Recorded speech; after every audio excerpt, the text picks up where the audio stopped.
here. Live. Got it in yet? No, not yet. Go on. Oh, this is where I needed to connect to the internet.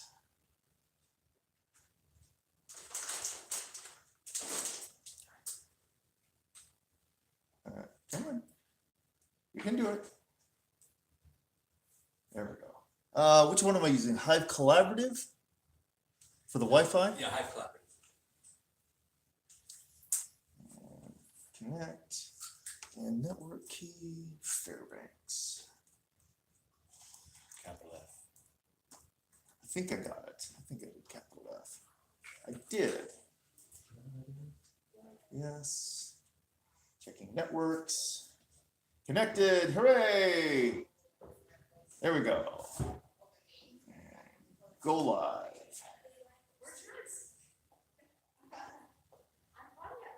And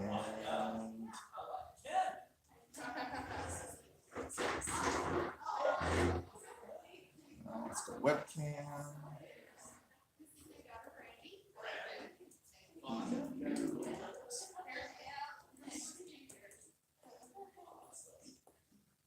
Salon. Oh, just interested? Just interested. Yeah.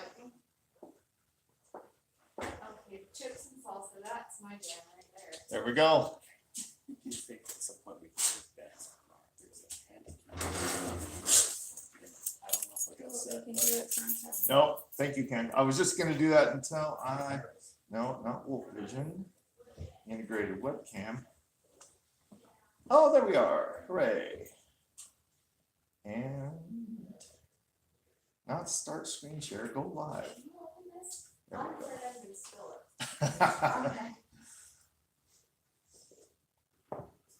We live? Okay, can one of you guys like pull up Facebook and just see if we're live? Just want to check. I believe we are. And God is still not here. Where is she? It's 9 o'clock already. Did you say God? Ghada. Her name Ghada. is Ghada That's Che. great. Oh, it looks like I'm live. I don't want to be in. Holy crap, we have lost God. Oh no. That's what happens. Well, let's call her.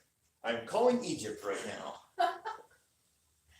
Oh, well, they're like 9 hours ahead. There we go. Yeah. Stefan, you might be up first.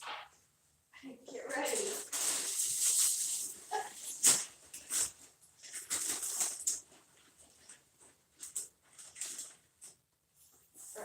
Champions. Good stuff. Oh no, she's not answering. Oh no. That's so bad. Oh, I'm right here on a comfy seat. I'm a wuss. I like the soft seats, but you're welcome. There's room over here.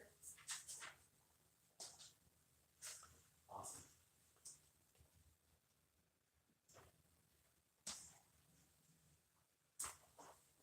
Oh, she's not answering. Any news about Egypt? Like they go into World War III mode? Not that I know of. I just saw something yesterday that said that the U.S. was building up fighter bombers in Persian Gulf and getting ready to attack Iran. But I hope that's not real. Wouldn't be surprised. Is this mine or is that yours? I thought Greenland was first. Right. Canada. Yeah. Okay, well, it's 9. So I might have, oh, here we go. Can you give me a Zoom link here? Oh crap, she needs the Zoom link. Oh crap, her email just fried. Uh-oh. Okay, hold on everybody, we're having one little technical difficulty. Crap. Katie, do you know how to get the personal invite number off of this so I can send it to her?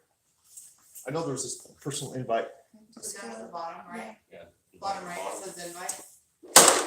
Oh, that's not good. No, I need the number. I need the Yeah, first, so go to more go to more. or meeting, let's see.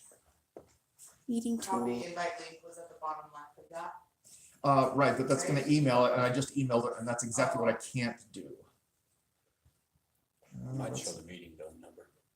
What about meeting info? Yeah, where's it? Right there.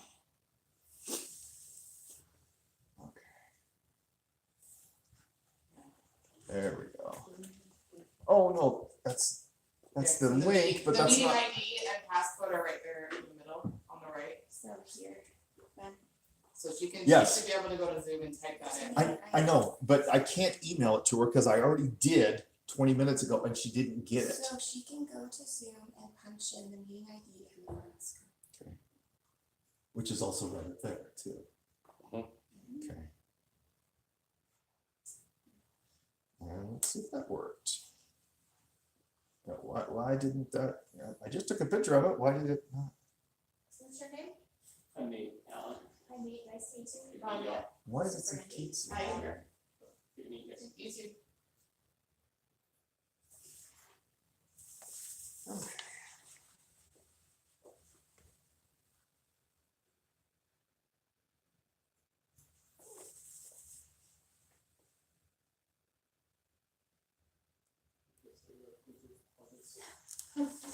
So, Okay.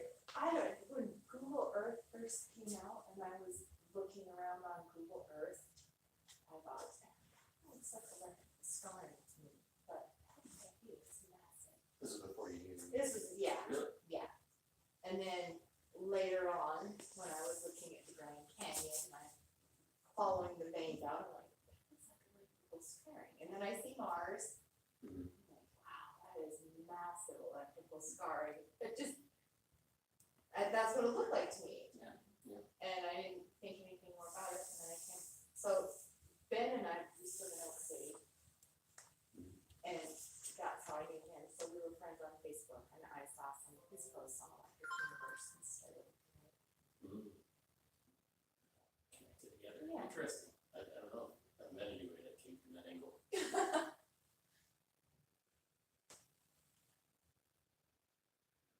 Okay, just still texting her.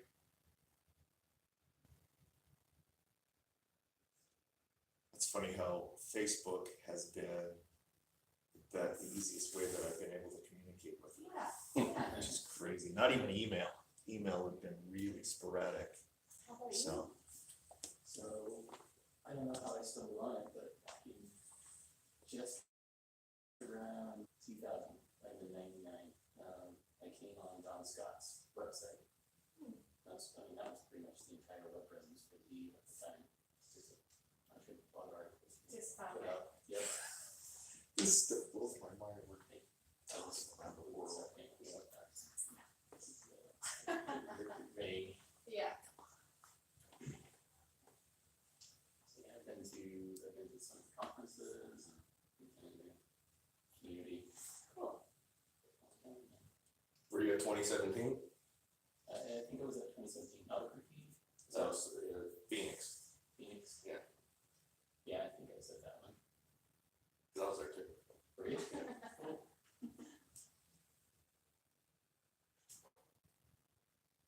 I'm gonna see if I can see if she'll trade places with Stefan.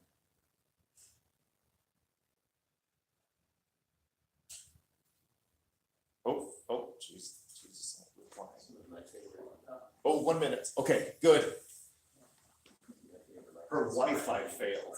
Oh, well, that happens because she's out in a bit of a rural area. She is in a rural area. It's like flat terrain all around, and there's kind of a. Oh, she's using a hotspot. Comes up, and then there's. Okay, guys, we're almost ready to go. Awesome. Almost ready. Here we go. Ghada just had a Wi-Fi failure and she's now using a hotspot. She will be joining us momentarily. This is why I kept this phone out instead of broadcasting from this phone. Went here. Okay. Just wait for that name to pop up right there. No, not reporting a problem.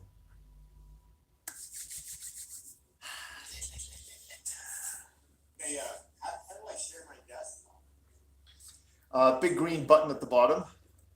Well, So I pushed that and it's not doing anything. Bang on it.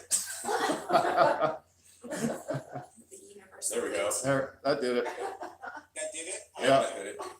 We now see a black screen, but it's, oh, we got it. Images. Nice. We got it. Oh, I see some things.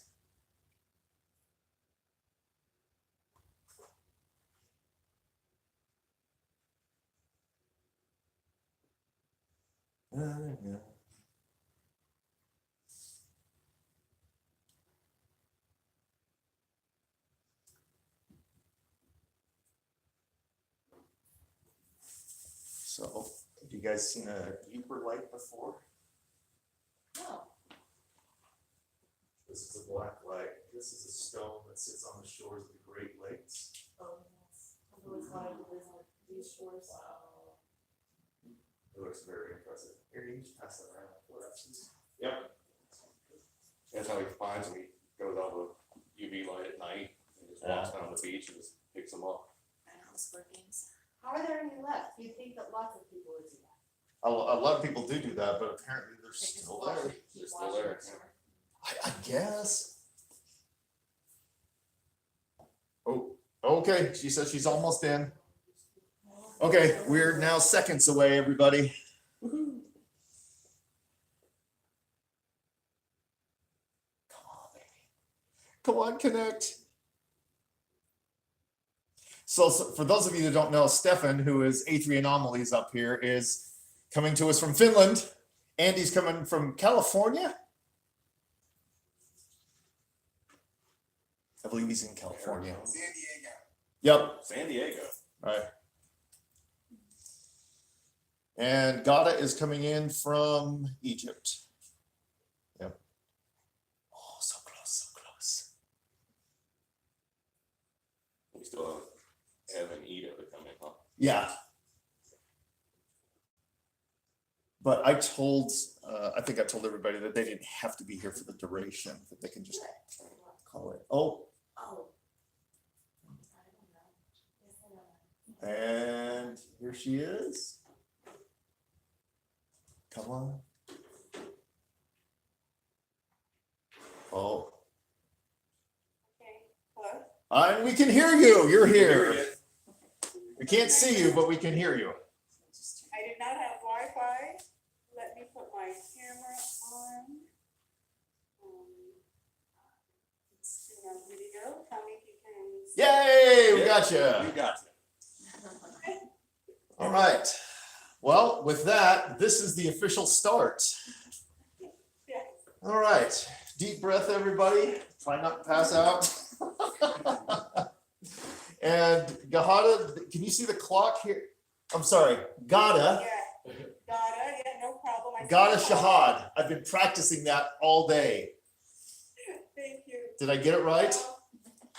You did, that's perfect. I Wonderful. will honor the clock. If you could give me a heads up, because honestly, I have like 40 hours of material, not 40 minutes, so sometimes I just have to dig slides and summarize it all. We all of us do. I mean, I feel so bad with limiting everybody to 40 minutes because I know everyone's got such fascinating stuff, but It's okay, we can go off script if we need to, but, okay, so you want me to share my screen? correct? and yep, and go ahead. Here we go.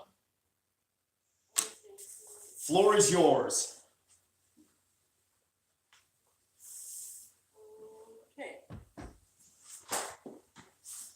Is everyone seeing a PowerPoint presentation? Oh, you're fine. Yep.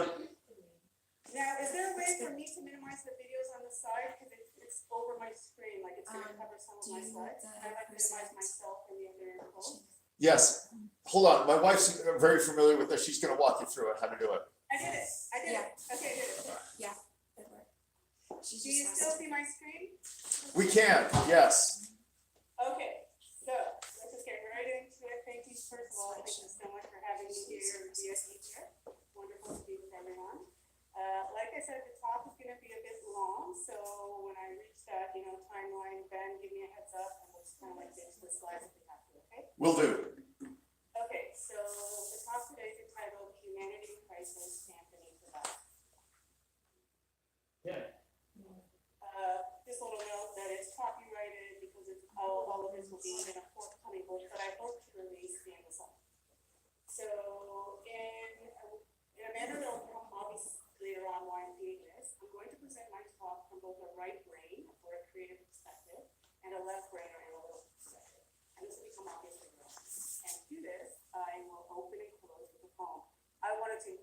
more poems, but there's just not enough time, so I'm gonna open with a poem and close with a poem. Recording in progress. My apologies. Go ahead. On the pause? Okay. Okay, so you're recording, okay. So yeah, I was saying that I will open and close the talk with a poem in order to integrate the right side of my brain and the left side of my brain and present it from like a whole brain perspective. So before I recite the poem, I'll probably give you a little bit of background about myself. I am not a natural scientist or cosmologist. I am a social scientist that is currently interested in questions of culture and cosmology. And I want to note that the slides are verbatim because I'm on Zoom, because I know I need to just minimize the screen. So my background, I have a BA in political science, communications degree, that's a master's degree, and a PhD in critical discourse analysis for CDA. I also worked for many, many years as a political analyst and was a political activist and was on the front lines of what was called then the anti-globalization movement, but I've moved away from both of those now and kind of look more at the big picture. So in CDA, which is my field, language, words, and narratives are understood as integral and indispensable mechanisms of power and control that exist alongside other more direct mechanisms such as brute force. In this understanding, discourse is linked to power, and whoever controls dominant discourse, be it through textbooks, entrenched science, laws, or the mainstream media, ultimately controls society.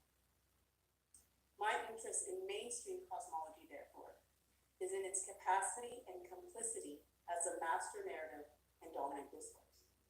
By extension, my interest in alternative cosmological models, such as the electric universe, is in their potential capacity to oppose or resist dominant discourse and power. So this is how I approach cosmology, because I am not a cosmologist. I am also a spoken word artist and performance poet, and I would like to begin today's presentation with my poem that I wrote many, many years ago called Remember.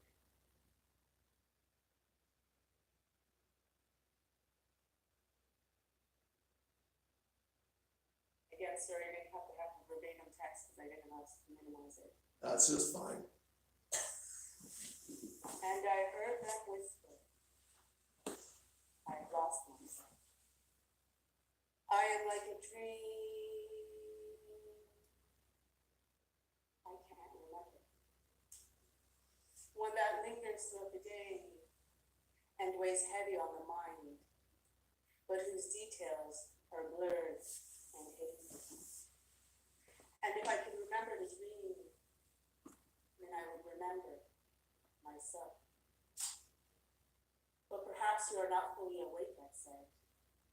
Perhaps you're in the world between worlds, where what seems real is actually fake, wherein we live while we are sleeping and dream while we are awake.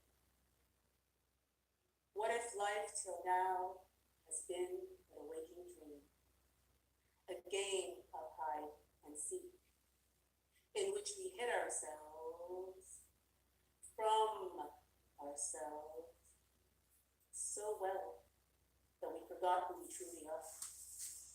And then history simply unfolded like a collective amnesia. Confused and disoriented, we went looking for ourselves in science and technology, mass wars and the aristocracy, shopping malls, stock markets, and whiskey. It was progress with a capital P,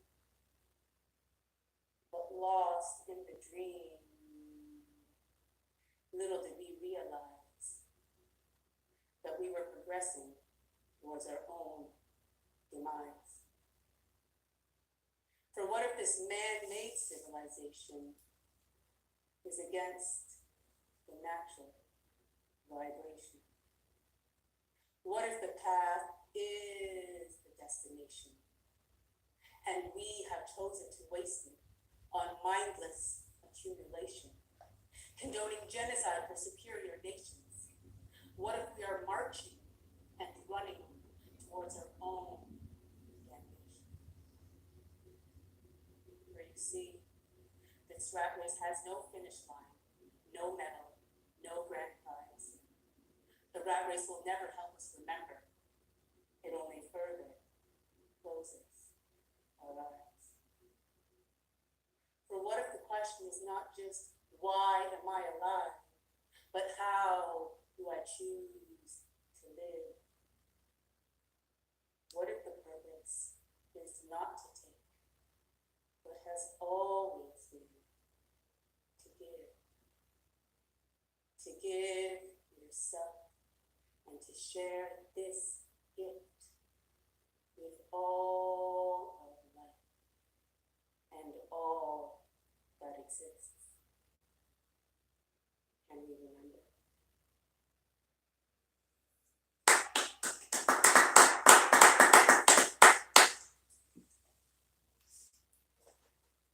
Are you still with me? Yeah, yeah, beautiful, Okay. yes. Thank you. Okay, I wrote this poem, got this whole remembering 10 years ago. It came to me ironically in a dream. The overall message of the poem is that humanity is lost and looking for itself in all the wrong places, and ultimately that we're marching towards our own demise. I believe that another way to say this is simply that humanity is in crisis. And I think the message of this poem is more relevant today than when I wrote it 10 years ago. There's no denying that humanity is presently in deep crisis. To be sure, we are currently witnessing what the United Nations describes as a genocide in real time. Now, I do not say this because I happen to be half Palestinian. I say this because I'm a human being afraid that we may have lost our humanity. So in today's talk, I will explore the crisis, its possible causes, and whether there is a way out. Specifically, I will argue that Western civilization is in deep crisis, that a main cause of the crisis is a flawed worldview and its attendant brain imbalance, that the solution, therefore, would be a new or different worldview and proper brain balance, and finally, that the electric universe model of cosmology may help us address both the crisis and the imbalance. I had a previous online series for the Thunderbolts project, and it dealt with cosmology and culture. In that work, I argued that standard cosmology is presently in crisis as defined by Thomas Kuhn's paradigm shift model, that cosmology impacts and shapes the broader culture, and that cosmology, or standard cosmology, has negatively impacted broader culture via its contribution to the rise of moral relativism and the promotion and celebration of paradox and contradiction in society. These points may resurface in today's talk. So overall, though, in today's presentation, I take a deeper look at the broader cultural or civilizational picture. Now, the words culture and civilization are often used interchangeably, though the latter is actually broader. Civilization encompasses culture, which is defined as the pattern of behavior of groups within a civilization. Culture includes everything from art, philosophy, and religion to science, politics, and economics. Basically, it encompasses everything we are and do as a civilization. Now, it has been noted that both civilizations can be saved from falling or failing through strong cultures, end quote. So the opposite, therefore, must also be true. A weak culture can lead a civilization to fail and fall. I want to point out that I use the word weak to refer to integrity, not physical strength.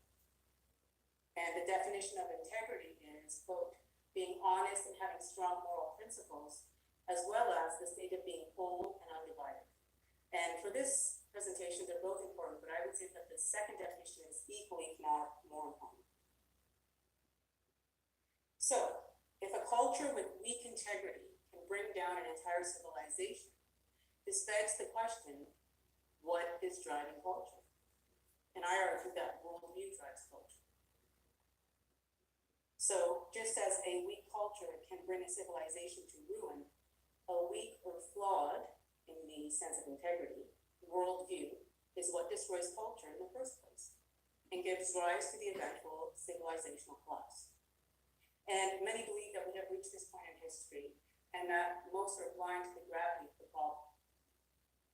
As Canadian geneticist and environmentalist David Suzuki states, 2003 documentary titled The Corporation. Quote, "We're in a giant car heading towards a brick wall, and everyone's arguing over where they're going to sit." End quote. British neuroscientist Ian McGilchrist argues that Western culture has lost the sense of what makes us human, and that global civilization is collapsing at an ever-increasing rate. I hope he's wrong. Now, when I speak of Western culture, I want to note that the collapse is actually global due to the inescapable reality of Western global domination and US globalization. So even though it's a Western crisis, since the West leads the world, it's actually a global crisis. And when I talk about leading, I mean leadership by the elites and not the American people. So the crisis is multifaceted and it is happening on so many levels. There's humanitarian crisis, geopolitical crisis, socioeconomic crisis, institutional crisis, psycho-spiritual crisis, or the crisis of meaning, environmental crisis, and so on.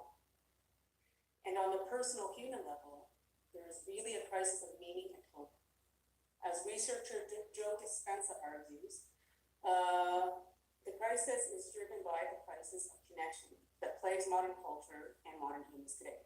Basically, we feel disconnected from each other, but also from within ourselves.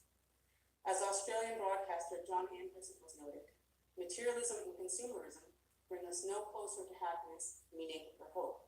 They just push us further away, and I argue, further into the crisis.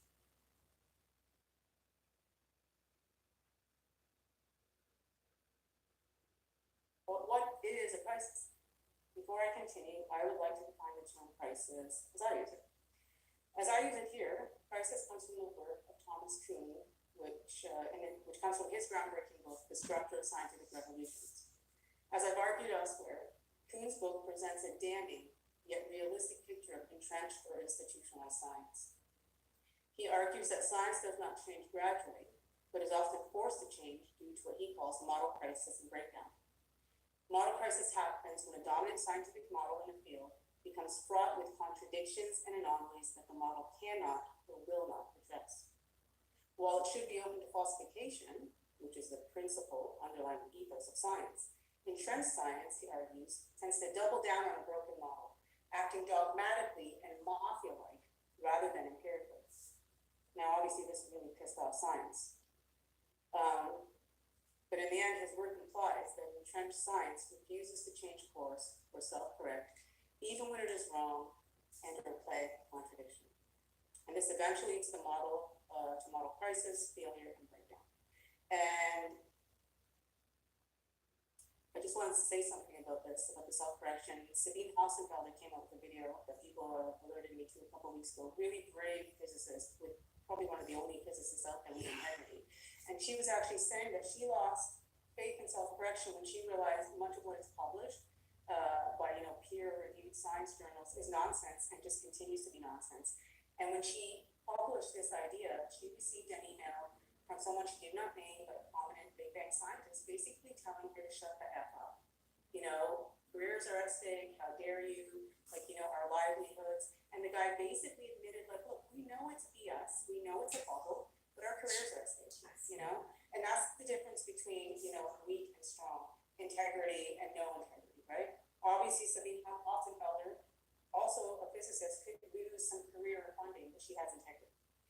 So crisis is a critical stage in the paradoxical cycle because it can eventually trigger or force radical change in science. And this is because, again, science does not self-correct, so it's forced to change. And I argue that the same thing can be said about civilization. While Structure was not a book about the broader culture, the parallels between science and society are undeniable. And Kuhn even alludes to the similarities between science and mainstream politics in the book, a point I will revisit later. For now, I want to stress that Kuhn's model applies to both science and the broader culture. And even to the personal level, that's a whole other topic. In doing this research, I realized, a lot of personal crises or events in my own life happen because of my unwillingness to fix or address contradiction. And a lot of people agree with me when I raise that point. But that's a side point. Anyway, much like institutionalized or entrenched science, Western civilization is plagued by contradictions that it cannot or will not address. For instance, the West presents itself as humanitarian while waging wars and mass murder abroad. ironically, often under the guise or in the name of human rights. It preaches democracy and equality while practicing oligarchy and or corporate dictatorship at home. It obsesses over climate change while allowing unabated environmental pollution by corporations and big business. It promotes and forces so-called social media, yet we have never felt more alone and disconnected as a species. Basically, Western culture does not practice what it preaches. And again, I'm talking about the rulers, not the people, although we are all complicit in this because we participate in the culture. Increasingly, Western culture is plagued by contradiction and hypocrisy, yet it refuses to change course. So much like in trans science, it even doubles down on its broken model, and this is leading us all to crisis and collapse. And by doubling down, I want to make a very quick point. In my work on the crisis in cosmology, I found that when the Big Bang model was just shown to be fraught with contradictions and holes and measurements that don't add up and contradict each other, like the Hubble constant that's always changing, instead of saying like, yeah, we need to fix the model or we got some stuff wrong, they kept saying the crisis was exciting because it opened doors for new opportunities for research. In discourse analysis, that's called spin. That's also called bullshit baffles brains because things just get oh, we have more reason for funding, and everyday normal people could then be led to believe that we could never understand the cosmos. Look, it just keeps getting weirder. It's not that our model is bad, the universe is just weird. And you have to be a genius like Einstein to even begin to understand it. So it basically, it moves the goalposts while also shifting the blame. We're not wrong because our model, I'll use a nice word, is bad. We're wrong because the universe is weird. And the universe is way too weird for you to understand because if scientists can't figure it out, well, everyday people don't have a chance in hell. Okay, and that's basically spin and part of the crisis. So basically, what is driving the crisis in both science and in Western culture?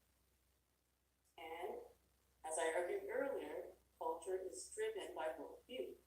So too, therefore, is its crisis.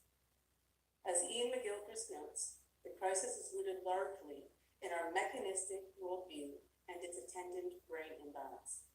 Now, his work on left brain dominance and the fall of civilization, I believe, is indispensable for understanding the current global crisis. For instance, in a recent Thunderbolts video, David Drew argues aptly and correctly that Ian McGilchrist's thesis of pathological left brain dominance can help us understand why so-called experts resist new models like that of the electric universe. You see, the left brain is myopic, and it's about control, and it's about the status quo. So when you're operating from a left brain pathology, you will not be open to alternatives, especially if they threaten your control. So I agree wholeheartedly with you, and would add that McGilchrist's work also allows us to view the electric universe model as a more right brain oriented approach to cosmology, as well as a potential way out of the current crisis. Now, this is a novel argument I don't think anyone has made before, and one I will return to shortly.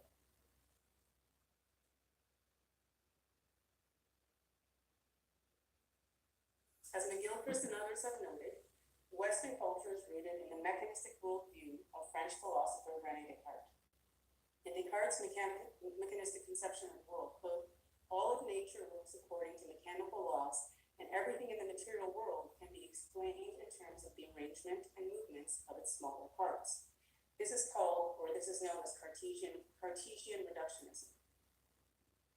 The main fallacy of the reductionist view lies in the fact that while it's okay to say that the structures of all living things are composed of smaller parts, this does not imply that their properties can be explained in terms of the smaller parts alone. In other words, the whole cannot be understood by reducing it to, nor by merely understanding its parts. Another problem with the mechanistic worldview is that it de-animates the whole of nature and positions humans as being outside of and superior to nature and the cosmos. As Rupert Sheldrake and others have argued, before Descartes, philosophers and ancient cultures especially saw all of nature, including the earth and the cosmos, as alive. So it was animate, and understood humans as connected to the rhythms of nature and the cosmos. Descartes' reductionism and his separation of man from nature represents a massive paradigm shift away from this earlier thinking, one that impacted and shaped the modern Western world in profound ways. The mechanistic worldview helped usher in the Age of Reason, the Enlightenment, the Scientific Revolution, and eventually the Industrial Revolution and urbanization. While these brought us many great innovations, they went too far in their mechanistic reductionism and in divorcing us from nature, the cosmos, and each other, as well as from what it means to be human, because it also divorced us from the right hemisphere. In his book, The Master and His Emissary, The Divided Brain and the Making of the Western World, psychiatrist Ian McGilchrist looks at the evolution of Western civilization through a neuropsychological prism. He explores how the dynamic interaction between the right and left hemispheres of the brain essentially shapes our perception, cognition, and the world we live in. For McGilchrist, the mechanistic worldview impacted how we think and what we attend to, both within and with our brain regions. According to McGilchrist, the mechanistic worldview eventually gave rise to a type of pathological left brain dominance. So what this means is that the two hemispheres exist and are necessary. Speaking of the left brain hemisphere does not make it pathological, but when it takes over and pushes aside the right brain, then we're in a state of pathological left brain dominance. He states that, quote, over the past 4 centuries, the left hemisphere of the brain has progressively pushed aside our right hemisphere.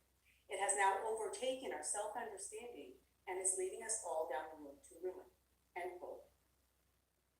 Interestingly, McGilchrist believes that Descartes' reductionist worldview may have been influenced by him having schizophrenia, an illness born of pathological left brain dominance in the first place.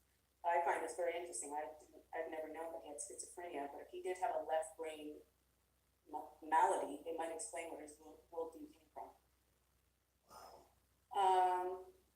Now, the problem with left brain dominance is that it puts the wrong hemisphere in charge, so to speak.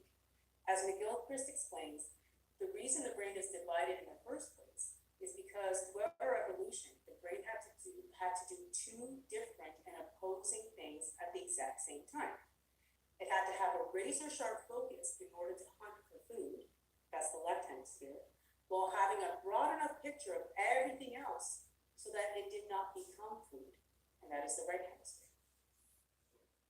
In this respect, the left hemisphere is the narrow-focused predator, while the right hemisphere is the big picture thinker.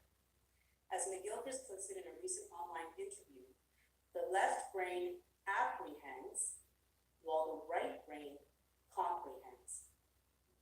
So which one of those should be in charge?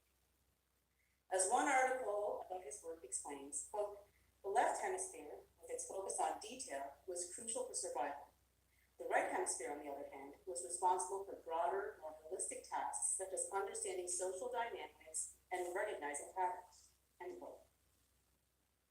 Another interesting point in the book is that while it is often claimed that the left hemisphere is the rational and unemotional part of the brain, in reality, anger, which is an emotion, underlies pathological left brain dominance. So when we become pathologically left brain guided, anger becomes our primary emotion. And moreover, because it lacks the wisdom and insight that comes with seeing the broader picture, the left hemisphere tends to rationalize or justify rather than reason. One such rationalization, I argue, could be that the ends justify the means, or that morality has no role in politics. And these are the defining principles of what we learned in undergrad school when I was studying political science of realpolitik or power politics. Power politics basically means that the strong do what they can and the weak accept or suffer what they must. It comes from a quote from the Peloponnesian Wars written by Greek philosopher and Athenian general Thucydides. And what he was basically trying to convey is that the strong do what they have the power to do, and the weak accept what they must accept because they don't have any power. And I wholeheartedly believe, as my 20 years as a political analyst, activist, all have shown me and proven to me that this is the ideology that governs all countries and all forms of government today, regardless of what the establishment may label itself, including and especially in the Democratic Midwest. For Ian McGilchrist, because the left brain is tasked with apprehending rather than comprehending, a left brain dominant society would therefore be focused on wealth, power, accumulation, and control.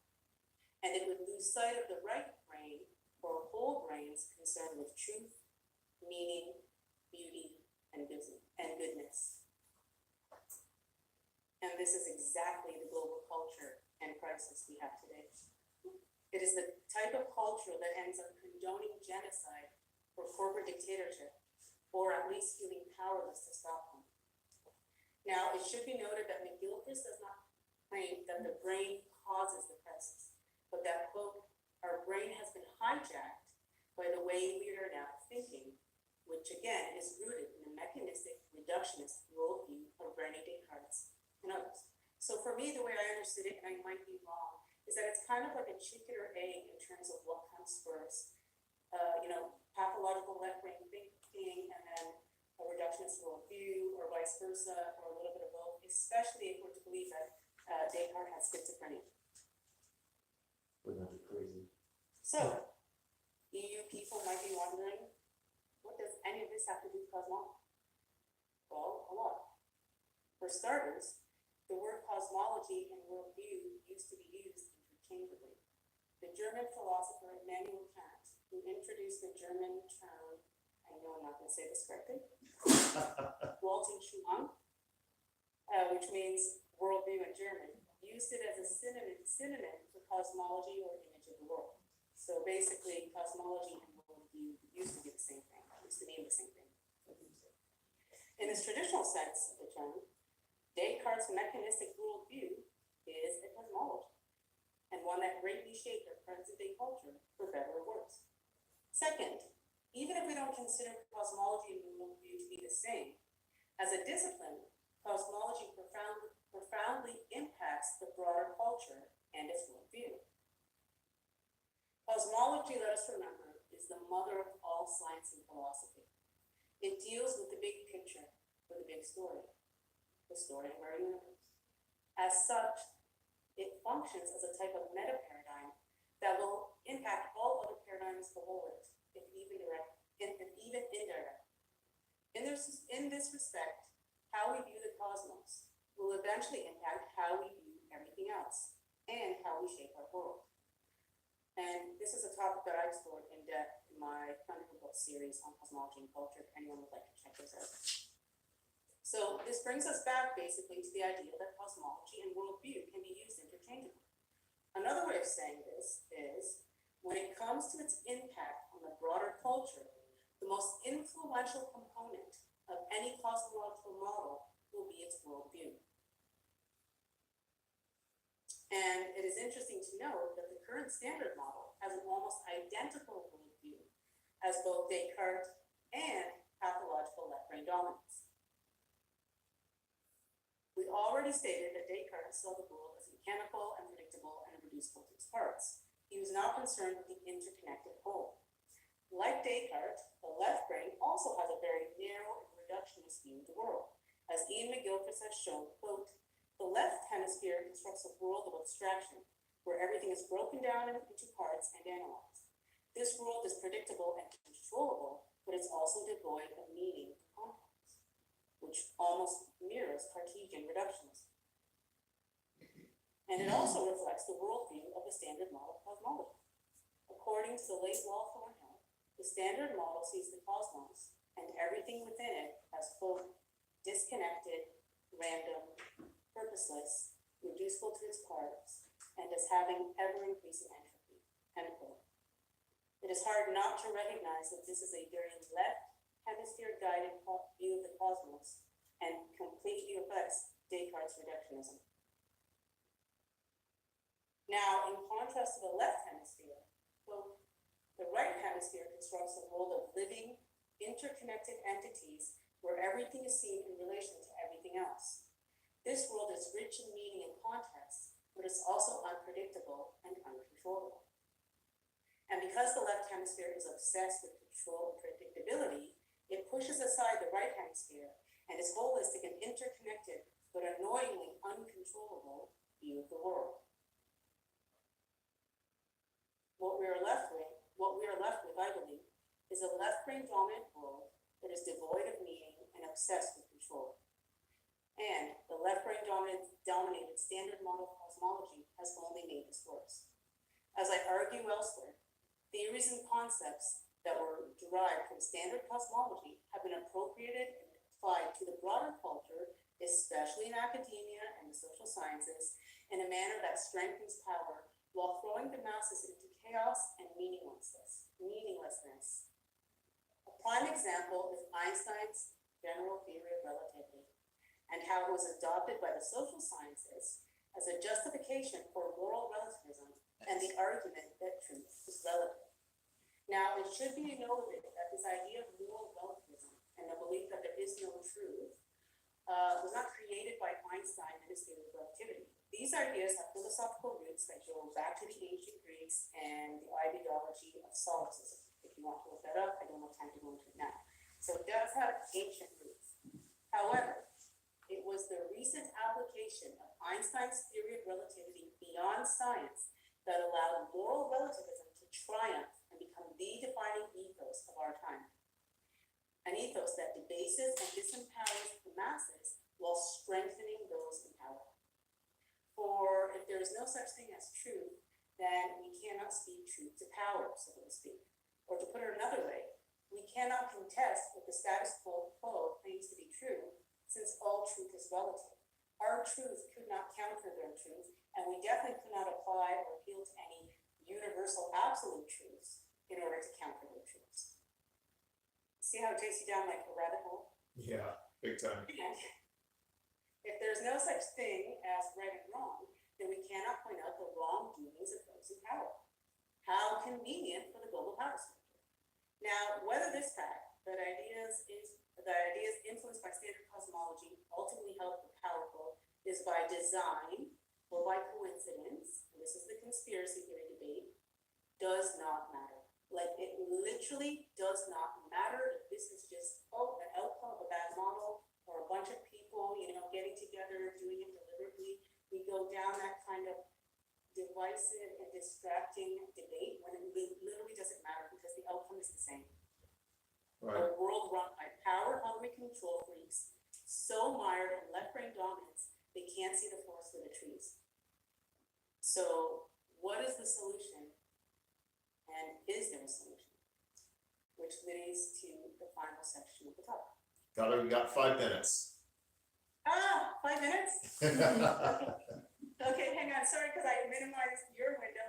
Okay, I'm gonna have to skip this, okay? 5 minutes? Okay, this is the most important part, so listen, I'm just gonna go off script here, people. So if the problem is flawed worldview based on weak integrity and its attendant left-brain dominance, then the solution has to be, in my mind, the opposite.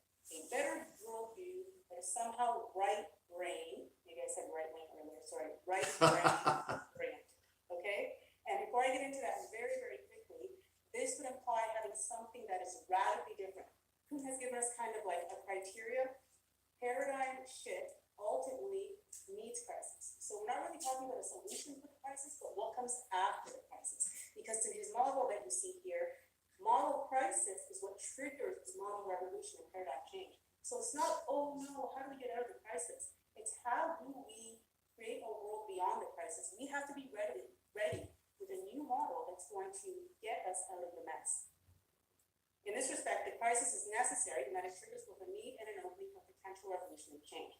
So the breakdown is the breakthrough, as people say, or at least a potential to open doors. And Kuhn realized that this was true of both science and society. He argued that in both political and scientific development, the sense of malfunction that can lead to crisis is prerequisite to revolution. So here's a quote by Pierre Schaeffer, a French composer and writer. The only hope is that our civilization will collapse at a certain point, as always happens in history, then out of barbarity, a renaissance. So this suggests that these things are cyclical, which completely confirms Kuhn's paradigm shift model. And it's interesting to note, we're going to skip some of this, that before the Enlightenment, which Ian McGilchrist identifies as the trigger to the fall of the current civilization, we had a Renaissance that was actually called the Renaissance. And that's when you have high right brain activity and, you know, arts and you know, beauty and music and poetry, all of that is flourishing, and we're not just like stuck in this myopic control freak right brain mode. So, as I've said, because the crisis is rooted in our mechanistic worldview and the attendant right brain, the attendant left brain dominance, the solution has to be something with a radically different worldview that is right brain oriented, and I believe that the electric universe model fits all of this. Is it radically different? Yes, because Kuhn says that the new model has to be radically different, speak a radically different paradigmatic language, have a radically different worldview, and if we follow Ian McGilchrist, it should also be right brain oriented. And I argue that the electric universe is all of this. It has a radically different worldview in that it is holistic. It sees a universe as connected, as organized, as having meaning. Want to skip here? 2 minutes.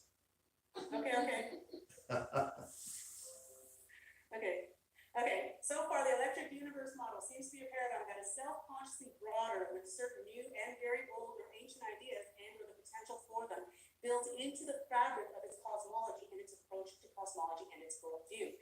The Big Bang does not allow for any of this. What I argue also is that the electric universe model is really a civilizational model. It covers everything.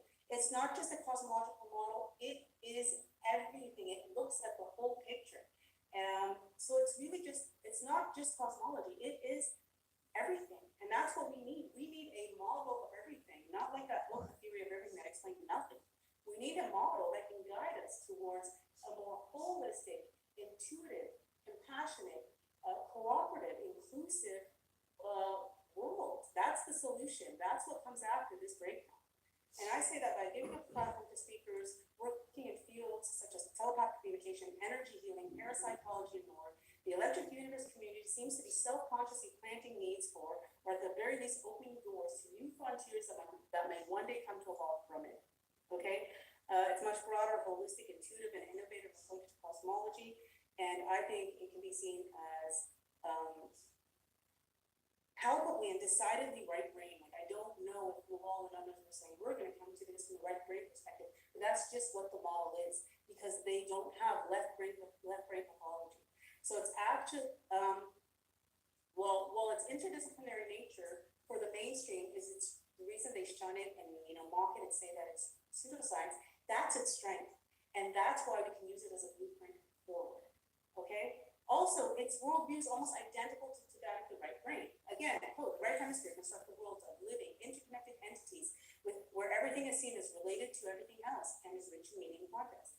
Walt Thornhill told me a few years ago that EU worldview is, quote, resonantly connected. It sees the universe and everything within it as, quote, resonantly connected and self-organizing, a universe that is consciousness filled and where the whole is greater than the sum of the parts. He also spoke to me of instantaneous information transfer via resonant connection, which is similar to the work of Linda Sheldrake. We can't get into that now, but overall, it is definitely a right brain, and I don't want to use the word dominant, a right brain oriented cosmology. And the reason we don't use the word right brain dominant is because Ian McGilchrist has argued that right brain dominance is not a thing.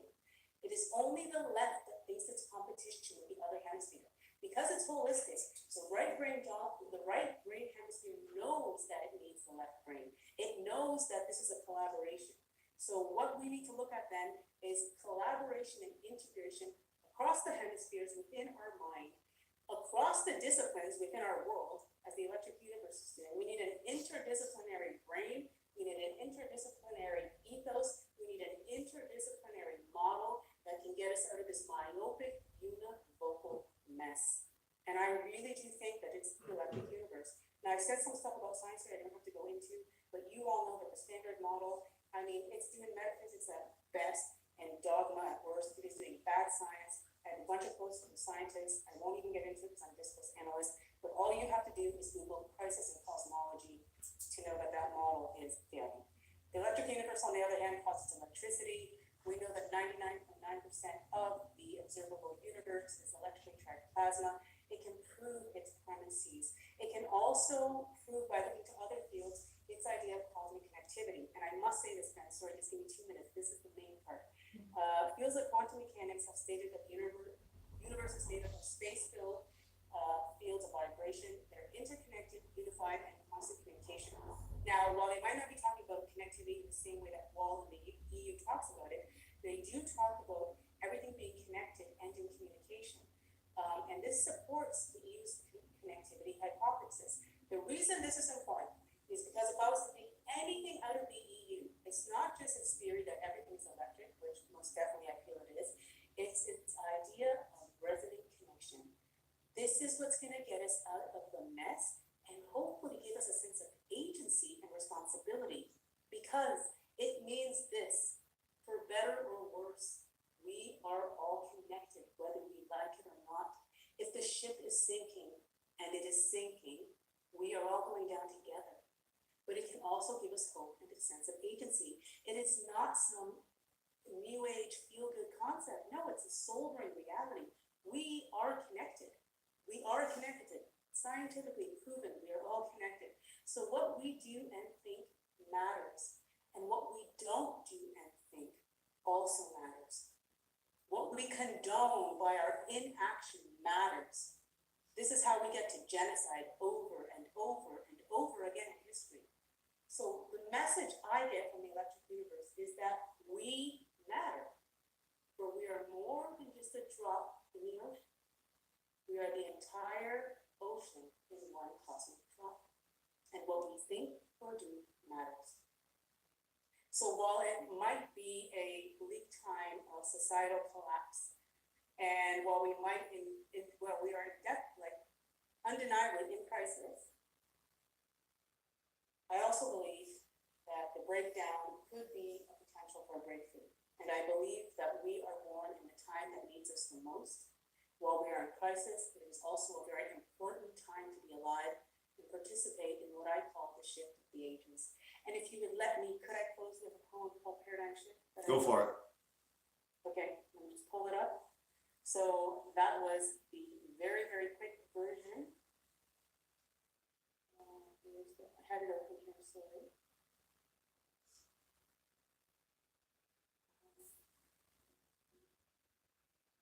Oh, did it freeze on your end too? No, I'm just gonna try to find it. I had it open on a web page, but how do I open multiple, like go to another page?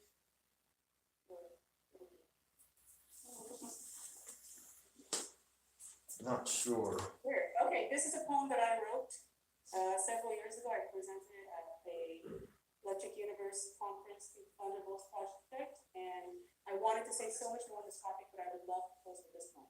Yeah, go ahead. Okay.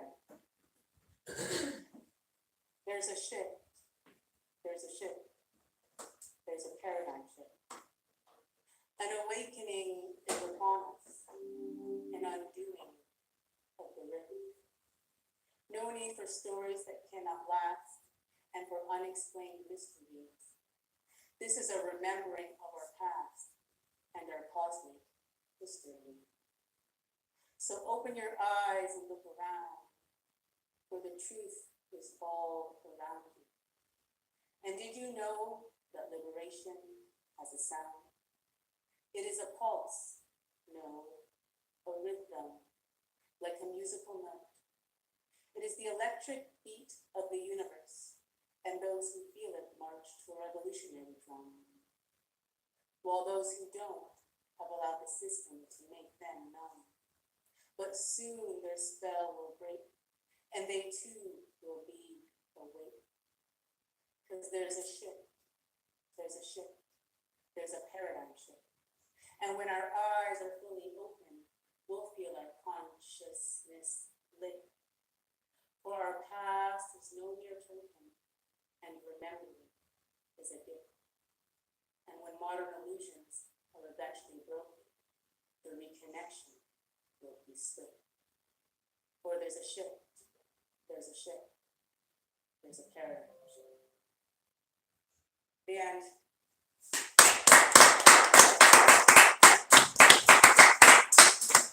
Thank you very much. That was wonderful. Okay, we're gonna move right into questions. So Okay. all the presenters, you can unmute your mics if you have a question for Ghada.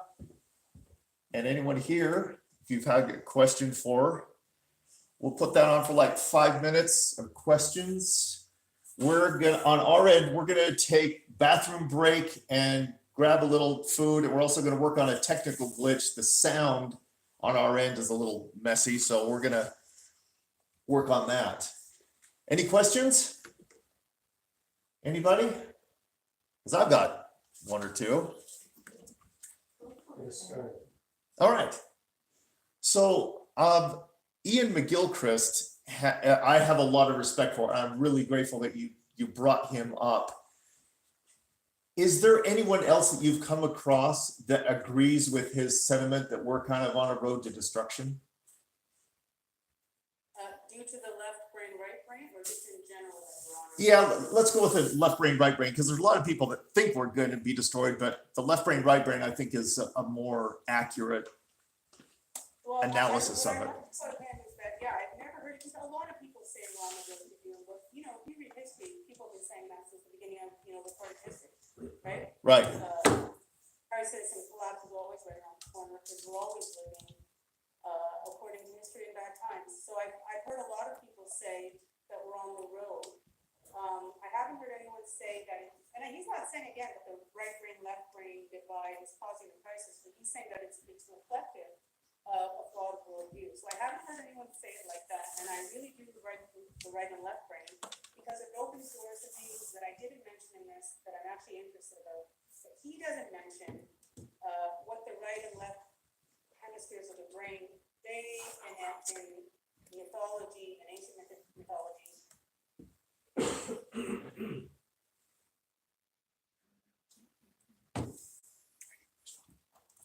We're talking masculine and feminine forces in the universe and all of us. And so there are other people that say, well, the way out then is, because again, you don't want right brain dominance, because that will just make you too passive. The way out from what I've understood from reading a lot of people, but not Ian McGilchrist, because he does not ever talk about it in terms of right brain, left brain, masculine or feminine. He's really tried away from that, and I understand why he's a neuroscientist. It might get him canceled, right? But what other people are saying is that, again, it's really about integrating. Carl Jung, who I think is probably one of the greatest thinkers of all time, Carl Jung was talking about this. He was, I think, talking about the divide, but in psychoanalytical ways. He talks about the ego needing to experience, and the ego here would represent the left brain. It's the one that's just myopic and power hungry and blind and thinks that it's in charge. It doesn't realize that it shares a psyche with everything else, your conscious and your unconscious. And he said that the gift of a lifetime, the privilege of a lifetime, is to become your whole self. And I interpret that as becoming your integrated right brain, left brain, balanced brain self. And what I wasn't able to say is that the electric universe model, this might sound a bit new age, but I really don't mean it in that. I really mean it in a concrete way. That if we are in, that if we just come out of the age of reason and the Enlightenment, and they were wonderful, but they have also led to the age of, what I call the age of chaos and balance. The electric universe might be able to usher us into the age of balance. And in balance with all things, that's what's plaguing us. It's the imbalance.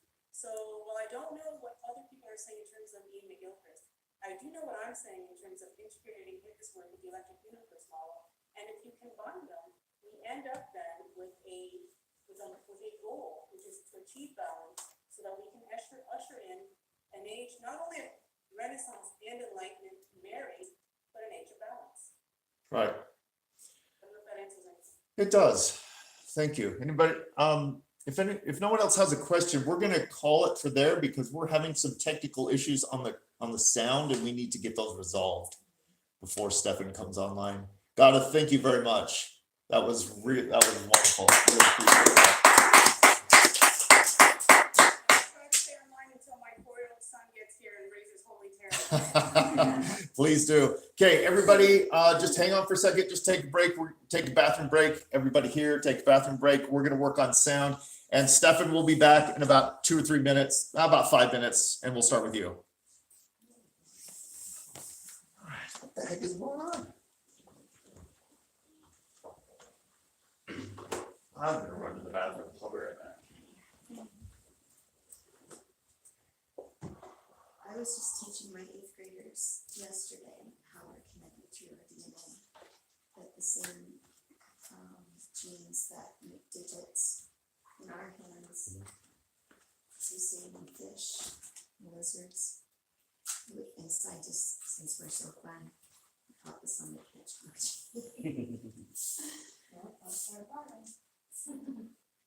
I love how she said that we're connected. I'm like, yeah, I don't know.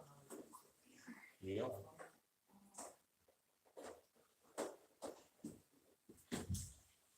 I'm Kyle. How are you? Very good. I'm Kate. Kate. Robert, how you doing? Kyle. Kyle, hi, I'm Bonnie. Vanya? Brandy. Hi, Randy. Nice to meet you. I won't remember all those. That's names. okay. So, Steve and Kate. Kate, So you teach what grade? 8th grade science. Have you heard of Michael Levin? Yes, I have one of his textbooks. So, according to his belief, the DNA may not be the whole secret to why we have fingers. Because it's the environment. You can't just say genetics alone. Well, yeah, he believes that there's some kind of higher level programming. Oh, like a great designer. Well, he's not religious, so he thinks it's emergent from Can you play some sound through your computer? Yes. Yes, if I can hear it, it's coming through. There's a higher level program that's telling the cells how to differentiate and how to become and how to organize.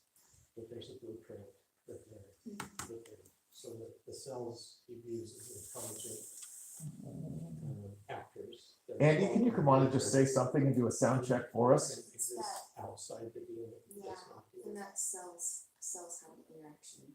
Just be able to listen themselves. Yep, I can hear you just fine. It's just not, the sound has been coming through my laptop and not through the main speaker system that I have set up there. Take on tasks Okay, that they show signs of. all right, try it again. And in fact, he- Go ahead, Andy, just say something. But what he's doing is he's like. That didn't work. regrowing worms in animals that are capable of regrowing worms. Yes. Okay, try it now, say something else. According to him, the DNA is. No, he's Let's talking. try, let's try, No, it's not. go to the It settings. can't be. Okay, hold on a second, Andy, we're gonna change the settings. Fresh people. Yeah, and development.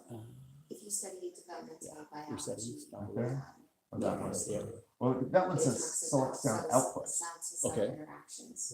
Because they're in the Let's vicinity try of the each heck other, of That's, it's already they on. react Oh, to try each the other, top just one. being next to each other. Okay, Andy, say something again. You know, creating the teams, so to speak. What is going on? I don't understand why that's not working. How about that one? Okay, somebody say something. What the world? That's weird. That is, I guess she's hearing us. Oh, no, they can all hear us, we just can't hear them. Well, I thought it was fine. No, it's supposed to come through the sound, but we can't hear you. Okay, I sorry, I couldn't hear anything anybody was saying the last 30 seconds. So we're on a Zoom call, and we're trying to get it to go through the speakers, but it's not going through. I tried HTML2. Let me try one on again.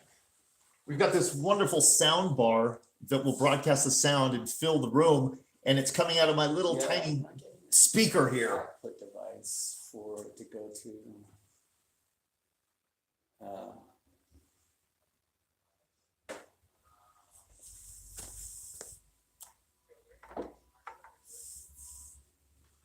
There's no other HDMIs in, as I can see.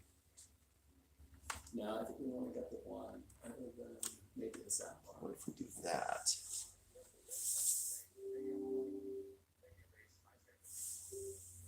I'm wondering if it was just.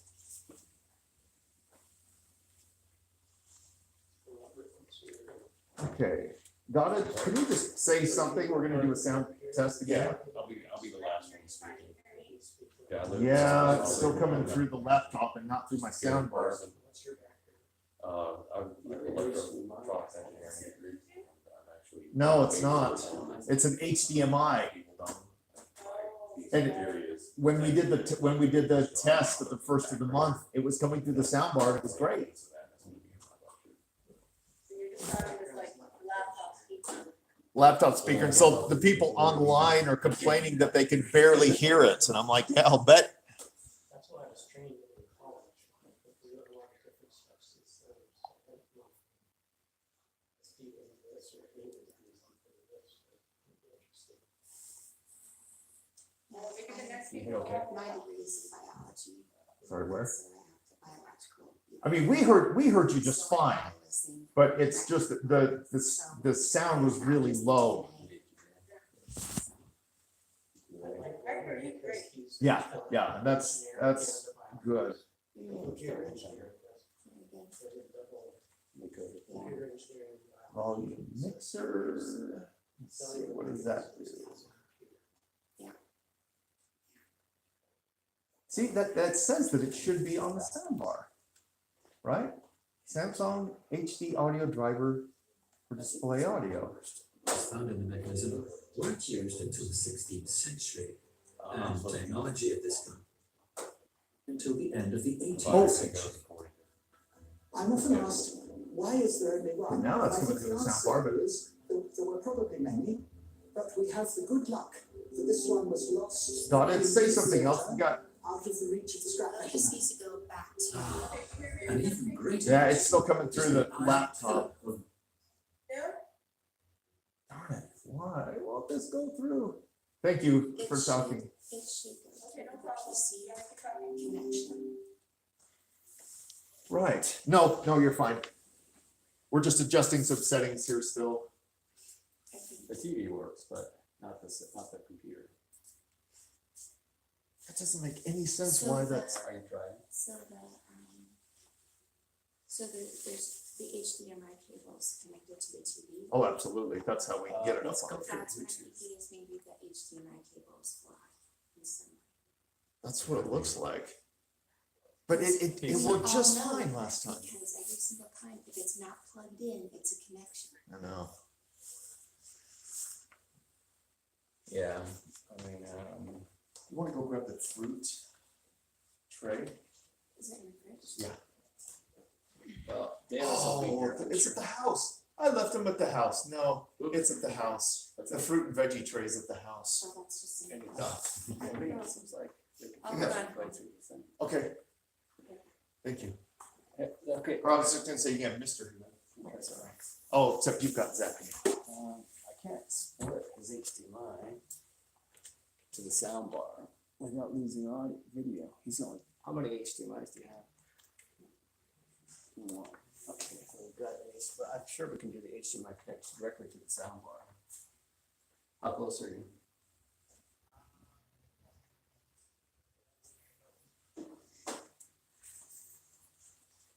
So, let me get my computer on and try it.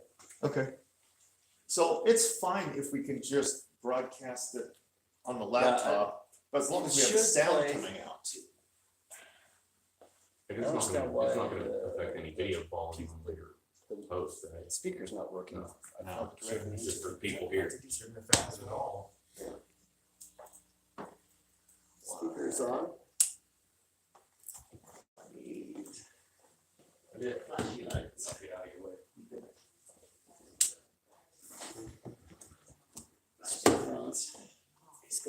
He's got a jack.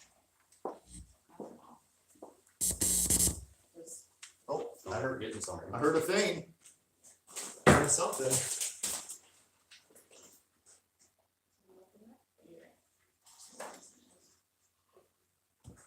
Can you try output again? Can you play something here?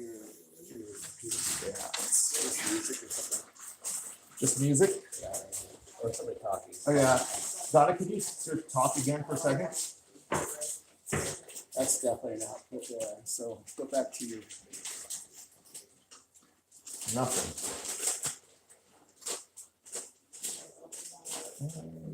We're checking settings. Sorry, I can't hear you because I've got something plugged in that mutes everybody.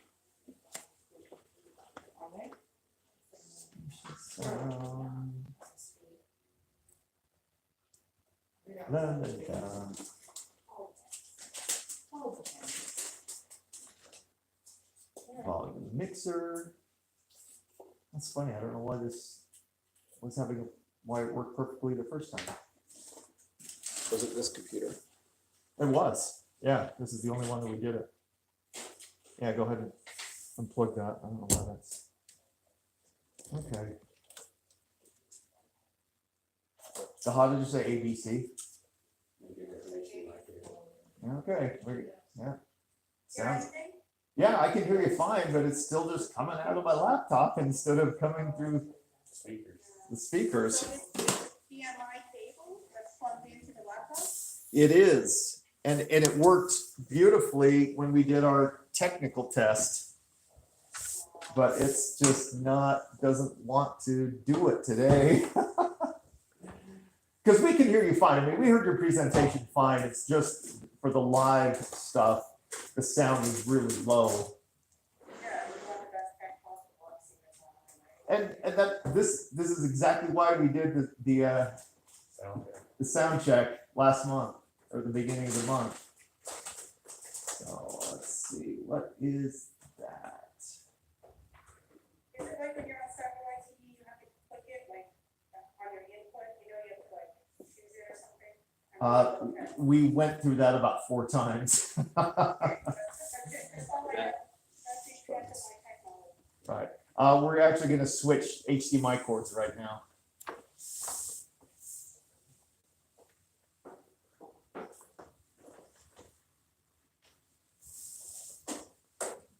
I wonder if this isn't plug it. No, it's got to be plug and play because it's showing the video.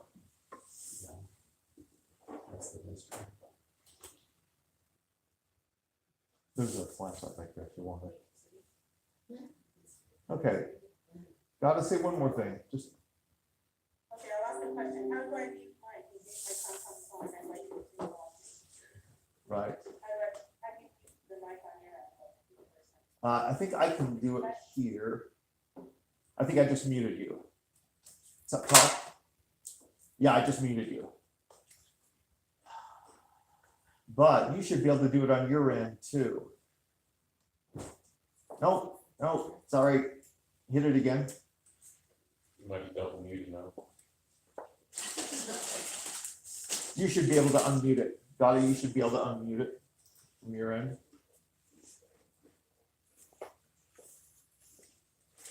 Okay.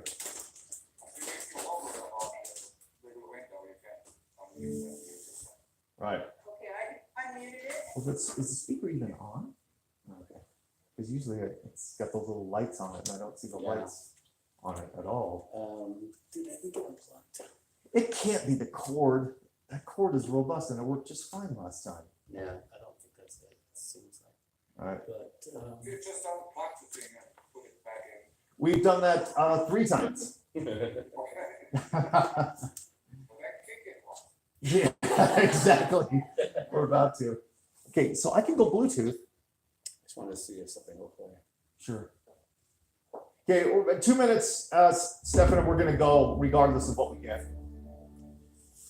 Wow, listen to that. That's beautiful. Woo! It's just got a lot of the elements you want in a good story. That's what it's supposed to sound like. Stakes are high. Well, one thing's for sure, Davis will fix it. Yeah. Well, we weren't here for the For- sound test, so before we can. Actually did this for a purpose. Watch all that. That's not a Bluetooth speaker, is it?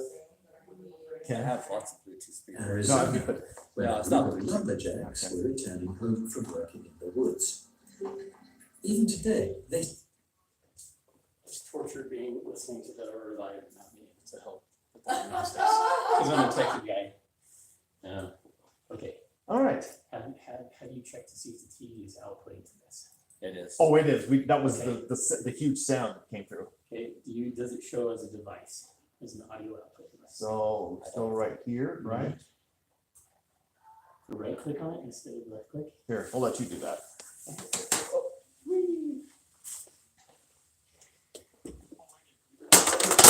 Wow. Oh no, sorry. It's okay. It's on the floor now. I went through like 2 hours of technical stuff March Just making 1st, sure. just to make sure we could connect with everybody, make sure everything was fine. And it took another couple of weeks to work all the kinks out, and then I was very happy with, that's not mine. I was very happy with how it went, and then, because this is the same computer, same setup, same cords, same everything.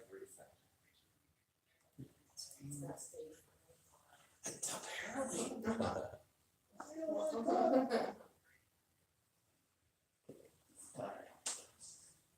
Do a test sound of some sort.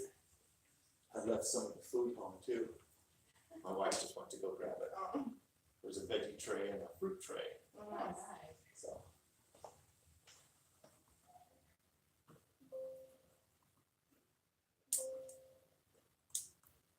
Did you shut off too? Sometimes mono audio.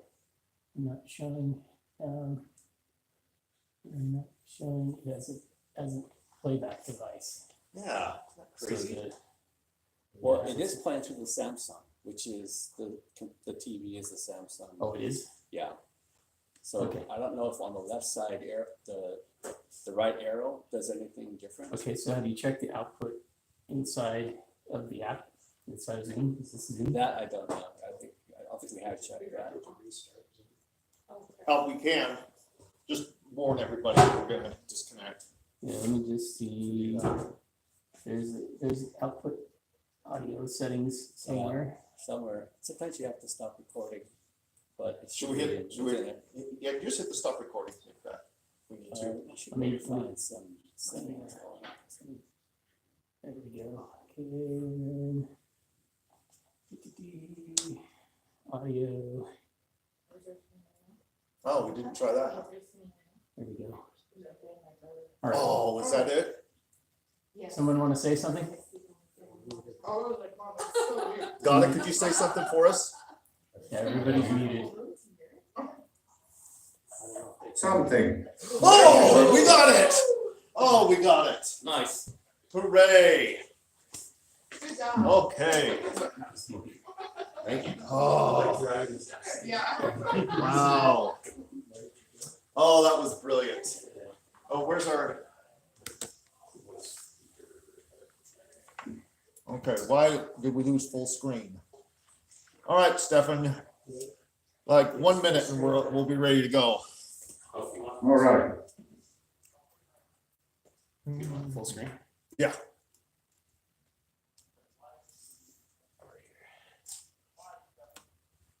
Oh, yay! There we go. Hooray! Did you shine? You escape actually. Oh, nice. Okay, plug that back in. We're still live there, still live there, still live there. Hooray! This is off. All right, Holger, if you're listening, this should be a heck of a lot better. Camera's off. Camera's off. Why is the camera off? Must be No, on stand timer. up. What's that? One on the tripod. I think Oh, it's on timer. yeah, it's fine. I'll get, that is the least thing I'm worried about right there. All right. All right, ladies and gentlemen, this is Stefan Amala. He's coming to us from Finland. Stefan, you're up. Take it away. All right. Do you see what I see, like full screen, and do you hear me? Yes? Yes, we do, sir. All right. Okay. I figured out to title my presentation "Insights of an Outsider." It's up to you people to decide if there are insights or not. But at least I'm an outsider because it's the first time I make a presentation here. So it's about, can I make this smaller? No, it went bigger. What did I do now? Anyway, it's about witchy thoughts about water, weather, volcanoes, and stones. And we should not surrender our judgment to others. We must reclaim our ability to doubt and think for ourselves. I have been noodling about using quotes or one quote or many quotes, so I ended up just using this one. And let's go just with this. The presentation is about basically a brief overview on some topics of my work. And yeah, it's just a brief overview and just a few topics. There will be many more. And like, of course, it could be like we could go into depth into many of these things, but I don't think we have time for this. We are talking about mysterious science. We talk about water, clouds, volcanoes, and pebbles, auroral particle precipitation, and the transmutation of elements. And we will start with mysterious science, red flags, which basically means that many times or every now and so often they tell us right ahead that they actually don't really know. We will briefly talk about the meaning of the word science. I will show you a few examples of mysteries in science, the red flags, deaf ears and closed doors and paywalls. Some things I have, well, at least some experience with as an independent researcher. So the meaning of the word science and some examples of mysterious science. The meaning and origin of the word science in English and Finnish, because it is in a way very interesting that when you look at the etymology of some words, that you get a much deeper understanding on what the word actually means. For example, in English, the word science is derived from the word nations. So there's basically just two letters missing in front of the word science. And nations is a state of not knowing. Like the people from Plato's cave, they just cannot know. Like, you know, if you have spent your whole life in a cave and one day you go out of the cave and you see for the first time a tree, you don't know what it is because you simply cannot know. So this person who sees the first time a tree, you cannot blame him or her for not knowing that's a tree. Because no one ever told, no one ever saw it, they just don't know. That's the state of nations.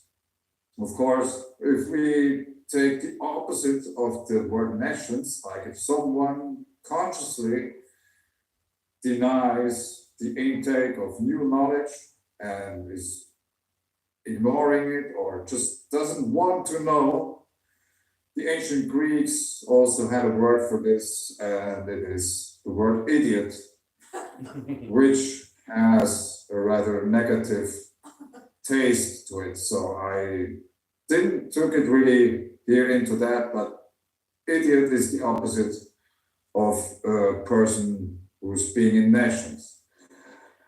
So, and in Finnish, which is probably or maybe even more interesting, in Finnish the word science means tiede. The word roots in the ancient word from the Sami people, which is noidi. And if you get into the history of the word science or tiede, you will figure out that it's basically tietäjä. And if you translate the word tietäjä into English, it means knower.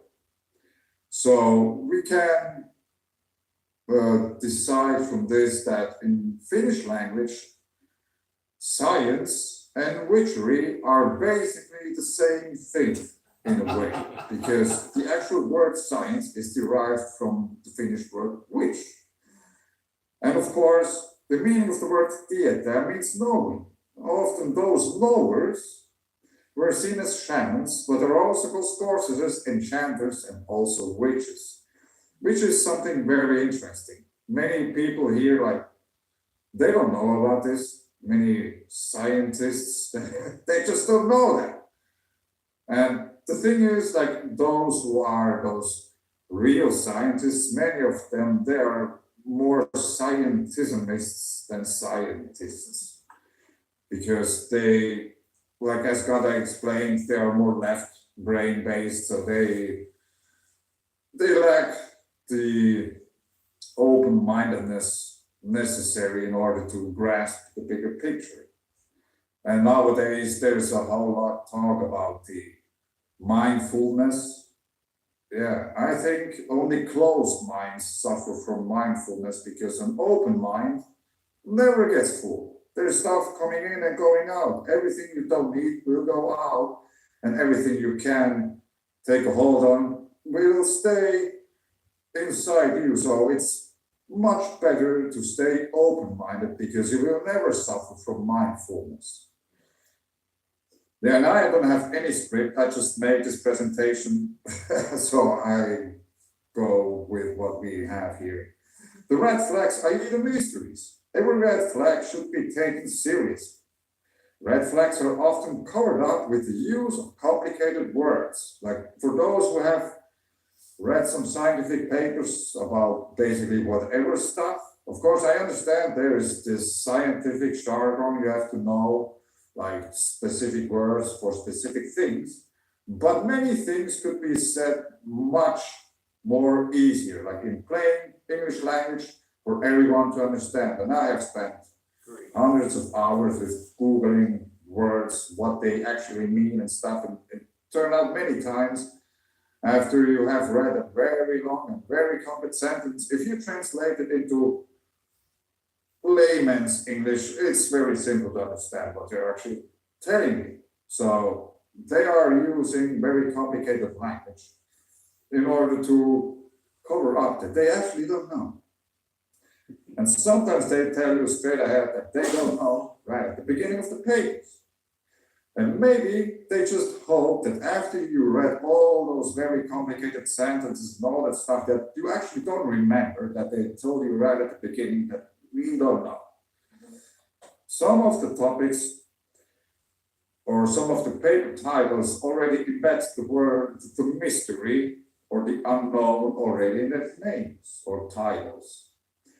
Every red flag should be interpreted as an invitation for everyone to join and figure out a solution to the problem. In other words, like if the experts don't know, maybe it would be just fair for everyone to join the discussion and figure out a solution to the problem, because you don't need to be an expert in order to not know. Okay, so it would be just fair if you just everybody could join the discussion.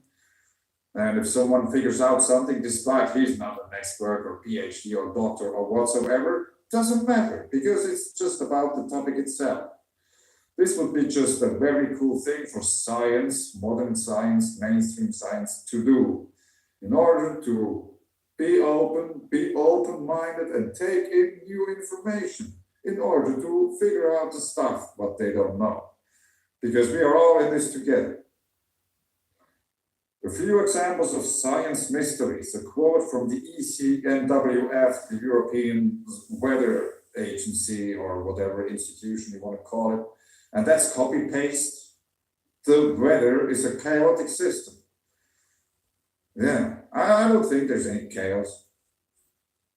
A quote from a Finnish geology paper, the origin of a Pharaoh A-type granites in erogenic tectonic settings remains a long-standing pathological puzzle. Yeah, it remains a puzzle. Yeah, to me, this sentence doesn't indicate any, how to put it, like, they don't want actually to solve the puzzle. It just remains a puzzle and it's good like this. It's a puzzle and that's it. We know that it's a puzzle because that's how science works. And also here in this little small example, you already get a glimpse of the difficult language they use in the scientific papers. And another example, a paper titled from China, a review of subsurface electrical conductivity anomalies in magnetotaric imaging. So I don't somehow think that there are anomalies in nature basically, because this is how nature works. Like if you find something, it's a natural thing, so it's not something special. It's just a part of the whole thing. So I understand in a way anomalies, the word, but in a way it also indicates that it is something that shouldn't be there.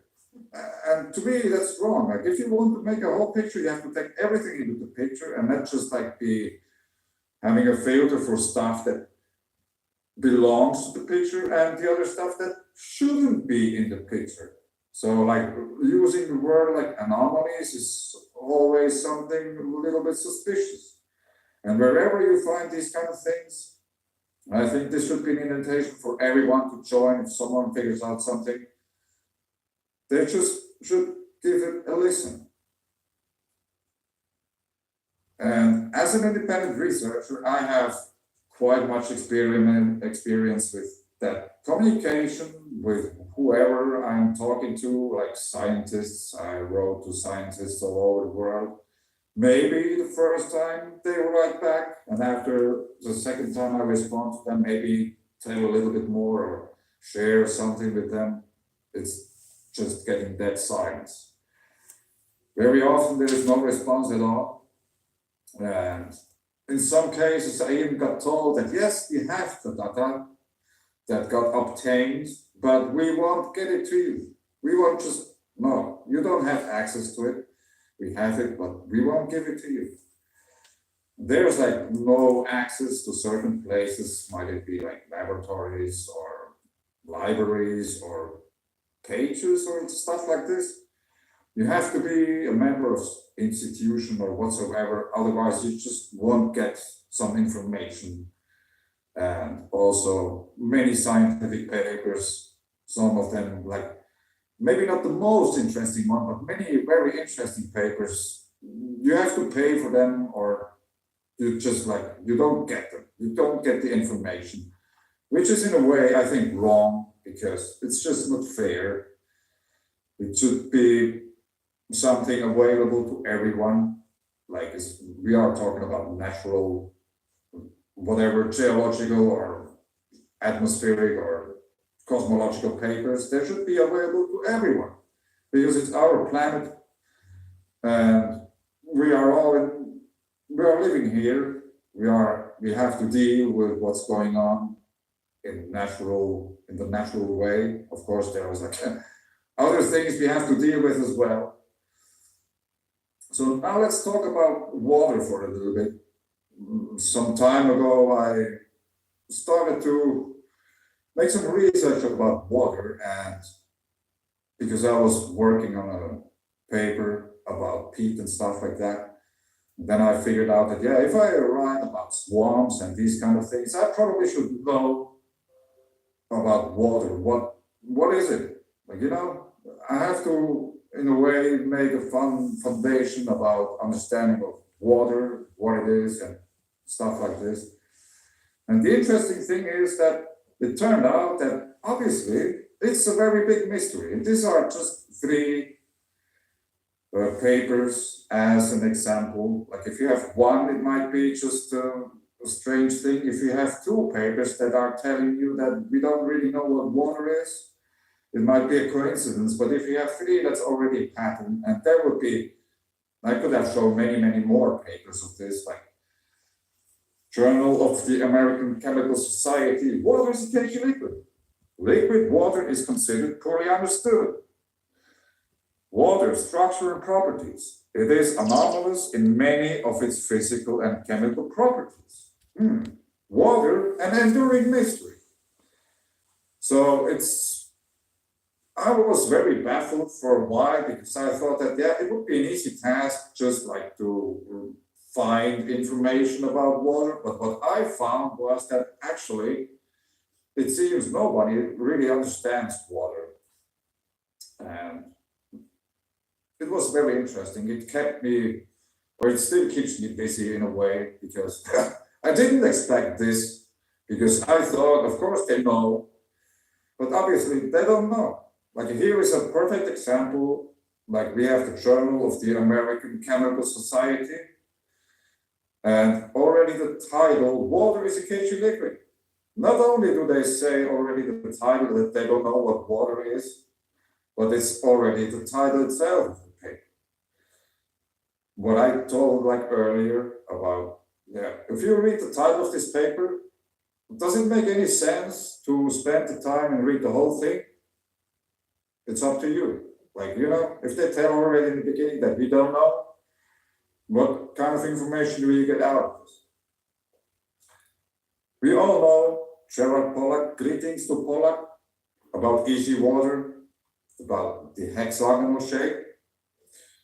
And I think all the water that is in humans, for example, is in easy state. If we go to the because there's just one thing I don't remember this page.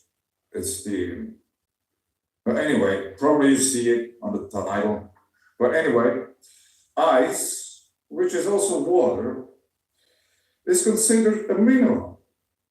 The IMA status, the International Mineralogical Association status, has approved it as a mineral, basically like every other mineral too, like quartz or what have you.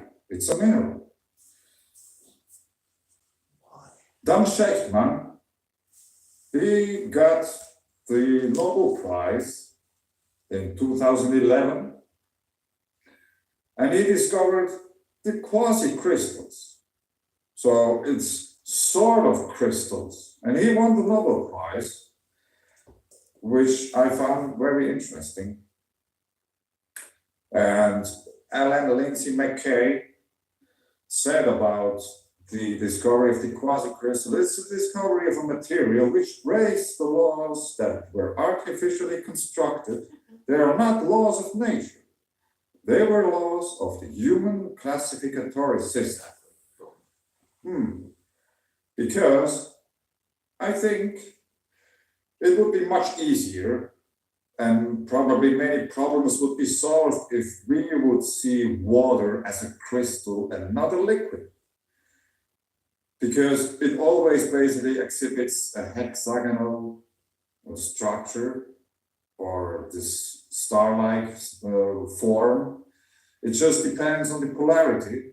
If it's charged positively, like liquid, it's on the positive side. We have the outer side of the hex, we get the hexagon.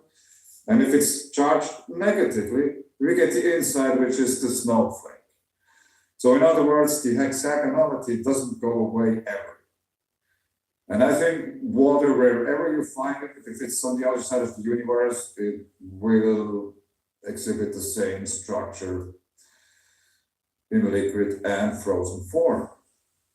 And maybe my claim could be seen as the same thing, like saying that water is not a liquid, but it's a crystal. It maybe just like contradicts some kind of classificatory systems, but not the actual law of nature, because obviously we have the snowflake and the hexagon. So now let's talk a little bit about clouds. And if you see a dragon here in the picture, I think you see the correct thing. We can see the beard. It's not obvious like here in the picture to see, but this moves from right to left. In other words, it's moving with a snort forward. And I think the reason for this might be it's a helical structure that moves in the sky, and we have some kind of how to put it. There is a layering, you can see the beard which is down below. And I have some other pictures of similar things, so this is not a one-time event. And maybe that's the actual reason why the ancients were talking about dragons, after all. The science branch of meteorology is based on the chaos theory, which is probably the most unreliable theory ever. it might not even be a theory after all, because in a way, like if there are no islands in space, there is no space for chaos either. So we have, in a way, to believe in chaos in order for it to exist. And how science or how meteorologists try to conquer the chaos is with maths and computers. And if you just look at this picture here, and all those cloud pictures I show you are made by myself. I have a few thousand cloud pictures. If you look at the picture here, yeah, this doesn't really look like chaos. At least in my opinion. We all know that Earth has an electrical circuitry and the universe is electric. So Earth is just a part of the universe. So there's no reason for why the Earth shouldn't be electric at all. And here we have the magnetosphere and stuff like that. And I just draw here very sketchily, basically the Berkeley current, because I haven't really found any pictures on the internet that were regularly displaying the magnetosphere and the Berkeley current. For some reason, if people talk about the magnetosphere, you only get the magnetosphere. And as we all know, electrical currents are creating magnetic fields. And I think it's the Berkeley current that goes through Earth that is creating the magnetosphere.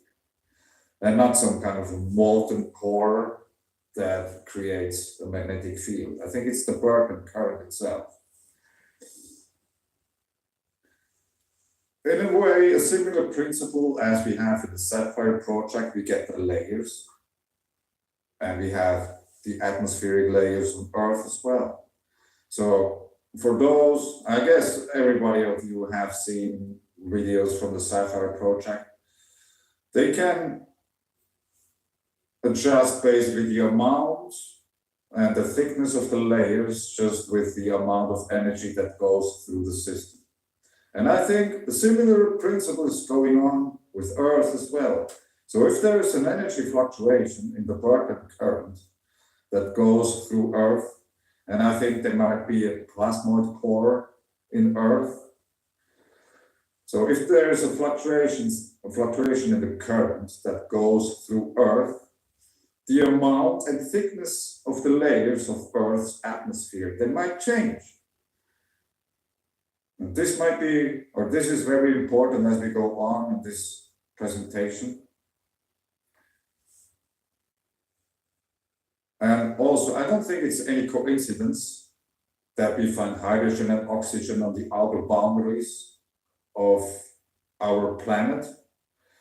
And this smaller insert here is from Donald Scott's presentation about Berkeley currents. So we have a spherical body here that is fed with electricity. And naturally, the lighter elements, they accumulate on the outer edges where we are, which is a very good thing. Otherwise, we wouldn't have anything to breathe. And if we would look at the condensation nuclei, pollen, smoke, pollution in the air, if we would look at them as charged particles, then we would get very close to what is the basic idea of this little talk about the clouds, because if we go, that's a rather recent video from NASA. What is plasma? And at 15 seconds, they already tell you, or 14 seconds, yeah, plasma is rarely encountered on Earth. Nope. Yeah, okay. So some professionals say that it's very rare on Earth. And another video that is rather new from the UK Atomic Energy Authority. There is a professional talking about plasma physics. Something like 97 to 99% of all of the matter in the known universe is plasma. Actually, it just so happens that here on Earth, the conditions aren't particularly conducive for plasma. Plasma universe, Anthony Perret. Greetings to Anthony Perret. 99.999% of the universe is plasma. We have electric Perkin currents, bubble layers, filamentation, plasma jets, and plasma pages. So, what are clouds? Are data missing 0.001%? But that's also a picture I made. Yeah, so this is already quite much math for me. I'm not a mathematician. I think mathematics are totally overrated. So there's no math actually needed. And we have, this is an insert from Cygnus loop in the Whale Nebula, like somewhere in space. And that's a backyard picture of a cloud. That's the same cloud, a little bit bigger. And here on the right side, we also have braided structures just in the sky. Same thing. Yeah, Same and shape. plasma tubes. I couldn't find any better picture than here, but actually there seem to be some plasma tubes. I don't know if they're visible. And the picture here on the right is several years old. And yeah, this looks like a plasma tube to me. And if you look close here, you can see on the right side, it actually starts to connect. There's a small gap. We can see, and it's wrapping around itself. So we have a plasma tube in the clouds. And again, Anthony Perret, this is just basically about the perpendicularity of plasma, and I really like this petroglyph. Again, the small picture here, I don't know if you can see my mouse cursor. Yeah, we can. Yep. Yeah, that's good. This is like 10 micrometers or whatever. That's a very, very small like laboratory plasma thing. And here is just cloud pictures. Like if you just look up today, I took several pictures again, but I think you get the idea about the orthogonality or perpendicularity. Only plasma exhibits these kind of structures. Like I said, I could show you many hours in a row, just similar pictures of this perpendicularity. There might be some more. And here is again, maybe this is some plasma tube. I don't know exactly, hard to say. Would be nice to have a helicopter or an airplane or something like you just could launch off and go to have a look how it looks from the side and from above. But this is what you get if you just look up into the sky. Maybe this is another plasma tube where we have this kind of gap in between. And this is one of my very favorite pictures of clouds because it was amazing to see how this developed in the sky. And maybe that's also plasma tube. It's very hard to see, but we can see the perpendicularity. It's like perpendicular to the tube. And then we have another perpendicular feature to this. So it's really hard for me to believe that's all just coincidence. Yeah, the perpendicularity. It couldn't get more perpendicular than It's this. It's just amazing. Stefan, one thing, two things. 10 minutes, you got 10 minutes. And number two, is the perpendicularity what you're saying is it works with the E and B fields? Is that why you're saying they're perpendicular? Yeah, the electromagnetic wave, like the magnetic field is always perpendicular to the current. Okay, cool, thanks. Continue. 10 minutes left. 10 minutes. Oh man, we have the cellular structure, so we have to go a little bit quicker to that because, and of course we have the filaments, and you all know Ben Hyde's experiment with this, and this, somewhere I have a video of this cloud where you can see this feature moving, so that's, it was very interesting. I was very blown away when I saw this experiment. So now we have to go on. So was I. Like one still, one little thing still about clouds. We should maybe consider many of the winds we have on Earth as ionic, because they are swirling around where the Earth is discharging and charging. So now let's talk quickly still about volcanoes. That's the eruption plume, and here on the right side we have plasma. And that's a small GIF where you can take a look at how it moves. Here we can see the streamers going upward. That's one of the volcanoes I monitor. Stefan, that's one of the volcanoes I monitor in my lab 24/7. That's awesome. Oh, right. Yeah, I have several videos about this. For me, it was very puzzling when I sent some samples to the Finnish Geological Survey. It came back and it was described as metamorphosed volcanic ash. And it was taken from here. And there was another sample which was identified as metamorphosed lava. So there are not really volcanoes here in Finland. And somehow it seems that volcanism in general isn't really understood. And maybe they are much more abundant than previously thought. These are some pictures of the microwave experiments I did. This is the stone before it was in the microwave. It was flat. In the microwave, obviously it started to grow and glow. And later on we cut it open and there was a cavity. And it turned out that it contains a lot of aluminium. And these are the pictures from the electron microscope, and this is magnification 800 times. So these are very, very, very small features here, what you can see. I started to compare asteroids, mud volcanoes, and lavas from all over the world, and it's turned out that it is about the aluminium content and not so much about the iron content. So if lava would come from the bubbles of the Earth, then we would somehow expect that there would be much iron, but that's not the case. And there are like many, many stones, many different kinds of minerals and stuff. They contain a lot of aluminium. Earth's crust contains about 80% of aluminium.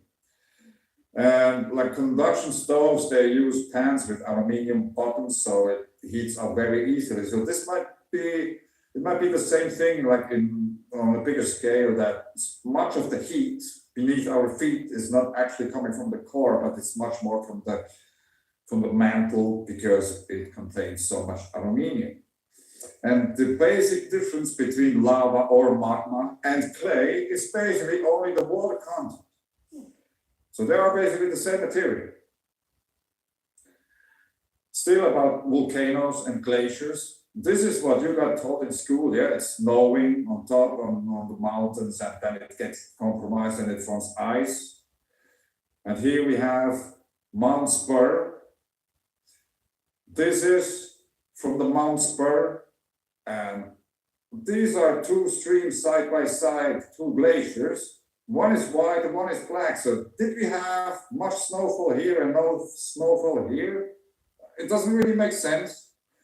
And if you look on the right side, this really looks like a watery lava stream.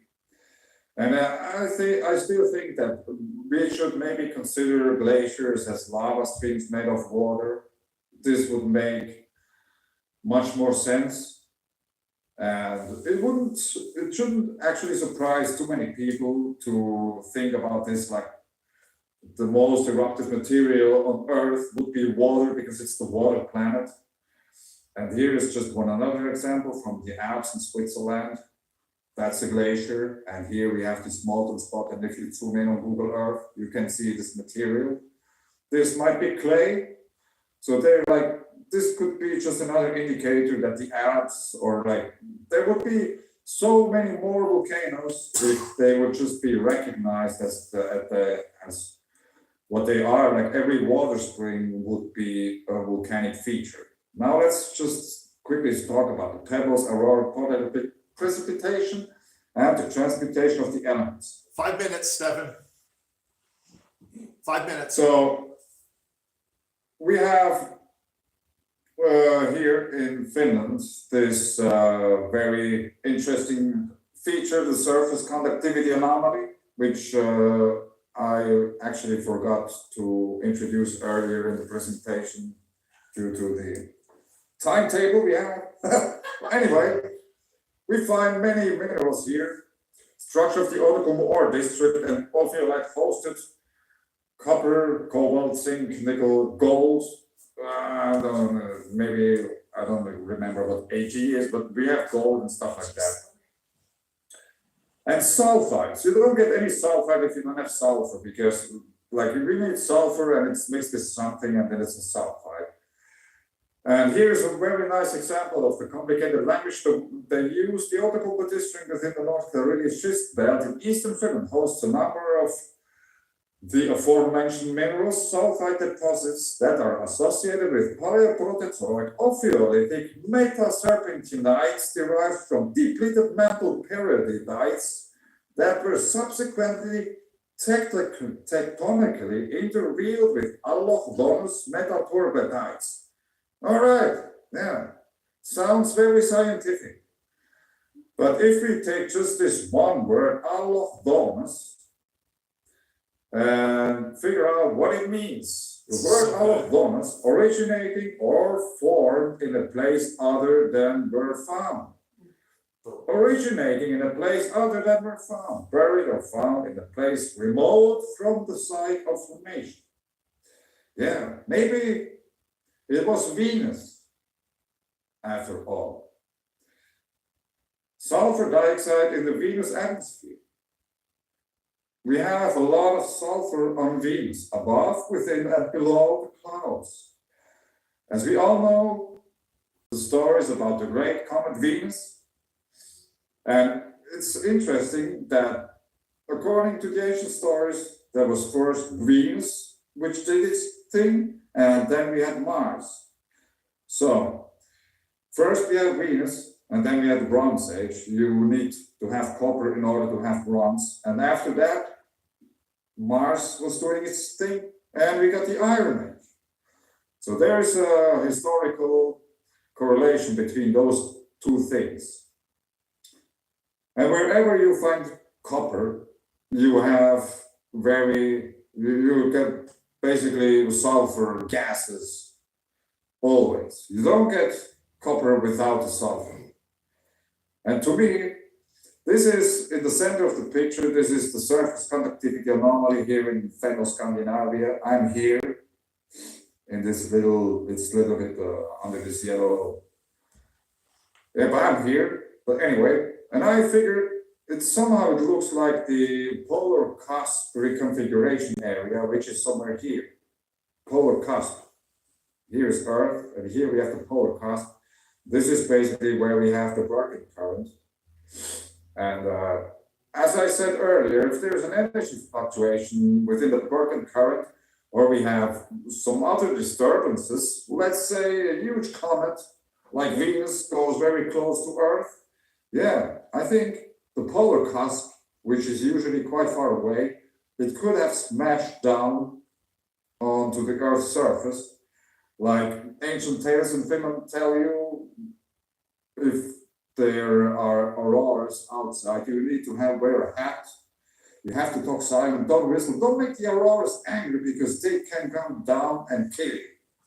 So maybe the ancients experienced something like this, that the auroras actually touched the ground. And I think it goes very well with the ancient tales about Venus. And if you look at some metallogenic occurrences, we have somehow vortices, like as we have in the auroras, and we have the band structures as we also have in the auroras. So I don't think this is too far-fetched. We just look at the pictures. There's no really math needed to this. Some of the ore deposits, they are somehow vertical in nature. They might represent some fulgurites. This would be also more indication of the electrical nature of the origin of those copper and other metal origins or occurrences here. Here's a small part of the Finnish national epos, the Ghada Che. Copper is very, very often mentioned. And here, that his skirt sparkles with fire, that his stockings are blue, and his crimson-colored shoes. And maybe I recreated some of these things from the Kalevala with my microwave experiments. Here we have copper ore. Here is the color of the copper ore after it has been heated up. It seems to be crimson color.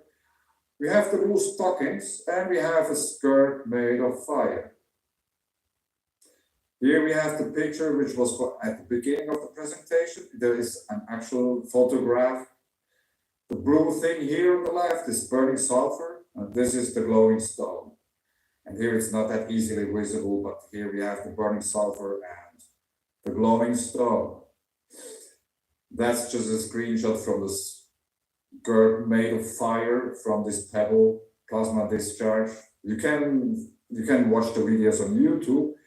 And if talking about stuff coming from above and ancient stories about raining brimstones and stuff, yes, I think I have finished brimstones. And also very interesting to understand is that the copper ore here in Finland is almost identical to the copper ore found in Cyprus. And Cyprus isn't too far away from Sodom and Gomorrah, the biblical ancient places where they were talking about brimstones raining from the sky. And Cyprus is the place where the name copper, cuprum, actually derived from. And this is just another example of a brimstone. I still wait in order for someone to confirm that this is actually containing very much sulfur. Until then, I have to somehow rely on my own, how to say it, investigations that this is actual sulfur. So, in other words, I think that copper got created out of sulfur in an atmospheric elemental transportation mechanism, some kind of a high temperature metallizing and rapid cooling process, auroral particle precipitation. The auroras touch the ground. That's why we had first a Bronze Age, Venus, i.e. sulfur, and then an Iron Age, Mars, Iron. That's an interesting. That's why copper is red, because sulfur turns red when you heat it up. That would explain the Olithic metal ores, and Olithic metal ores, like Olithic means it's like a circle, like the balls, like the marbles you have in the desert there. The vertical ore occurrences in the crust, and the brimstones, and a bunch of other things, which we don't have really time to dive into now. So thank you very much for listening. And never stop looking for amazing things.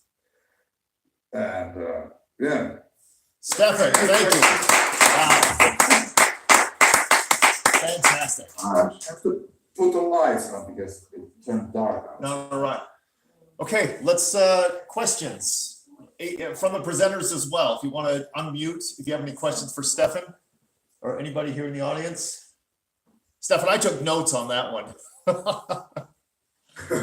I have to just figure out how I get you all back because I see only like what I have on screen now. Right, I don't know. So we're gonna okay, well we set up. All right. Well, we set up for Edo. Any questions? I have a question. Yeah, go ahead. Maybe it's a statement. I know since you're in Finland that you're more familiar with Christian Berkman, but here over in Western culture, we don't really acknowledge the fact that Earth has its own electric field until just recently. There was a paper just came out, and it's in Earth.com. It's titled "Invisible Electric Field Discovered Surrounding Earth," NASA says, as it's crucial as gravity. It even states in the article itself that they, for the first time, acknowledge that the Earth has an electric field. So that's just how far behind we are as opposed to the northern European countries where they follow Berkman and such. So thank you for sharing. You have to remember that Finland is a very Western country. So in other words, they are very westernly orientated. And the picture behind me is actually, I acquired this from an antiquity store. And it represents basically the first Christian priest that came to Finland. And the guy here, the other one, he has an axe. And it's another way, how to say, like, if this wouldn't be this kind of a very Western country, I would have many contacts here because I'm talking about like basically like very important things, like, but it's not the case. So it's very difficult for people here to somehow get a grasp of old knowledge because we have the new knowledge now. Right. And it's like, to me, when I somehow realized that clouds are plasma, you don't get plasma without electricity. Mhm. So for NASA or whoever said, yeah, we just discovered the electric field. Yeah, It's have you like, ever watched to the sky? That should have been Yeah, obvious. it's the clouds. Yeah, it's so obvious. Like weather is entirely electrical. Right. Like the clouds are in a way it's not the clouds' fault in order to make something. No, it's the energy that ionizes the particles in the air that form the clouds. So the clouds are basically just a secondary effect of the electricity already being there.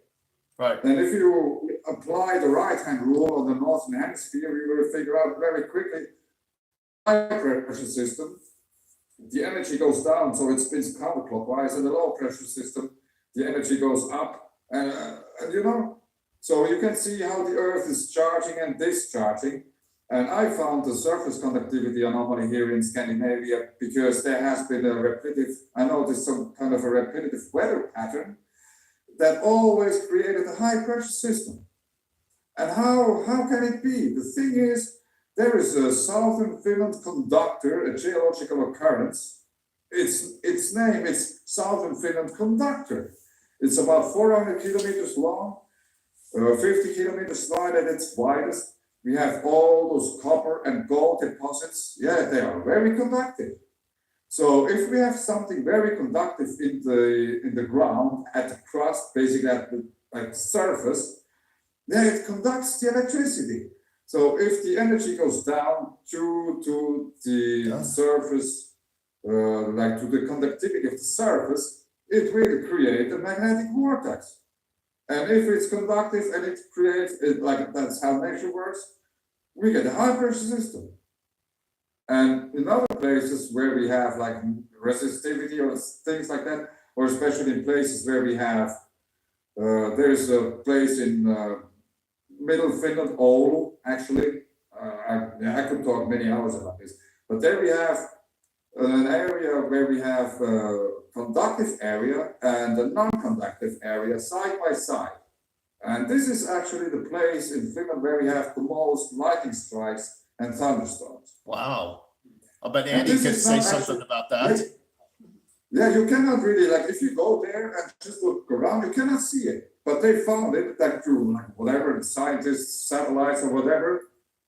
And that's very interesting. So, if we would have more data about the conductivity of Earth's crust and stuff like this, like, also, like, if we take, or if we just, like, would take clouds as plasma and understand that they are, like, basically entirely electrical, and the weather systems, like high pressure and low pressure systems with all the volcanoes, how they are like Joule antennas and all this kind of stuff, and combine this with whatever information about telluric currents and stuff like this, then weather forecast would be an entirely different thing. I completely agree. I completely agree. So we're gonna have to cut it off right there. That is a fantastic point. Completely agree. Yeah, like all those like precursor earthquake phenomena associated with clouds, or like temperature anomalies, like the paleothermoelectric. Yeah. Like you cannot. It's not only that the electricity heats stuff up; it also can cool down. Right. So like where we have temperature anomalies, pre-earthquake, like phenomena like this, where we have temperature fluctuations. Yeah, it's electricity. It is it's electricity. Not only heating; it also can cool down. Like it can. It's Stefan, we're gonna have to take a break. Thank you very much. Again, I really appreciate it. Hey, everybody, we're gonna take a 5-minute break. It's set up. We're just gonna allow people here, bathroom, food and whatnot. So everybody on your end, do the same thing. We'll be back in 5 minutes.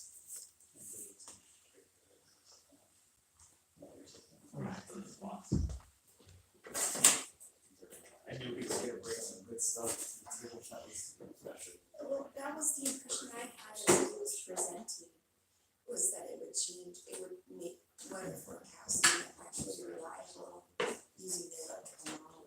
Right. What was added into it? I mean, I think heating and convection are clearly a part of the concern, but just ignoring the electrical component of it, I think That is it's just. clearly there. It's clearly there. Well, and then even when I saw. It would be a interconnection with the sun. And then the sun would have Berkeley currents interconnected with the and its neighborhood of the galaxy, et cetera, et cetera, so somewhat fractal. So what I'm trying to figure out is if you're just looking at the sun as a black box, are you getting that input, or is this kind of coming in and then go out? Well, this is actually a place, I actually take issue with the way that they set up their experiment with the, star in a jar, The sapphire. yeah, the Sapphire project is, they set up the sun as an anode and the environment as a cathode, as I recall, I think the polarities. But I think that's not representative of the real model. The real model is there's a filament structure, and the sun is a Z-pinch, is along that filamental structure. So there's a net charge traveling through, so there will be, well, there's gonna be a net charge in and out, but there's also a net charge filamental. So imagine, a giant filament spanning across the galaxy, and then the sun is at a Z-pinch. So if I were to take a plasma tube, and I would put a grain of sand in there, and the plasma will pinch in on the matter, and you'll see like a filamental structure that pinches on that there. So and so You're just saying the shape of it. yeah. So there's a charge potential that's creating the filamental structure to begin with. Yes. Yeah, there's a current, an electrical current traveling, a net charge differential, a voltage gradient across space, Z pinching filamentally, because that's what it wants to do. But there's more to the Z pinch than just it's like a Load up structure. This is where Berkeley current comes in because, and this is where Don Scott's research. That has an internal structure. It has a counter rotating structure in layers, and so this structure you'll find it pinching in on the poles of the sun, and then the sun will have its own currents, also pinching in on the planets, and then the planets will have that same thing with the moons, and so they're all self-similar in part. So, you basically have that. Sorry, go ahead and finish all that. When you're done. You show this. And I was just talking about working currents. Oh, right. Yeah. One thing that Stefan brought up is that some scientists say that that the Earth is not it's conducive to plasma formation, which is just absurd. Well, we're sitting in a big insulator. The atmosphere is an insulator. Right, it can be overcome, but what some have acknowledged in recent years is that actually that flame right there, by the way, is plasma. Right, exactly. Yeah. But the atmosphere is a plasma. It's just a very low level plasma because it's largely made up of a capacitor. So I totally agree with the idea that clouds are a visual manifestation, that they're allowed us to see some of the plasma structures inside of the atmosphere. I wouldn't call them plasmas themselves, and they do have some net charge, so I guess technically, yeah, but so is all of the atmosphere. But clouds allow us to do is actually see the structures of what's already there, but even if the cloud's not there, the atmosphere is far more complicated and structured than we can see. It has internal and concentrated portions, we just can't see it. This is your ghost on the wall speaking. We got about 2 minutes and you're on. Right, that's why I wanted to do a quick test there, so it's working. Thank you. Wonderful. So he said, so this is a Wimphurst machine, and of course, if you crank it, you get a nice discharge across the two electrodes. I was just playing around with this in my lab the other day, and because I have another experiment that I do where I take a Jacob's ladder, which is that thing that has an arc discharge between two electrodes that travels up, and you always see it in Halloween events. And I thought, but I can turn on my transformer and it'll rip the flame apart. The positive components of the flame will go one way and the negative components will go another way. It'll literally split the flame out. It's actually called the butterfly effect, and other people have done it in different ways. So I did this, and if you notice, you go 1, 2, 3. Okay, about 2.5 turns and you get a discharge. Watch. So just regular happy birthday candles. Regular flames. 1, 2, 3, 4, 5, 6, 7, 8, 9, 10, 11. You can see the flame is definitely reaching toward the one side. But what we're seeing there is the manifestation of dark plasma. That's what it is. Plasma has 3 states: arc, glow, and dark. Dark is all this. We can't see it. And we know that that's the case because the charge that's building up on the electrodes is being absorbed through the dark plasma into the flame and then dissipated through the flame, because the flame's, an active type of plasma. Whether it's probably, I don't know if it's plasma glow or I don't know if it's hard, but it's glow. But I mean, look at that. It's completely absorbing it up. Bye-bye. So when scientists say the Earth is not conducive to plasma, what are you saying? That's retarded. Of course it is. That's right here. We live in it all the time. So I don't know if clouds are plasma, but do they manifest All what the plasma atmosphere do? is a low level plasma. Right. That's the way to think about it. And clouds are just a visualization. They allow us to actually see structures within them. And sometimes they're caused by that too as well. I mean, we know condensation, there's going to be gradients in the condensation, and so you're going to be compressing certain portions, and some parts will be more spaced out, so it's both. It's part of, I just think saying it is a plasma misses the fact that it's all a plasma, of which that's a way of visualizing what's already there. And so, Even when you don't see clouds, is my finer point, there's still plasma there. It's just not. Clearly. Can't see it. clearly. Yep. Clearly. Okay, Edo, we're getting ready to go, and let's see, everybody's back. We're all good. Now, Edo you don't have your camera today, right? Not the webcam, but I want to share some screen there. Okay. So I'm gonna hit the timer, and as soon as you go ahead, start sharing your screen and take it away. So let's see if this works. If you can see the screen there. Yeah, we sure do. Okay, audio in order. Yes, we're all in order. So do your presentation, then I'll do the questions. Right, so we're gonna have a talk, you and I, in the audience and everybody else that's participating here.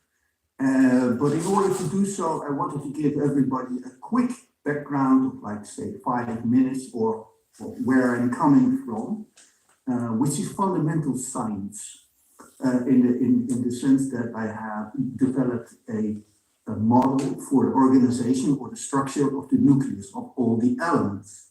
Now, this is super fundamental science, which is not something I'm going to bore everybody with today, but it will lead to the juicy stuff like transmutations, the things that the previous speaker pointed out.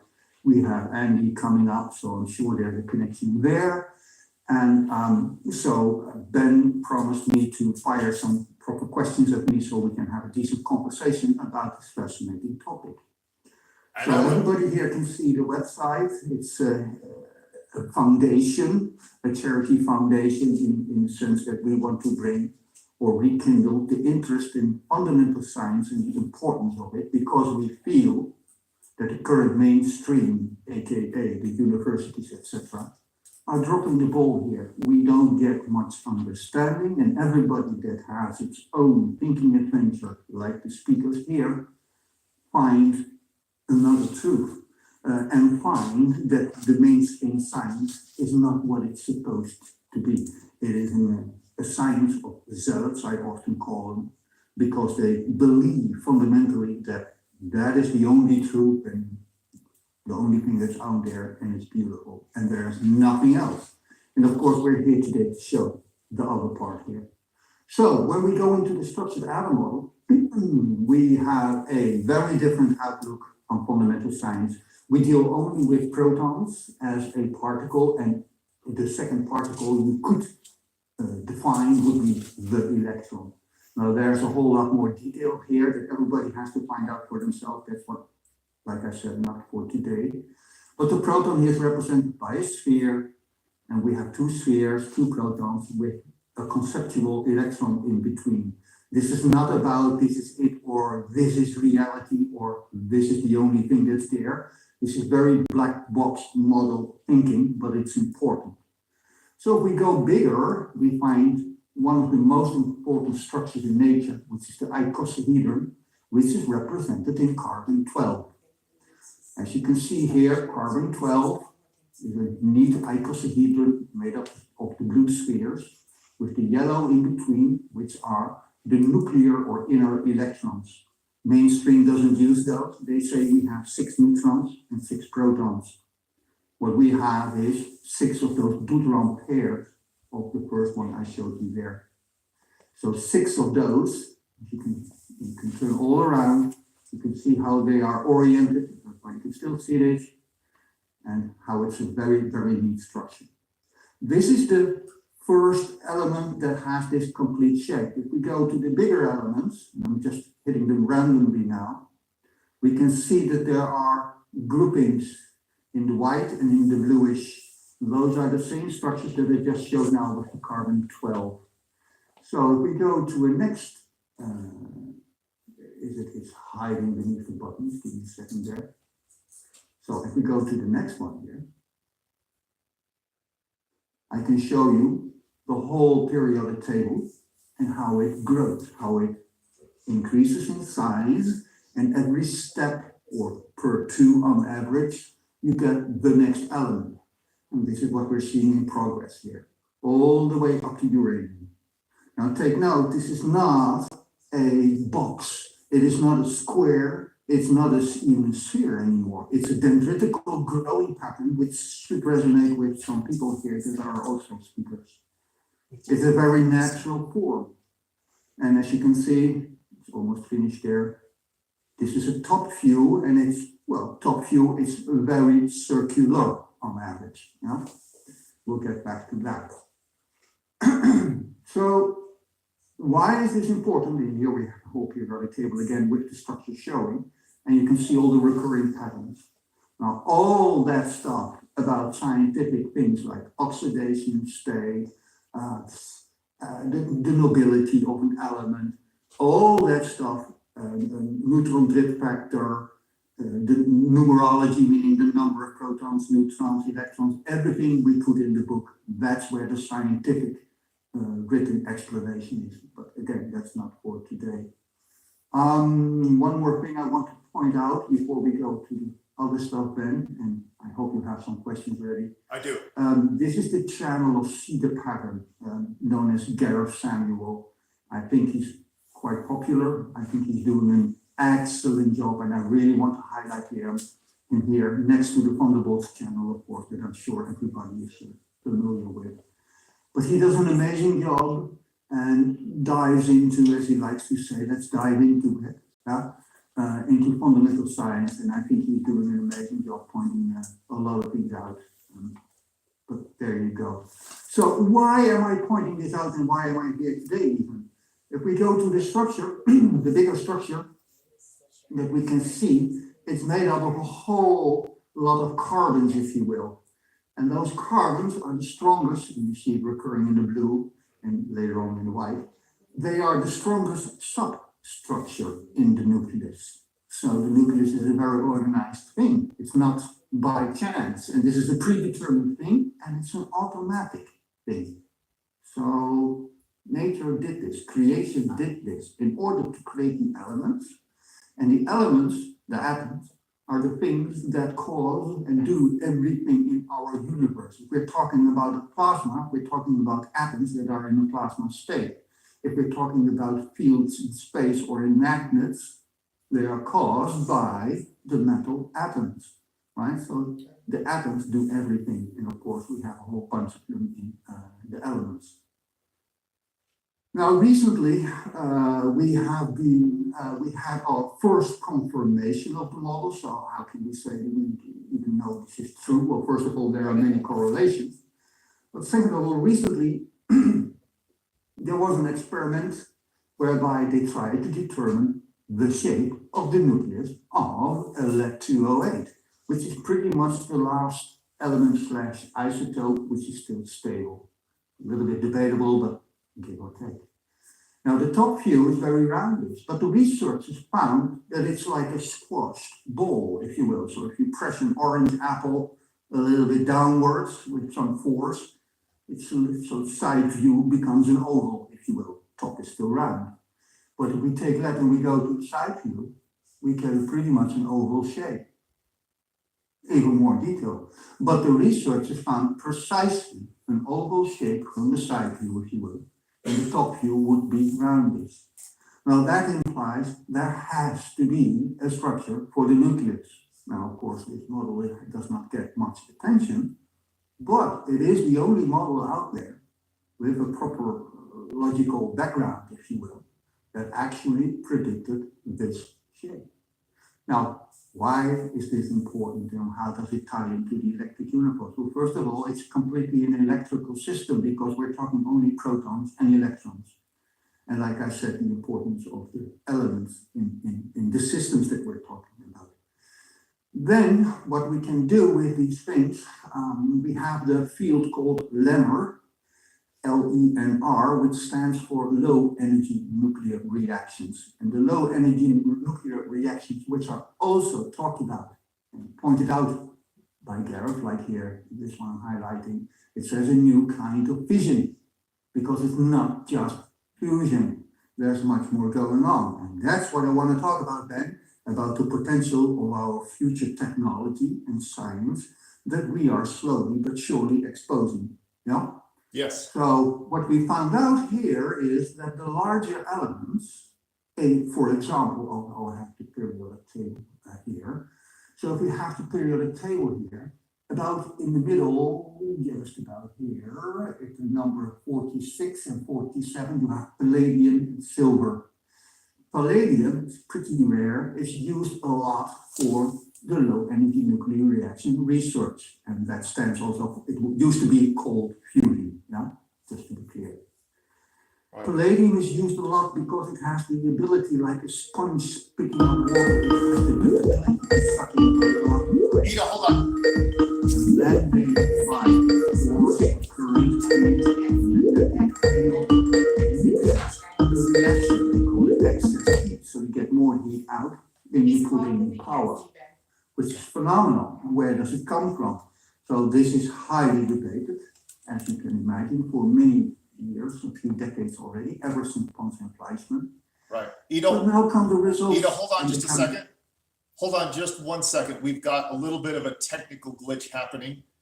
Stefan, if you could still hear me, stop sharing your screen. Stefan, stop sharing your screen and you should be able to see us. And then Ev, if you could mute your mic. Sorry. I don't share my screen, I think. It's still showing that you're sharing it. There we go. Okay, now you should be able to see Edo's presentation. And then Ev, Everybody else seeing it, yeah? Yes. I think so. If we could just get Stefan and Ev to mute their microphones. There we go. Okay. Okay, We're all set, yeah? sorry, Edo, go ahead. Please continue. No, this is normal for these things. It is. It is. So, palladium, used a lot with cold fusion research, lemma research. The chemical analysis show consistently new elements. Now, of course, that is debated as well, and the mainstream says can't be, shall not be, but the times are changing. Not too long ago, and I'm talking the past 2 years or so, more news is coming out, and I've been there on the conferences myself, giving presentations myself, talking to these people, listening to the other people. Institutions like the MIT or NASA or a reproduction experiment in China University, and I forgot which one, I apologize. But these results show consistently chemical analysis whereby lighter elements are formed. So, for example, magnesium, or a carbon, or a silicon, or an aluminum, or aluminium if you're European, right? So, but always lower, or in this case, higher than the palladium. And if we're using other electrodes like a tungsten electrode, you see the elements above the tungsten. Granted, you see a little bit occurring like upwards from the palladium number 46, going to a silver 47, maybe even a cadmium, but that's because of the fusion that's going on, and we have a whole presentation about that. So everybody can go to Ghada Che, for example, our own website where you find everything that I'm talking about in the form of publications. But the thing is this, lighter elements are formed. So what we're seeing is, if we're going to a larger thing like this, we can see that parts of these branches, as we call them, are breaking off. They are breaking off kind of like this, or just that one, it would break off like that.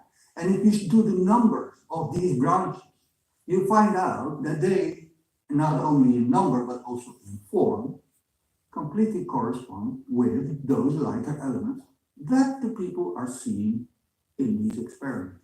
This is how fission works with uranium, and lo and behold, the cold fusion field, and this is my conclusion where we can nicely perhaps give the stick to you then. This is not only true with uranium, this is now true through the cold fusion field. We stumbled, as always, upon a method to fission stable, heavier elements. Because the elements I'm talking about, like the palladium, silver, or the lead, they are all completely stable, as everybody knows. They are not radioactive. But the current field is only using free neutrons to cause fission-like things. And the fusion allegedly, well, that's a whole nother ballgame. We're done with hot fusion. And that's it. I'm talking about everything in between that's being ignored, that the cold fusion field exposes. So these shapes are critically important. We see that nature has been doing this always, and we're just right now scratching the surface. Wait a minute, that's how it's happening. Because these steps that I'm talking about, like a carbon, and think now in geology or in cosmical terms, a carbon plus an oxygen, for example, here, and you put them together, you just get a silicon-28. Not only does the form allow it, the numbers allow it, and everything else allows it. And we start to understand that water, already mentioned before, is a very special substance. It's the basis for life, and I'm telling you everybody here, that water could very well be the fusion fuel of nature, that nature plays with, to create heavier elements, to create planetary bodies, to create stars, etc. But also to create more elements, perhaps even in biology. And we find out through the fission in the cold fusion field that nature builds in blocks and chunks. It can rip it off and it can put it back on. And that opens the door for us humans to do a very new kind of technology, or at least revolutionize nuclear technology completely and utterly, and that is what this foundation is about. Now, last tidbit then, this corresponds to many things, and our previous speaker touched upon it, maybe Andy will too, is that this seems to have very much a link with what we find in all the geological layers and the metamorphic rocks and the pyrogenic intrusions and the quartz veins, gold, not to mention gold and gold veins, which is only deposited on the very edge of the bedrock, right there. That's where the gold is, right? This stuff is created in situ, meaning at that place, right then and there is where it's created. It wasn't transported there, it was created. So that's my claim, at least. And that's what we find out in the end through fundamental research. So then, this is where I want to Great. Stop with my introduction. Wonderful. Thank you.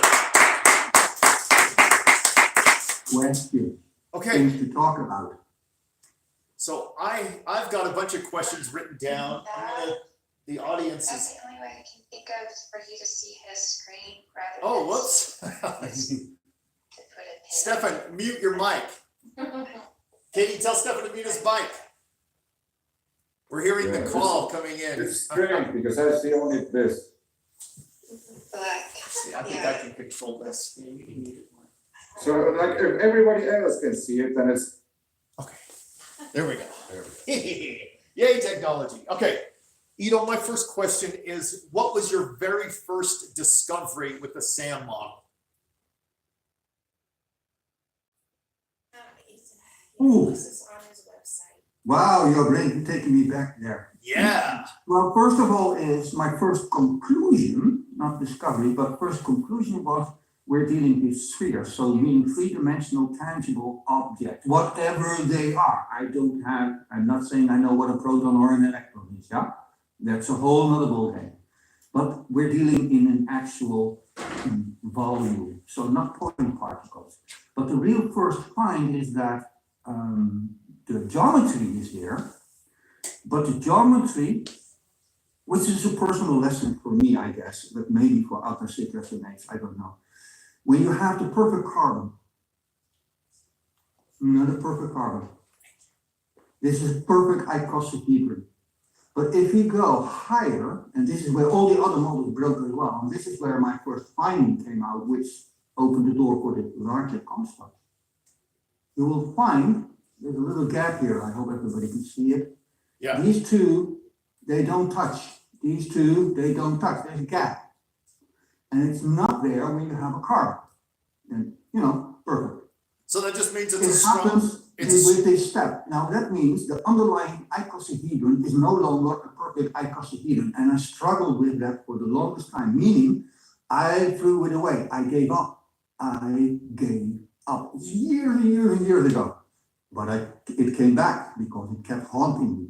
What I learned is that when you add the next deuteron pair, that was one of the findings, this is a step to the next element. So the next two protons, or one proton, one neutron in the standard model. It causes that thing to open up because under here is a perfect tetrahedron. So it's an exchange, and you can see that exchange even in the binding energy nitty-gritty, meaning the larger geometrical perfect structure had to be flawed, broken, for a new one to arise. Translation in philosophical terms, which is an important critical lesson, first of all, to understand that the larger form is based on that concept. And second of all, this is how growth works. If you have something perfect, you cannot grow anymore. You need the errors, or rather the changes, in order to grow. So this was an important finding. right. So I'm gonna diverge just a little bit because I want to ask a follow-up question to what you just showed us. If there is a break in between, oh, you can't see me pointing, but the audience here can. If there is a break in between the icosahedron that you described, we should be able to see that as an energy level difference, can we not? That Like is in the true. lab? That is true, because what you see is that in the binding energy terminology, right? And there's a whole story there, but in binding energy terms, the carbon-12 is pretty neat. And if you go to the nitrogen step up, it's a very little difference. So energy-wise, it's only 0.1 million electron volt MeV or so. While on the average, you're talking several 2, 3, 4, 5, 6 MeV per step. And this one has very little. So you can see that there's an exchange. So it does have its extra, right? The normal 2, 3, 4, 5, 6 MeV, but there's a penalty there, a reduction, if you will. So you can see that totally. Right, okay. I've got more questions. Anybody have one? Nathan has one. Yeah, it's been great to see what you've done with this over the years. Early on, there wasn't much discussion about the electron shell, quote shell, in this model. Has your thinking evolved at all in terms of what's going on outside of the nucleus? Yes.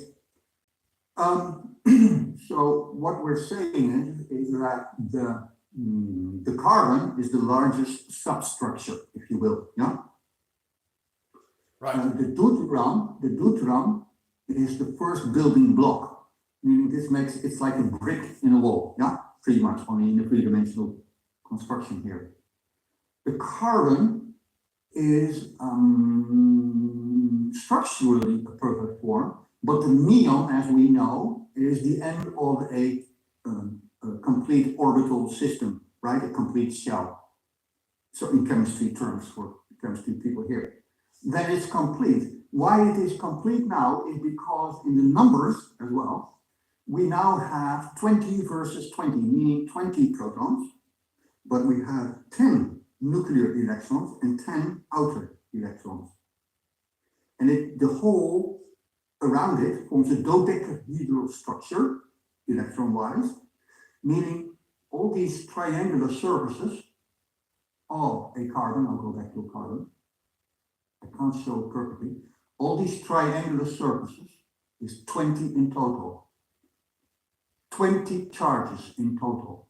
And we have these 20 charges, meaning now the shell is complete.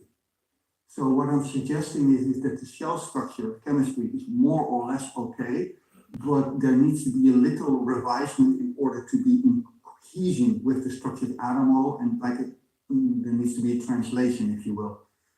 But it does adhere to what we see in chemistry. So we're not violating chemistry known properties and whatnot. So it's basically per carbon, it's basically like a shell. You just need to reinterpret it a little bit. So the nuclear structure dictates the orbital shell structure, very much so. And then we hope in the future that we can build our software to show that, because we simply can't at the moment. So it's not a uniform cloud. There's an imposed structure as a result of the inner structure.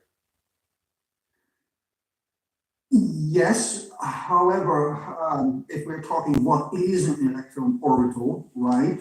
And what is an electron, again, that's a whole can of worms on its own again. So every topic we're touching here basically deserves a couple of hours, and we're not there yet. No. Well, this might actually explain the weird shapes that electron orbitals take. Like if you look it up, it's not round. I mean, some of the electron orbitals are round. A lot of them are weird teardrops and multiple teardrop shapes. Yes, well, most of those depictions that we see are completely mathematical induced. Yeah, it's just math. Right. Okay. So I'm not saying it's entirely incorrect or anything. That's not what I'm trying to do here. What I'm saying is, there are mathematical depictions, and reality is probably much more a natural form. Right. Okay, I've got 3 questions. We got 14 minutes left. Anybody else here got one? So I don't want to. If anybody online, any of the guests have a question, please unmute and ask it. Edo, let me go with this one. When the branches, tell us the significance of when a branch breaks, and do they ever break? I'm guessing that the carbon florets are probably the last thing to break apart. And it would be the arms that we see that actually break whenever we have that happen. Is that your understanding? Is that when we get fission, it's breaking off at the arms, but it's not one of the carbon florets? Or do we know that?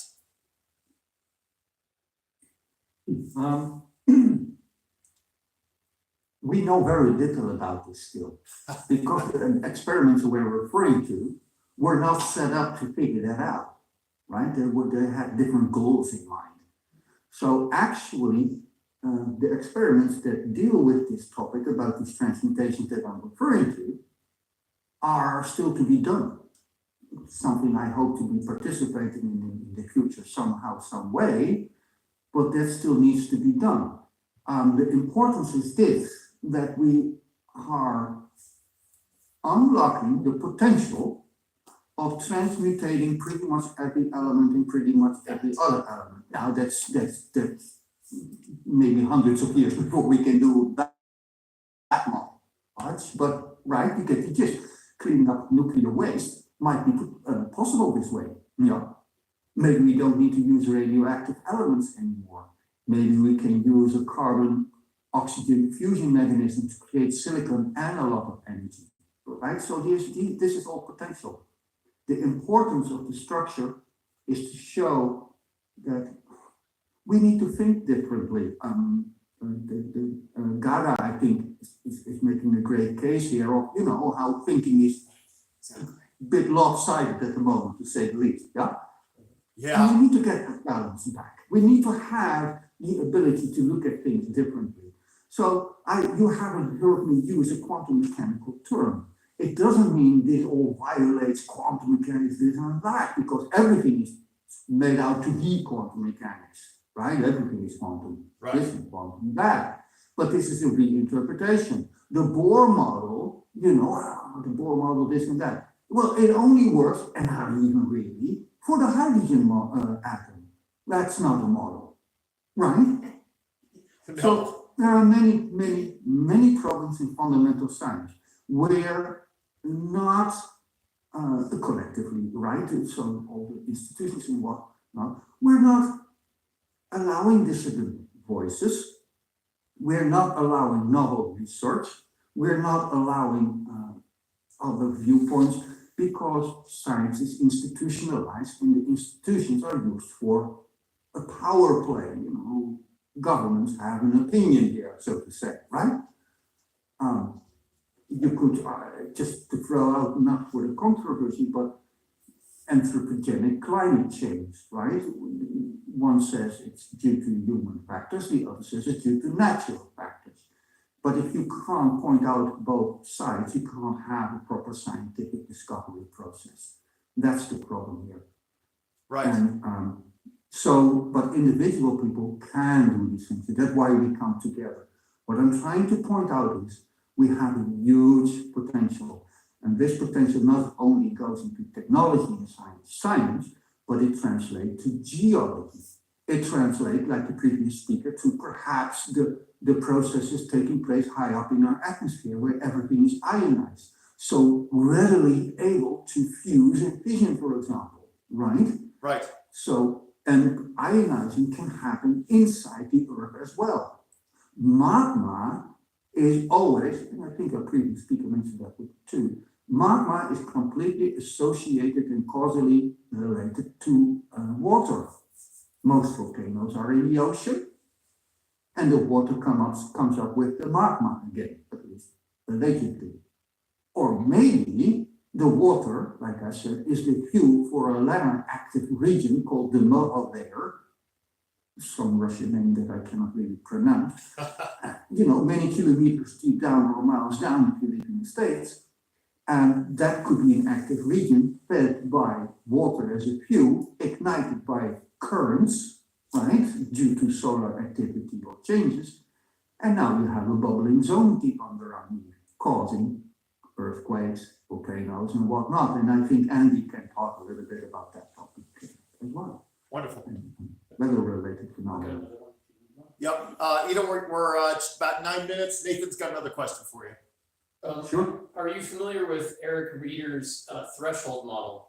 It's kind of an alternative to the quantum explanation. He's got some pretty good experimental evidence to go with it. He's a little eccentric, but I think he's onto something. I can't say I am. Perhaps I am. Perhaps I'm not. I'm not so good with names. I have way too many names, if you will. So yeah, the basic assertion is that what we're seeing with quantum behavior isn't truly quantum. It's thresholded, and he has some experiments that show that unlike quantum, you actually can have the energy appear in two places. If you account for the fact that things jump, that electron shells jump in thresholds. Anyway, it's worth checking out. I think it'd be related to what you're doing. Okay, well, like I said, there's so much to discover still. I really feel that sometimes it depends on how you look at things, right? For me personally, I feel I've learned so much through this discovery process. The whole nuclear physics has been simplified through this model, yet completely applicable and all that. But it also taught me that we truly, really have no proper understanding of whatever fundamental science we think we do. We don't. We have no clue what an electron is. We have no clue what a proton is, let alone the whole particle zoo that's made up afterwards. And I'll be very adamant about that. I don't do antimatter. I don't do time travel, which is just a fairy tale. I'm sorry. It's an illusionist trick. I don't do black holes, for example, no big bangs. And those things are simply not realistic. And not because of a lack of imagination or understanding of quantum mechanics fundamentals and whatnot. No, they're simply not even needed. They are unsensical concepts that lead to nothing. They don't lead to understanding. They don't lead to knowledge. Nothing realistic ever comes of it. It's just nice for movies.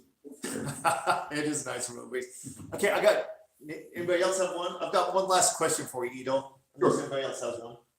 Okay, what anomalies in the standard model does the SAM model cover? Well, I should be able to rattle them off. I can say there's a lot of them. I would suspect so. What's a good example? Okay, fission of uranium, a neutron drip line, the shape of the nucleus recently confirmed, which is a real confirmation, by the way. That's a real win. Yeah. When did that happen? What was the date? Was that like this year? I want to say 1 month ago. Oh, just barely. Wow. Yeah. Who did that? Who confirmed it? A university in England, I believe. I forgot the details there. I'm sorry. It's a press release, right? And some simple stuff there. But what I tried to show, that is a real confirmation that is not coincidental, like I say. What are the odds, right? Right. So that's a real one. But the fission, so no, there are about 30 nuclear models, all debated and written about in one book by Norman Cook, who passed away 4 or 5 years ago, something like that, who also had a structure for the nucleus, only lattice layered, and using protons and neutrons.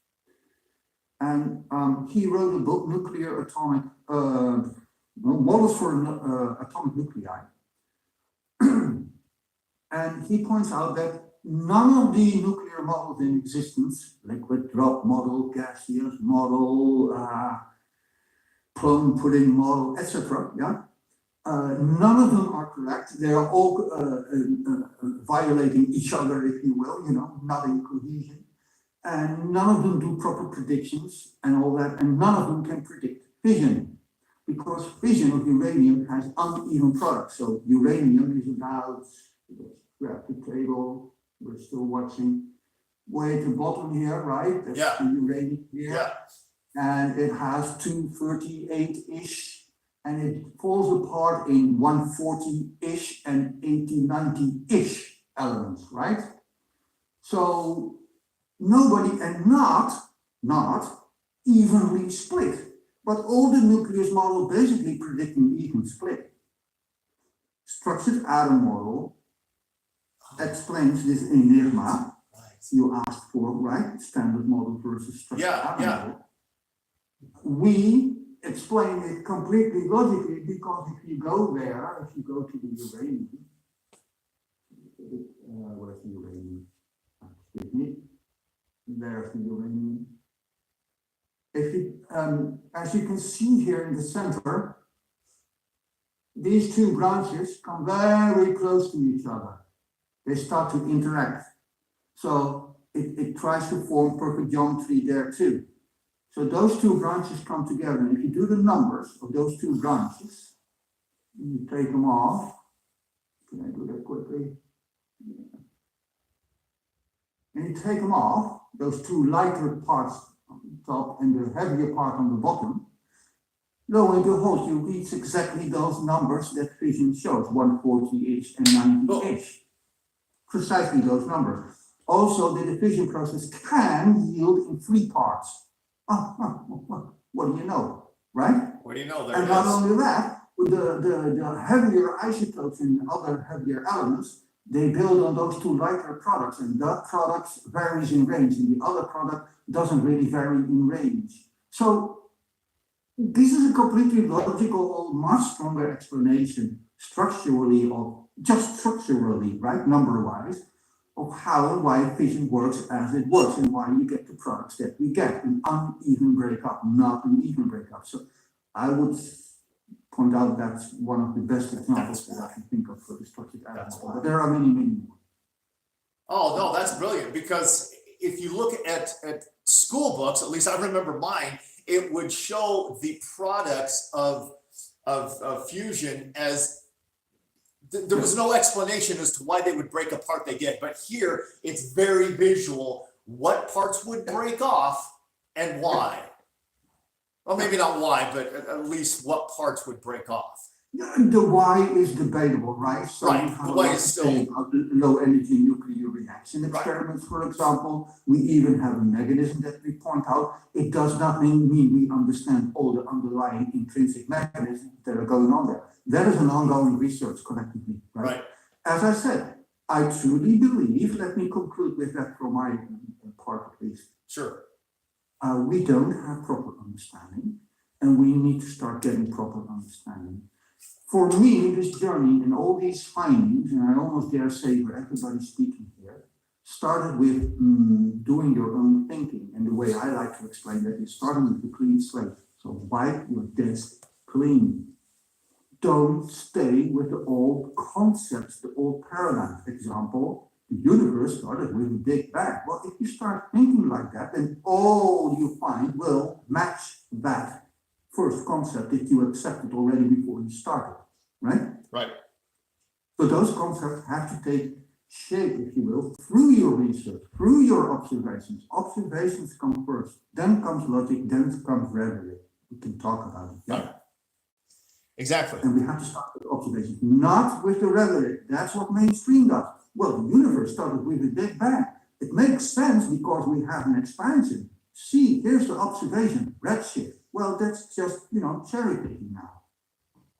It has to go the other way around. Then you don't get to a big bang. And it's not even cherry picking with the redshift. It is completely ignoring another explanation for redshift, aka Hawthorne Jr. They just completely ignored what he said. Right. So that implies there's an intrinsic something that causes redshift, whatever that may be.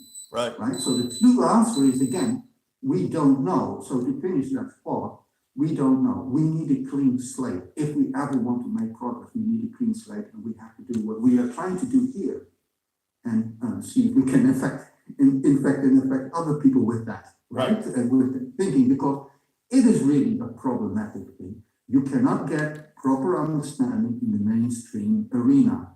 It's not possible. Not complete understanding. Edo, thank you very much. I appreciate it. Okay, we're going to do a 5-minute break. Let everybody wine and dine and bathroom and whatever. And then Ev, you're back up. So thanks again, Edo. You're welcome. That was fun. It was. Dude, I like listening to you. I do too. I've never had that short of conversation. Every time I listen to it. Oh, I do too. I've never had that short of conversation with like any of these guys. It's always over an hour. I feel bad that I have to cut it off. Okay, you gotta stop now. You gotta Ah, stop now. they've got a play coming in here at 2, and I'm just, it's just being fair to everybody. Yeah. I mean, it's easy for them, but not as easy Yeah. for us, so. Such good stuff. Those clouds on that last string that was up there for a long time, the big low clouds. Yeah. We saw those in spring once. Are they? In the middle of the day. Wow. Yeah, we went to the camping trip and I like almost crashed my car. I was like, am I Yeah. awake, right? Hallucinating? What's What's wrong? wrong? No, I like was like, oh my husband was like, get your camera out right now.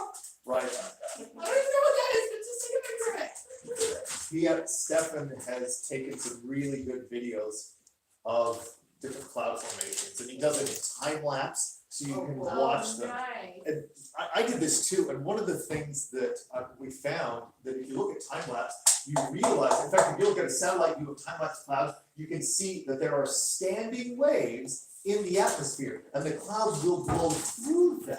Like they will form in the same wave, and then hit the next one, then hit the next one, then go past it. And you're like, wait a minute, standing waves of what is in the atmosphere? But it's clearly there. I mean, it's energy. Yeah. Is it electromagnetic? I don't know. I don't know what else it would be. But there are clearly standing waves just sitting in our atmosphere. You're like, wow, that's not the world I believe Yeah. that I thought was there. Well, and it gives a better explanation to why clouds flow and why. Well, the big thing that Velikovsky talked about is that clouds have to be charged, and if they're charged negative, which is exactly what General Pollock says, because they're easy water has a negative and positive component. The positive component would be the precipitation, the negative component would react with the earth and feed with a cold spot. The water molecules polar anyway, so. Yeah, I mean, the way the way charge is usually talked about is in the sense that it's like intrinsic. And I've done some research on pollen, similar kind of things, like what is the charge of pollen?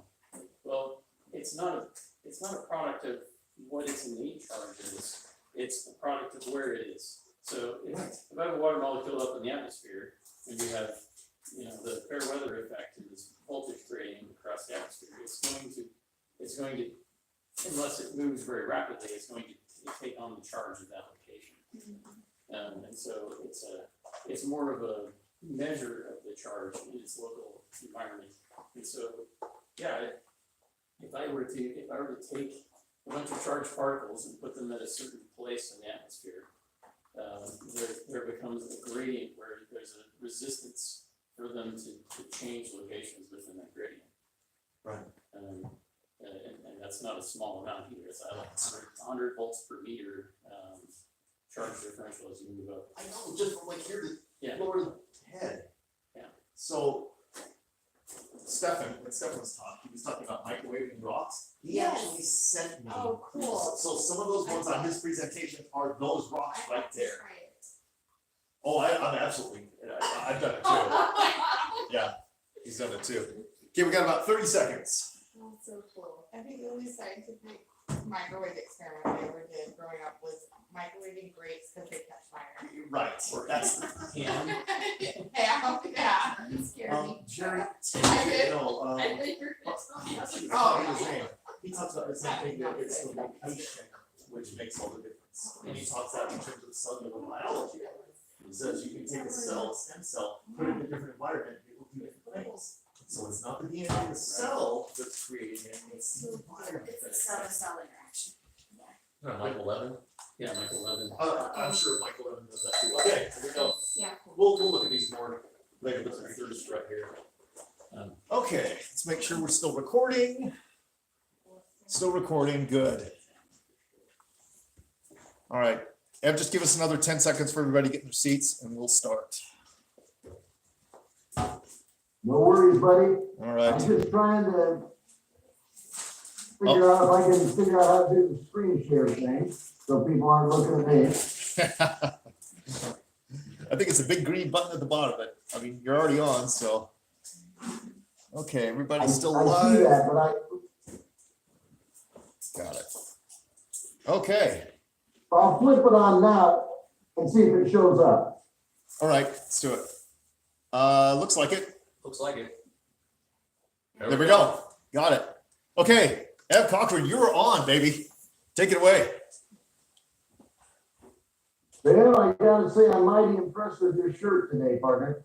That's awesome. Yeah, you bet. Bob would be wearing his too, but he's presenting, so he decided to dress up a little bit. Yeah, I tried to look a little bit more formal. So, all right, man, I'm excited for Very this. fitting. Very fitting for the occasion. Right. All right, go ahead. What do you got? I would start by quoting one of the top mythologists in the world, Jan Pugol. He said, quote, "In mythology, as in any other scholarly or scientific activity, it is important to recall that the datum itself is more important than any theory that may be applied to it." The catastrophe theory defended by David Talbot and myself is fundamentally a historical reconstruction. Employing the comparative method, we examine ancient myths, artworks, and languages from around the globe for clues with regards to the recent history of the solar system, being always on the lookout for recurring thematic patterns, especially those of an anomalous nature. Our guiding principle is that there is more to be learned from the testimony of ancient skywatchers themselves regarding the past appearance and behavior of the respective celestial bodies than from performing computer simulations based upon current planetary models. Our primary findings include the following basic propositions. One, the first gods were the planets, pure and simple. Two, myths of creation, inasmuch as they describe the deeds of the gods in ordering the cosmos, are best understood as eyewitness accounts recounting extraordinary cataclysmic events involving the respective planets moving in close proximity to Earth and giving rise to the principal structures of the celestial landscape, such as the luminous city on the hill, the four world directions, the world tree, the ladder to heaven, etc. Three, the Queen of Heaven, referenced in the Old Testament and in countless other ancient texts around the globe, is to be identified with the planet Venus. Four, the warrior hero, represented by such familiar figures as Heracles, Gilgamesh, and Samson, is to be identified with the planet Mars. Five, the global myth of the sacred marriage or Hieros Gamos, most familiar in Homer's account of the surreptitious love affair between Aphrodite and Ares, describes a close conjunction of Venus and Mars.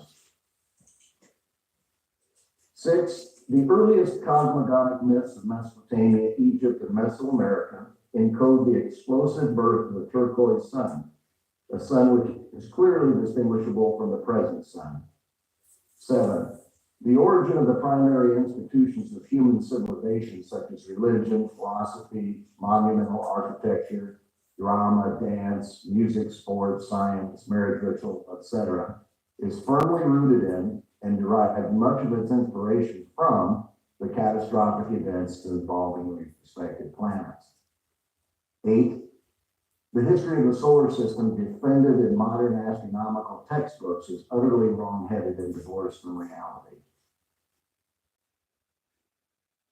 Although controversial at first sight, the idea that the first gods were planets is readily demonstrable upon a critical analysis of relevant evidence. In the earliest writing system of Sumer, for example, the concept of God was represented by the sign of the star. Already in the 4th millennium BCE, Sumer's greatest goddess, Inanna, is explicitly identified with the planet Venus. What is true of ancient Mesopotamia is also true of Egypt, where the leading god Horus is identified with a prominent star in pictographs dating to 3000 BC. I'll try and show that here. Also, Ev, can you maximize your screen for us? I don't know what that means. You know how to. The little, F11, press the, Try F11, the little green dot the on your. green dot on the Mac, yeah. the green dot on the Mac. This is on the top. Up in the top left of your window. Top left. There's a green dot. Yep.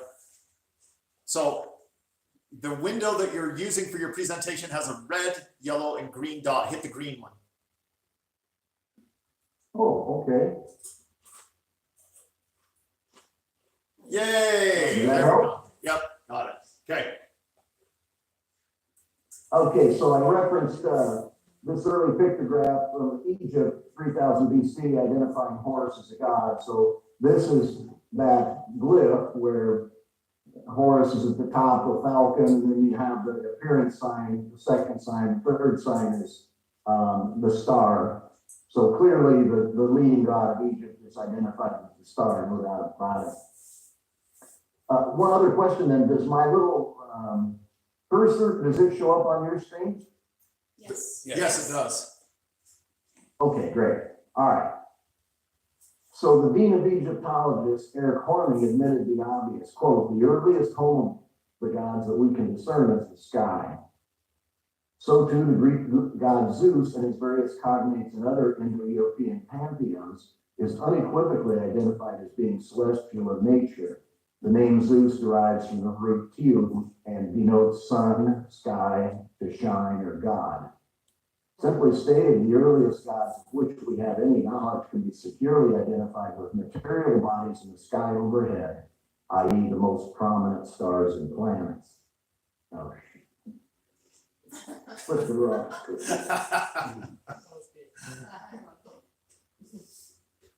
The oldest written texts known portray the gods' planets as agents of apocalyptic disaster. Sumerian hymns describe the man of Venus as a towering planet filling the sky. Quote, she who fills the heaven and earth with her huge brilliance. End of quote. Yet the same text described her as waging war on mankind and wading through their blood. Quote, Inanna, drenched in blood, rushing around in great battles, covered in storm and flood. In heaven and on earth you roar like a lion and devastate the people. Remarkably similar traditions are reported of the Egyptian eye goddess Hathor, who is explicitly described as a celestial body and was said to have waged war on mankind and waded through their blood. It is our claim that the two mythological accounts are similar because they represent common memories of the same catastrophic events involving the planet Venus. So too, the planet Mars is everywhere described as a furious warrior hell-bent on destroying the world. Thus it is that the Babylonian god Nergal, expressly identified with the red planet, is invoked as a raging storm spanning heaven. Quote, Lord, mighty storm, raging with your great powers, whose greatness covers heaven and earth, Nergal, inspiring fearsome terror, youth whose advance is a hurricane, warrior, you are a great and furious storm. End of quote. Evident in the earliest Mesopotamian and Egyptian texts alike is the core belief that the epiphany of the gods is something that takes place in the skies overhead and is of a catastrophic nature, marked by the shaking of heaven and earth, prodigious bouts of lightning, and earthquakes. This is nowhere better illustrated than ancient descriptions of sunrise, which speak of it as a tumultuous occasion marked by the shaking of heaven and earth. Of the numerous texts that could be cited in this regard, the following Sumerian incantation to the sun god is representative. Quote, as my king comes forth, the heavens tremble before him, and the earth shakes before him. End of quote. Elsewhere in the same hymn, the sun god is described as follows, quote, the Lord thunders over the mountains like a storm, end of quote.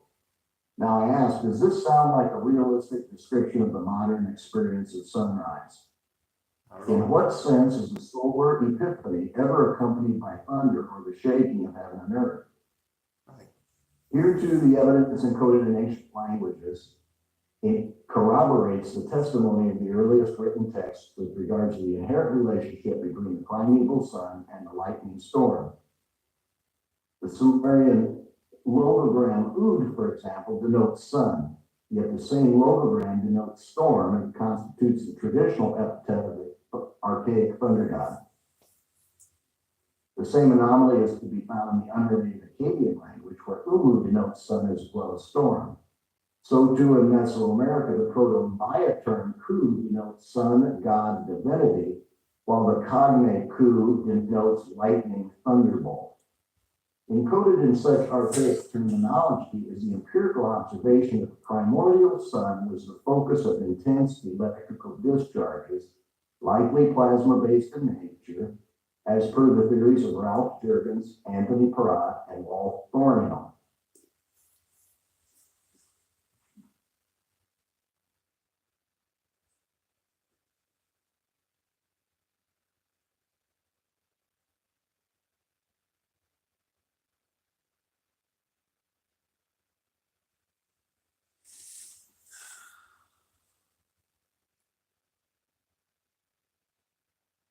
Early artworks allegedly depicting the sun are equally difficult to square with the familiar solar orb and hint at a radically different celestial landscape in the recent past. Figure 2 shows different solar images commonly depicted on Mesopotamian cylinder seals.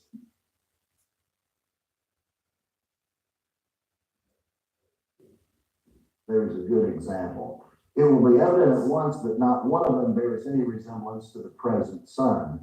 The current sun does not have a crescent. There does not appear a crescent, for example, nor does it typically reveal a star-like form in its center.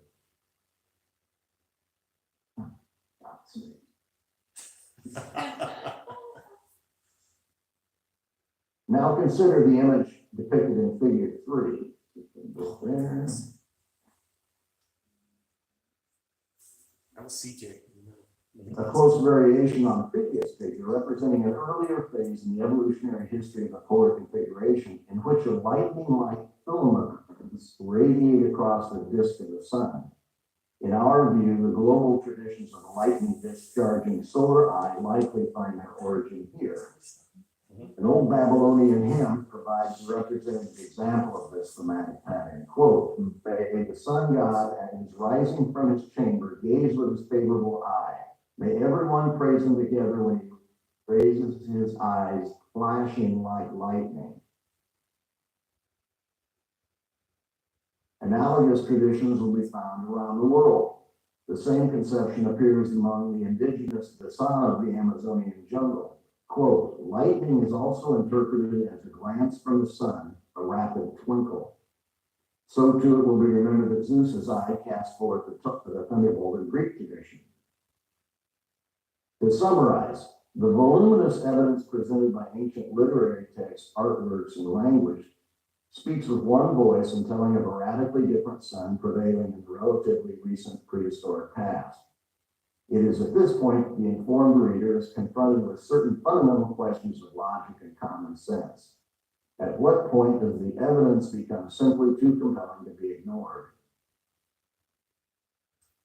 In a recent discussion of scientific methodology, the astronomer John Steele pointed to the decisive role planetary observations have played in the development of the respective physical and mathematical sciences.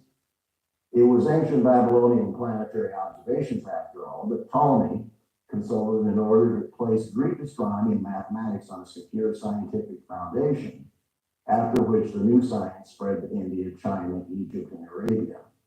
Steele offered the following important observation, quote, "Astronomy always has been and still is a science that relies on the use of past observations. Unlike most sciences, astronomy can never be truly experimental.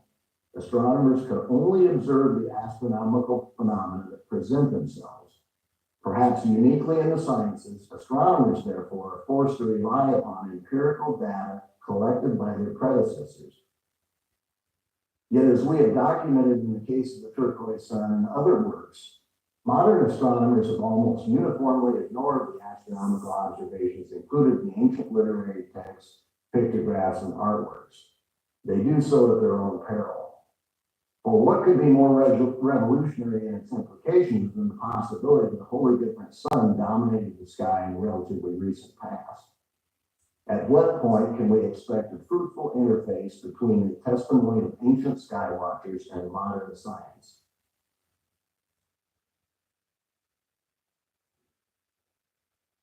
To take another concrete example, close to 3 decades ago now, I authored an article suggesting that the ancient sky watchers witnessed meteorites falling from Mars. There I cited the Babylonian omen, quote, "If in the sky a meteor from a planet Mars appears, destruction of cattle will appear in the land," end of quote. At the time the article appeared, less than 10 such meteorites were known, and it was widely held that rocks could never be removed from the red planet and find their way to Earth without being destroyed in the process. Tom Van Flanders, a distinguished astronomer and personal friend of Dave and myself, even authored a carefully reasoned article decrying the possibility. Within a few short years, however, as hundreds of additional Martian meteorites were identified here on Earth, astronomers were compelled to change their tune. Suddenly, every Tom, Dick, and Harry had a hypothesis for how these rocks had been expelled from Mars. The favored view was by massive impact events on the red planet. Needless to say, every single one of these theorists held that the rocks were expelled millions of years ago and somehow found their way to Earth virtually unscathed. According to the theory touted by myself, however, Mars was only recently located in close proximity to Earth, where it participated in a spectacular tug of war with Venus and Earth, during which it experienced prodigious external stresses and high energy discharge events that dramatically shaped its morphology, geology, atmosphere, orbital motion, and biosphere, if any.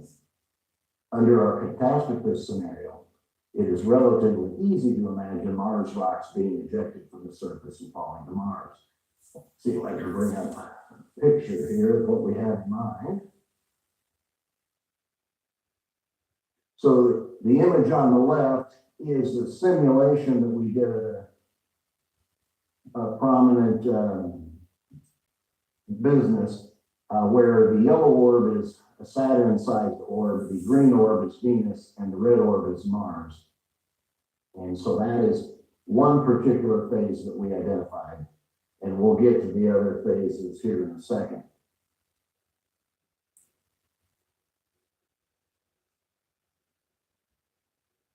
Mars's recent catastrophic past must also be kept in mind when seeking to understand various other anomalous features of the planet. Considering the compelling evidence for large bodies of water on the Martian surface, one scientist speaks of abundant evidence for oceans. Robert Malkout underscores the problem. Quote, "A major unanswered question is the source of all that water for the northern basin. Where did all that water come from, and when did it appear on the surface of Mars?" End of quote. Now I ask, what makes more sense? Oceans forming on Mars while in near proximity to Earth, or on its current distant orbit, where freezing temperatures and the lack of an appreciable atmosphere preclude the formation of liquid water. Consider also the dramatic dichotomy between the northern and southern hemispheres, widely acknowledged to be, quote, "one of the largest enigmas on Mars," end quote. The northern hemisphere is some 5 to 6 kilometers lower in height than its southern counterpart and has evidently suffered a significant excavation of several miles of surface rock. How do astronomers explain this bizarre dichotomy? You guessed it, a massive impact from billions of years ago. But other possibilities warrant serious consideration. Ralph Jurgens, writing in 1974, had this to say of the puzzle presented by the ginormous system of canyons near the Martian equator. Quote, "To me, this entire region resembles nothing so much as an area sapped by a powerful electrical arc advancing unsteadily across the surface. Is it possible that Mars was bled of several million cubic kilometers of soil and rock in a single encounter with another planetary body, i.e. Venus?" Now imagine what would happen if Jurgens and Thornhill were right that the red planet's tortured landscape is a result of electrical scarring and the rapid removal of millions of tons of surface rock. What would happen to all that rock? Certainly some of it would be expelled to outer space, with a portion making its way to Earth and other celestial bodies. Yet a certain proportion would fall back to Mars. What then do we see in pictures taken by the recent space probe? Shattered rock. The Martian surface is literally littered with rocks. Are we supposed to believe that these rocks have remained in their current seemingly pristine state since the origin of the red planet? On the contrary, many of these rocks look like they were just recently dropped onto the surface of the planet. With respect to the rocks that remain on Mars, an examination of them should show telltale signs of recent firing. And by firing, we don't imagine rocks being used by little green men to build a campfire. Rather, the almost unimaginably intense and repeated bouts of interplanetary thunderbolting, the forces of which would likely produce shocking glassification, melting, and the formation of fulgurites. Indeed, we would not be surprised to find evidence of the instantaneous fusion of elements preserved in such rocks. At the same time, we would expect to find anomalous pockets of remnant magnetism on the Martian surface as a result of these recent catastrophic events. In short, the catastrophist hypothesis leads to a series of predictions that are diametrically opposed to the conventional view that such prominent Mars features trace to the early days of the solar system. The catastrophist claim should be imminently testable once we are able to retrieve a decent sample size of Martian rocks, so subject them to testing and analysis. In the meantime, we remain confident that the catastrophist position will eventually be vindicated, although we may not live to see it. After all, the datum is more important than any theory that may be applied to it. To paraphrase a famous taunt from the inner city playground, the datum don't lie. Okay, now I'm going to see if I can manage this screen here and bring up some pictures for you guys. Hooray! And having trouble maybe moving this thing around. Let's see here.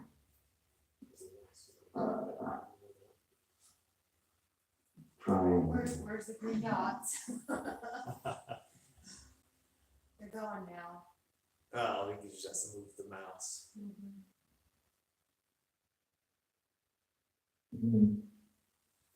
Brandon, I've got two screens going. Unfortunately, can you guys still see the images on the screen?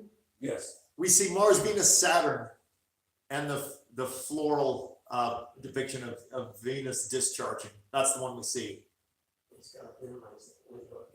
Okay, I'll see if we can Just see if we minimum. can Oh, there we wander go. around here a little bit since it's hard to. I can't seem to get my screen to line up to where I can use it. But okay, so let's just go through a couple of these images so you get a feeling. But there's a picture of Dave and Wall from the glory days. That was from around 2000. And at that time, we were attending this conference in Michigan put on by Tony Peratt and the IEEE Symposia. Tony is the guy on the far left. The next gentleman is C.J. Ransom, a plasma physicist long associated with Kronos and Am. Dave is next, and then Wall. But basically, our research has been trying to figure out how to explain these pictographs in prehistoric rock art. And so, the images on the left, the one I would draw your attention to is this 8-petaled flower-like object. This is found in Ireland from, let's say, 3500 BC. This one over here, the top right corner, is from China, same period of time, showing a sun-like object, top a crescent, top a mountain. And that's what And the third object is the Venus sign from Mesoamerica. And all top scholars agree that this sign has something to do with Venus, but it's kind of a peculiar image. Okay, so now we move to the image we saw previously with the simulation showing what the planets would look like if they were lined up in conjunction. The one at the upper right is our simulation of what that 8-petaled flower star would look like. It's just this one on the left with 8 petals sprouting. And again, analogous images to that 8-petaled star will be found all around the globe in prehistoric context. So something was clearly seen. Back to the Venus image here. Now look at these the Venus images from Mesoamerica, I should point out. So these are now images from Mesopotamia from 2500 BC, let's say. And we'll just run through a series of them. You can see that it's the exact same image. And so all the top Maya scholars will tell you that the picture of Venus from their hieroglyphic script is not a picture at all, has nothing to do with the star. It's just a schematic showing the 4 phases of Venus is how they explain those 4 little dots. But we maintain that the 4 dots, since they show up in Mesopotamia as well, are real celestial objects, obviously.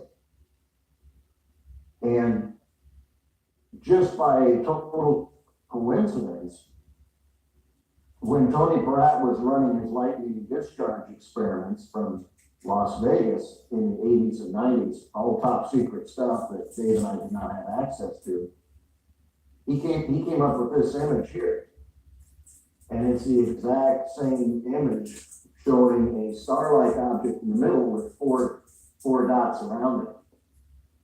And as Tony explained to us, those 4 dots are synchrotron radiation, which are only possible in high energy discharge experiments or episodes, we put it that way. So that's pretty much what I have, and I'm happy to field any and all questions. And go back to any of the pictures that we have. Thanks, Ed. Okay, I want to talk about this image that you got with, didn't you also call that the quincunx sign? That's what the Mayan scholars call it. Yes, it's either a Lamat, L-A-M-A-T, or a quincunx. They use both terms interchangeably. Right. So the other thing is that are those, the 4 dots, are those filaments that we're looking at straight on? Or are they spheres? Yes. They are. Oh. No, they're it's synchrotron radiation coming in from outer space along that polar axis, uniting the various planets. I can't believe that whoever, oh, sorry. Sorry. What's the theory of what caused that to be visible all around the world? Did you hear that, Ev?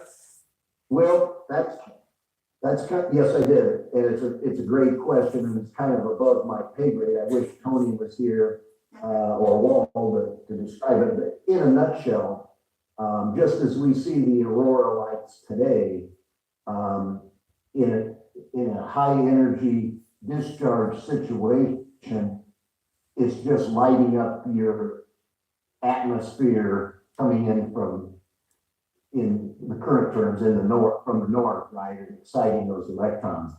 But this is, so it's a similar phenomenon. And so in Tony's seminal paper on this from about 2003, I think, he talks about, he shows a schematic of how this is possible physically. And like I said, he has done this in a library, coming up, in a laboratory. So he's confirmed that it's possible. Right. Okay, I've got a question going back to the first of your presentation was, and I guess it's almost a 2-part question, but okay, let's talk about the Sumerians. The Sumerians gave us a lot of the information that you put in the first part of your presentation. How long ago? That's my question to you. Yeah, how long ago did the Sumerians live? It was about 5,000 BC. Well, their earliest, the earliest part of their civilization was roughly 3,000, and already at 3,000 BC they were talking about Venus more than any other god out there, and so they invented writing about 3,000 BC. Okay, so that brings a lot of interesting ideas. if this was 3000 BC and they're reporting this in the sky, that means that this stuff was very visible, not 10,000 years ago, but well under 5,000 years ago, and probably 3,000 years ago. That's insane.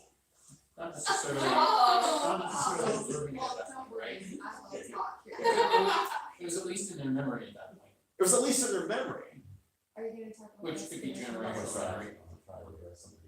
But just, okay, so the other thing is that if that's the case, even if it's generational memory that they're talking about here and putting these signs and symbols up for us, that would have to mean that the timekeeping was also screwed up about that same time. So the amount of time, the further we go back, the less accurate our time of how far things back would be, I would think, because we keep time by Sol, by our sun. But if we have Venus and Saturn and all doing this big dance in the sky, time as we know it and timekeeping is thrown out the window, essentially. The years would be different lengths. The years would be different lengths. Yeah. Explain why that 10 people have to reestablish the cardinal point. Everything you say is true, yes. But that means it would have changed within just a few millennia, which is amazing. It would also affect human ages as reported as well. Most likely.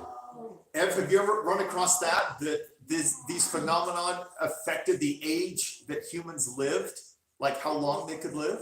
Well, I'm saying your measure for human life would also change. So if the year was different. Oh, then, you know, both things could be possible. right.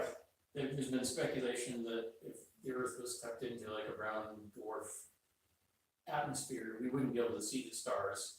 And then We'd the have no creation stories would talk about basically the stars coming into existence as the Earth is brought out of its cocoon. But it could also affect lifespan. It's very idealistic. There'd be very little radiation from the solar, effects and whatnot. So it would be a very like cocoon-oriented place for Earth to begin. Idyllic. Yeah, it would. Garden of Eden. Yeah, exactly. Ev, what's your understanding of the tumultuous sunrise?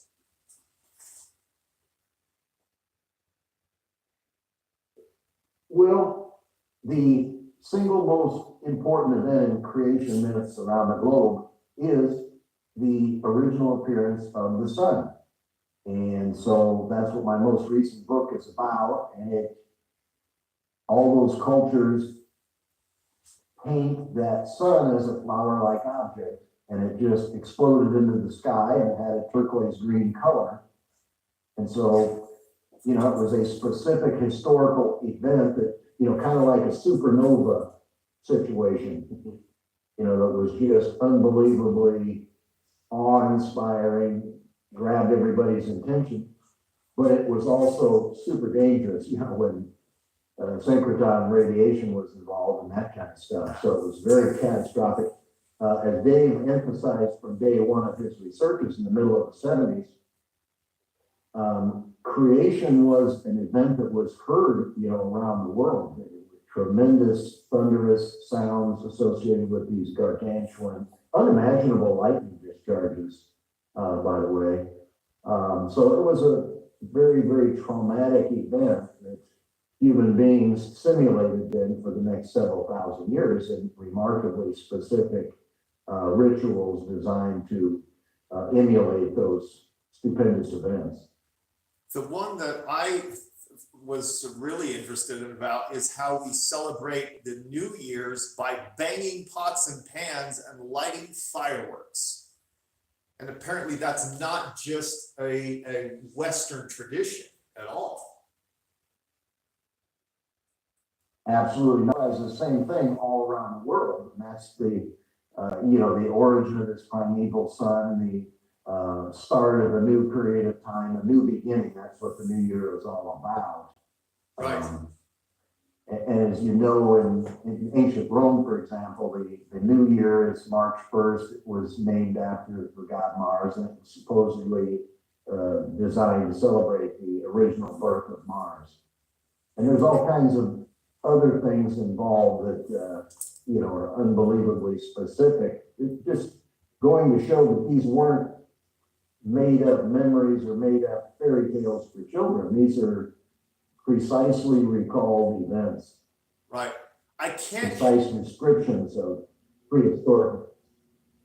I was really struck with one of your pictographs showing what the plasma displays look like in China. And I can't help but see the similarities between the shape of that plasma display or that pictograph and the Chinese temples and the Chinese architecture. That's exactly correct. That's just exactly what, let me see if I can pull that image up again. I mean, I looked That is at Forbidden City. one of my favorite. Forbidden City. Okay, so not only do pagodas and those kind of structures look that way, but if you went over to the ziggurats in Mesopotamia, you know, it was known as a mountain to the sky, or the heavenly mountain. And on all those ziggurats, there was a towering crescent put on top of the ziggurat. That's a little known fact, but it exactly simulates this image here on the right. That, to me, this is the earliest image. I've never found one like that in Mesopotamia as pristine as this one from China. Yeah, that's really impressive. Okay, does anybody else have any other questions? What's your take on Ben Davidson's catastrophe cycles? He's gone back, and in his model, there's a catastrophe about every 12,000 years. And of course, that puts the next one right on our doorstep. But you know, there's a series of these in there. You know, there's soil layers and various evidence that he cites. Do you think any of this could coincide? In his model, it's solar. It's sort of he calls it a micronova. The idea that the sun periodically spits out a minor nova.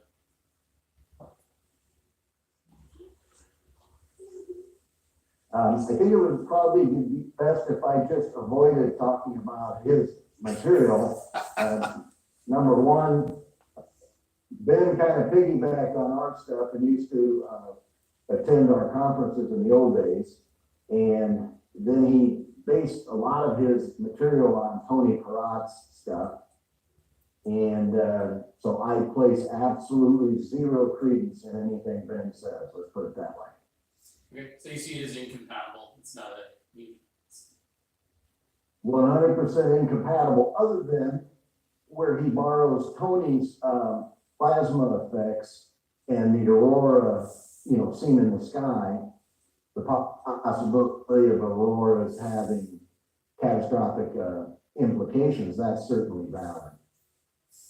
But I'm not very familiar with Ben's stuff since he, you know, has been going off that tangent. Let's put it that way. I think. Right. All right, Andy. I'm sorry, Andy, you're up. Ev, thank you very much. I really appreciate it. Appreciate the opportunity, you guys. It's been fantastic. Thank you. And we'll do it again in September. Good luck. Okay, we'll do So. Yeah, we will. Again, a 5-minute break, and then Andy, you're on. So here we go. Put the timer on for 5. And, okay, stretch, bathroom, everything.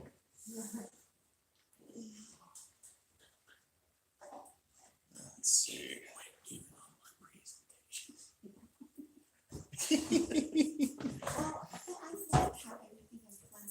Yeah, it's all gonna feed into itself. Started and. So that's probably why, that's why no one lasts. Right. You should feel, you know. Your stuff's gonna be very. It's gonna tie it all together, basically. It is. Small quantum and organic talking points. All right, so let me flip this around. Okay, let's. I am from Vermont. Originally, I'm from Pittsburgh, so I might have a bit of an accent. And I use the word yams a lot instead of y'all.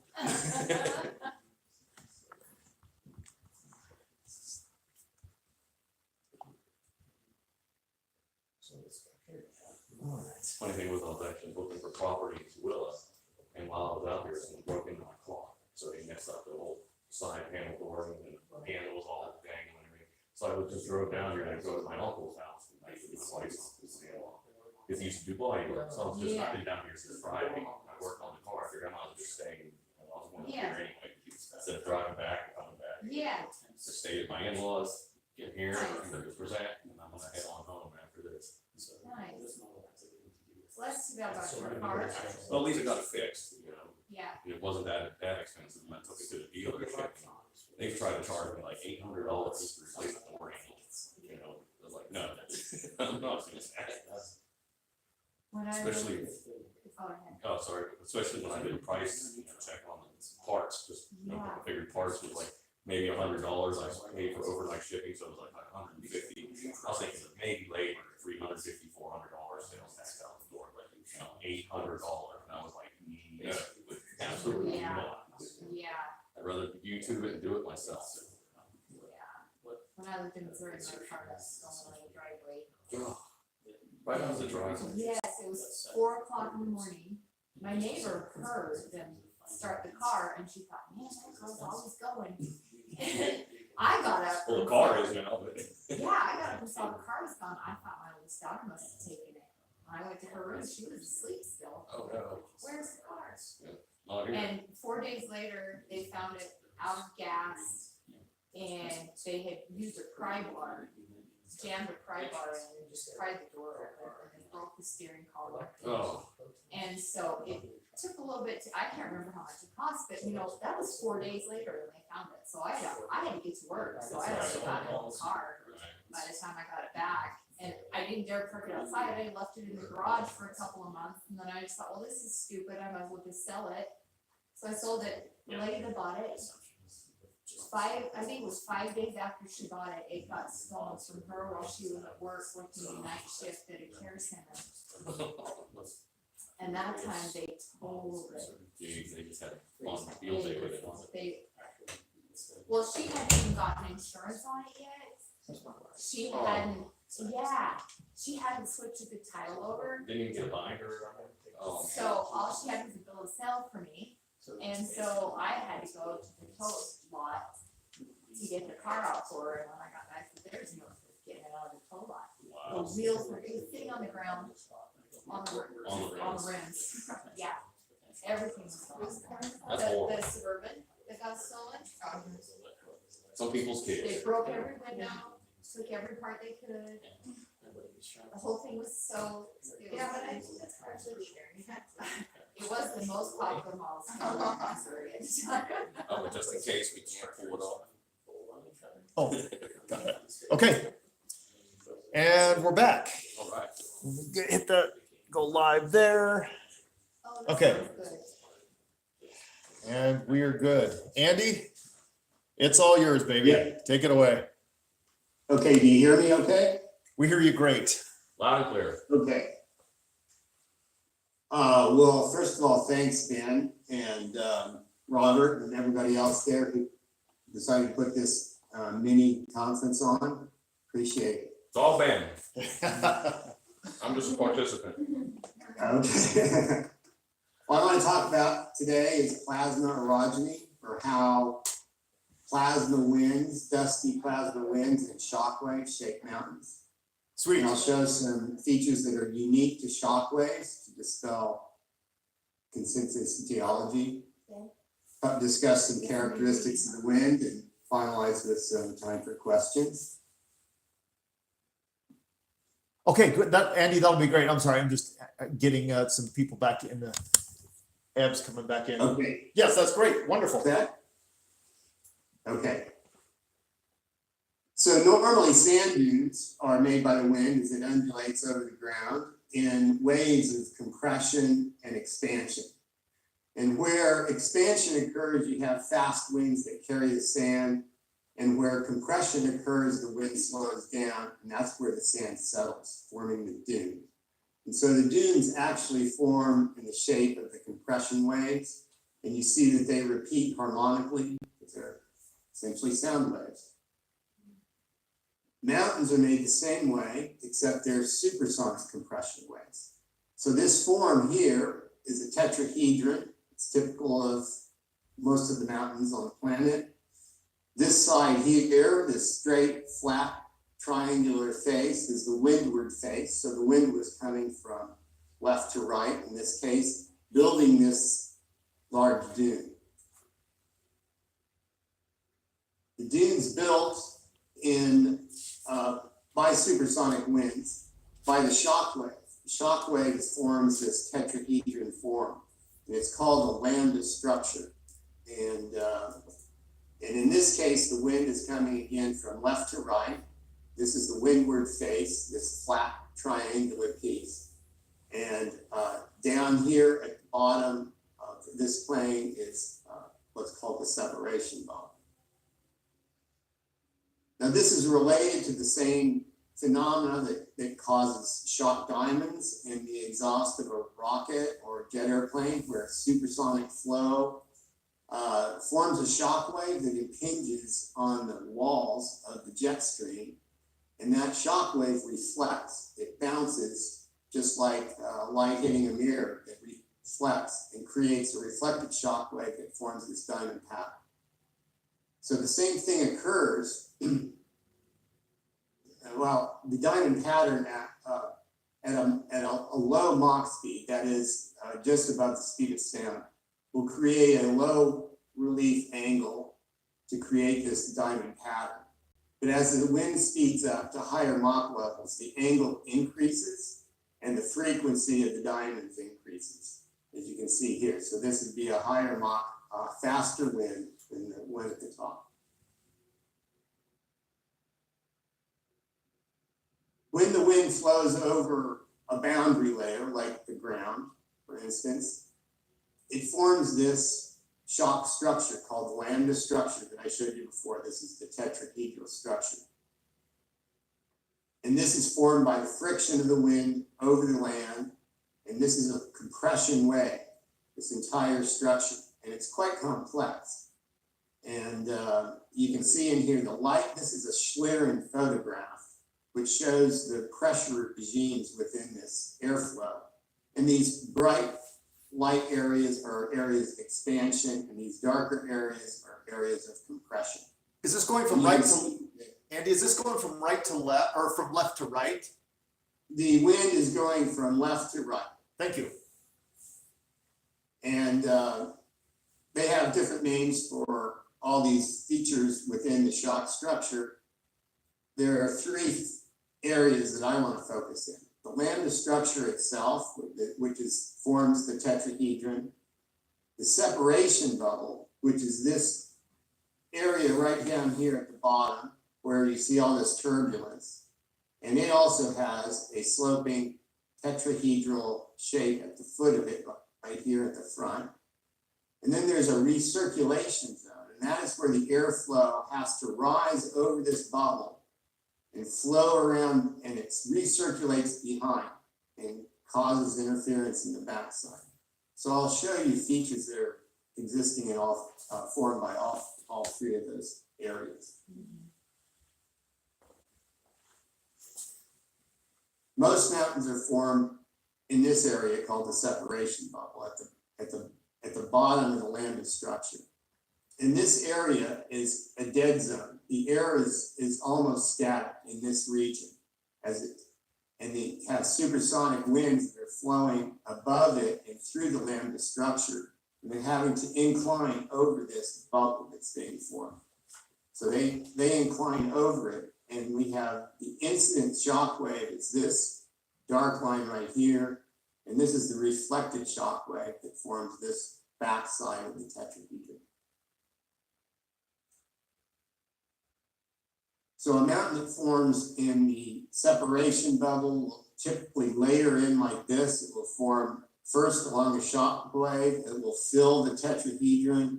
And then once the tetrahedrons fill, it forces the shock wave to move back into the wind. So the wind in this case is coming from right to left to build this mountain. And it's layering it in as the shock wave advances into the wind, forming new shock boundaries. And this is what it looks like. This is a mountain in southern Arizona, called Mount Graham. And you can see that it just layers one tetrahedron on top of another, on top of a high sweetheart.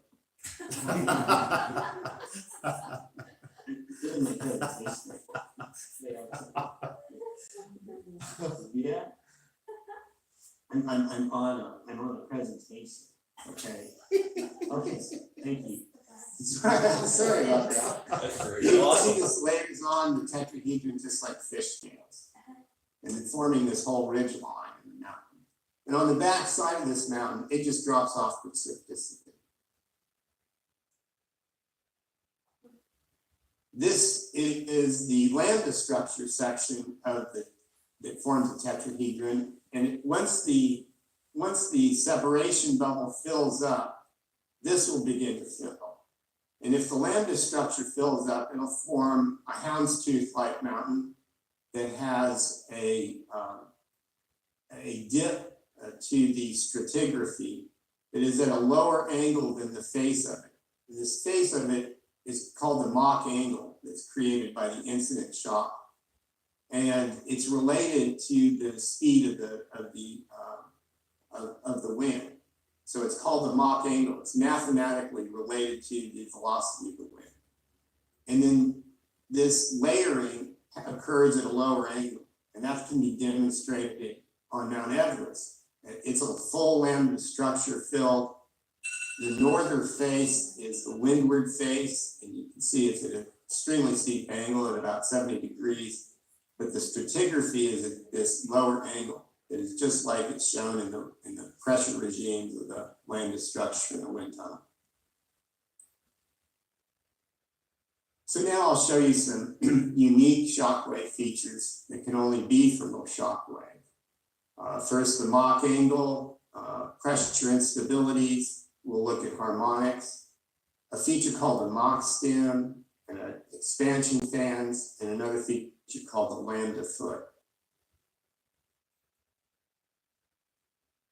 This is a tetrahedron in the San Rafael Swell in Utah. You can see that it has a very low relief angle, and that's from relatively slow winds, Mach 1 perhaps. I think from tip to base, this tetrahedron is at least a mile, if not a mile and a half long. Looks like a locomotive. This is another tetrahedron that's also in the San Rafael Swell, and you can see it's at a much higher angular relief, indicating the winds that formed this were much, much faster. And you can see it's all layered and forms a very nice tetrahedron.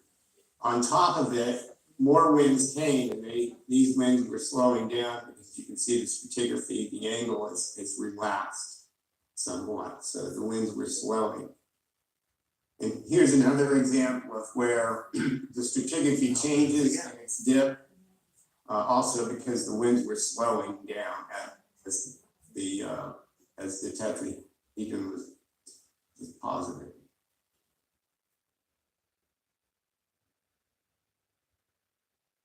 Here's a tetrahedron where it's almost vertical, and this isn't because of fast winds necessarily, but because the winds were in air, so the winds were inclining up the hill and forming this tetrahedron. And looking at it, you would think that, well, all these layers must have just pancaked one on top of another by the wind. But in fact, it didn't happen like that. And I'll show you examples of how it did happen. This is a feature I call the egg, and it's a feature that forms in an unstable lambda structure, an unstable waveform.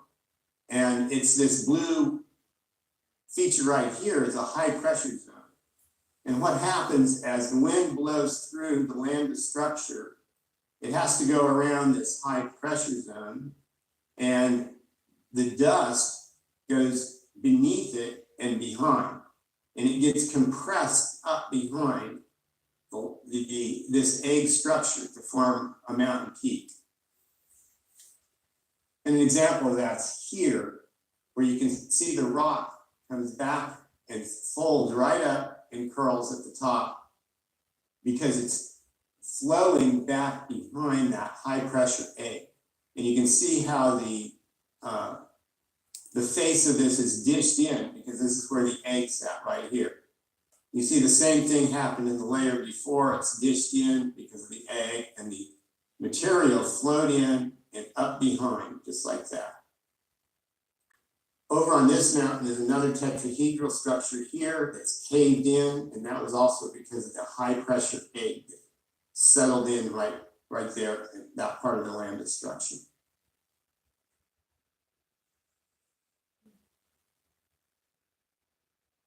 This is another tetrahedron that's in the San Rafael swell, and the same thing occurred here. You have depression here where the high pressure zone formed, and then the material flowed in and up behind it, forming this extra knob. So the plasma dust that squeezes in to form these into the tetrahedron to form a mountain is separated from the wind electrostatically. And I'll come back and talk about that more. But the function of electricity here is to charge the land so that when the dust blows in, it's positively charged and it will adhere to the ground electrostatically. And it flows in as a semi-fluid state. Now, whether it's elemental or it's sand and dust that it has carrying surface charge, it flows in a semi-fluid state like toothpaste, as a mud like toothpaste. And it has tons of water in it. Rock it has water in it. The ground has water in it. You can find it. So it was a muddy fluid state that it was deposited in. And it flowed in already vertically segregated, just like the toothpaste is already formed into its stripes. The mud was already vertically segregated by pressure regime and dielectric property, and was just blown into place in that form, as if it was injected and molded by compression. And here's an example of what I'm talking about. This crack right here is a shock wave, was left by the shock wave. And the pressure on one side of the shock wave was different than the pressure on the other side of the shock wave. So it divided and created a pressure sink on the other side of the shock wave as the wind blew into this formation from left to right. So this whole band of red rock with this dark matter in the middle of it flowed in and it hit this shock wave, and the high pressure shock wave forced it to step down like a waterfall and then flow in down here. And you can see the rock where the crust on the outside is broken away. You can see how the rock flowed down like a waterfall from this level up here, down here, and then in. And something's going on with my mouse, not working. And on the outside around here, you can see where this material has flowed in and makes this bend right into here. Andy, where is this? You can see a person over here. So you can see it's quite a large formation. Andy, where is this? That one, I'm not sure where that was taken. I think that's in Utah somewhere, but I'm not sure exactly where. Okay, thanks. And I show this just to remind everybody that the atmosphere does layer vertically, and especially as in this case with the high electric field, it will tend to layer vertically, and the layers get tighter and tighter the higher the electric field goes. This is another feature in the inside the lambda structure. There we go. This again is that high pressure bubble that forms, and this is in red. We see the separation bubble where a mountain would form, and in between the separation bubble and this high pressure zone, there's a low pressure area that forms because of an expansion fan, where I show the blue arrow. And that'll form a tornado that acts like a drill bit and will drill into the face of the tetrahedron that's forming in the separation bubble. For some reason, my mouse isn't working. No morning. Am I froze up? Does anyone hear me? Yeah. No, we can hear you. Mouse is frozen. My screen just froze up for some reason. Hit it.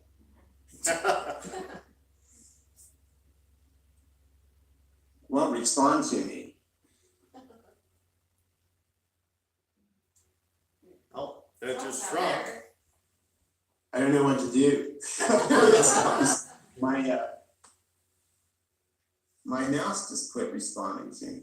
Is it battery operated? Yeah, That could be it. if the light's on, it's still working. Nobody's home.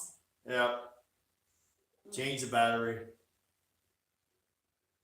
Well, Yeah. that would happen right now, wouldn't it? Yeah, exactly. Can we take a 5-minute break? Yes, absolutely. Okay, sorry about that. Nope, no worries. Yeah. No, I'm not so nervous. Okay. His mouse is Well, I'm wondering how long it takes for this to happen. Like the wind forming. That's what I'm wondering. Yeah. Yeah. So he talked about that in other things. Videos, yeah. Extremely quickly. Really? Like you see storms blow through, right? And you know how long a storm lasts. Yeah. Think about that. It can literally be hours and it's done. What? Mhm. What, Well, mountains? I think in previous presentations, he's talked about like a higher order structure. It's like you have thunderstorms and then the higher order that would be a hurricane. And then what he's suggesting is the next higher order over that would be this thing. Right. So I think just based on the size of such a thing, I would expect it to last a while. Right. Like a hurricane's gonna have a certain duration relative to the thunderstorm. This thing would probably be longer, but still, you're not talking like years. You're not talking years, Yeah. right? So it's the same thing of like a flashlight, you know, I can shine a little I can light a match, it's certain bright, I can take a bigger flashlight, it's even brighter, I can take a spotlight and it'll be blinded, Yeah. same sort of thing. Yeah, it's like the next order of Of structure. magnitude. Yeah.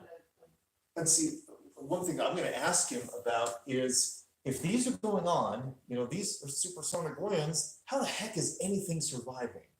Yeah. It's not, it's. It's somewhere not, else. and so my question is, he said that this little tiny area, that little tiny wedge is almost zero pressure. I'm like, oh, I wonder if you could get survival in there. Okay, so these winds happen before habitation? No, there was there was people already here. And Somewhere else. it was In only the areas that- survivors. somewhere. Right, they were either underground or in a cave, and only their survivors were the ones who got out, chiseled it in rock and passed down the stories. Yeah, it wasn't these people who got caught in it, they didn't last. I mean, you wanna talk about mass extinction events? In fact, there's something, and we can debate this, if you go to Dinosaur National Monument, the museum is on the wall of I guess a giant basin, and if you understand that the basin was excavated material and or supersonic winds, then the dinosaurs that were there might have been blasted and plastered against that wall, and they are. In fact, you and I went over there and took a look at it, and they're all plastered right against that north wall. Right in the That's quarry. one that's south, right? North, that's. This is in Vernal. Okay. Yeah, it's in the quarry. Oh, They okay. call it. It's in the quarry. Yeah. Well, I don't know that that's what happened, but it fits with, you know, other evidence that we have. What How far south? We don't remember. It's normally just south of the national park, it's just a bunch of farmland, and if you go a little bit further south of the next ridge, you got fancy canyons, That's that's. yeah. That's some really interesting stuff. Yeah, that's what. More advanced space response. Yeah. I guess it's like a monument. Oh, that's down in. So the thunderstorms, what we think Arizona, these Yeah. storms are caused by the thunderbolts. That's what that's big. Substantial when lightning bolts Yeah. hit the planet and So As what the- it had to do with. oh, absolutely, Absolutely. Okay, wait, say that to me. Right, that's why it hasn't happened. I only caught the tail end. And that's, right, let me just finish it, and that's why I don't go with the Davidson's idea either, because he believes these kind of catastrophes happen over and over and over. No, no, the thing that happened was Mars, Earth, Venus changed position, Venus came screaming by, we had huge thunderbolts, those thunderbolts went kabam, hit the planet, the air rushed, as we know with lightning bolts, there is a vacuum that's created right at the bolt site, and then air rushes in to fill that vacuum, and that's what a thunderclap is. And I think that's what Andy's describing here, is the thunderbolt hit, and all of these winds just, and depending on how far away you were from that, would depend on what the impact, what the mountains look like, what the terrain looks like, because we have so many stories. Right. Hey, you guys, Yay! We're good. Yeah, we can hear you. You're moving. okay. Sorry, I have this changed to another mouse. No, that works. Okay, as I was saying, this high pressure zone forms above the separation bubble, and as the air flows past here, a Venturi effect causes this expansion fan right at the boundary layer. Of course. And it forms this whirlwind that will eat away at the face of the tetrahedron. And so this is the result. This is in northern Arizona at Comb Ridge, right next to Monument Valley. This is the hole that's been drilled into the face of the separation bubble. And you can see that in the waveform, it pinches in just above the bubble right here. And you can see that smaller harmonic tetrahedrons are forming down here at the base, down here, and also over here, and down here.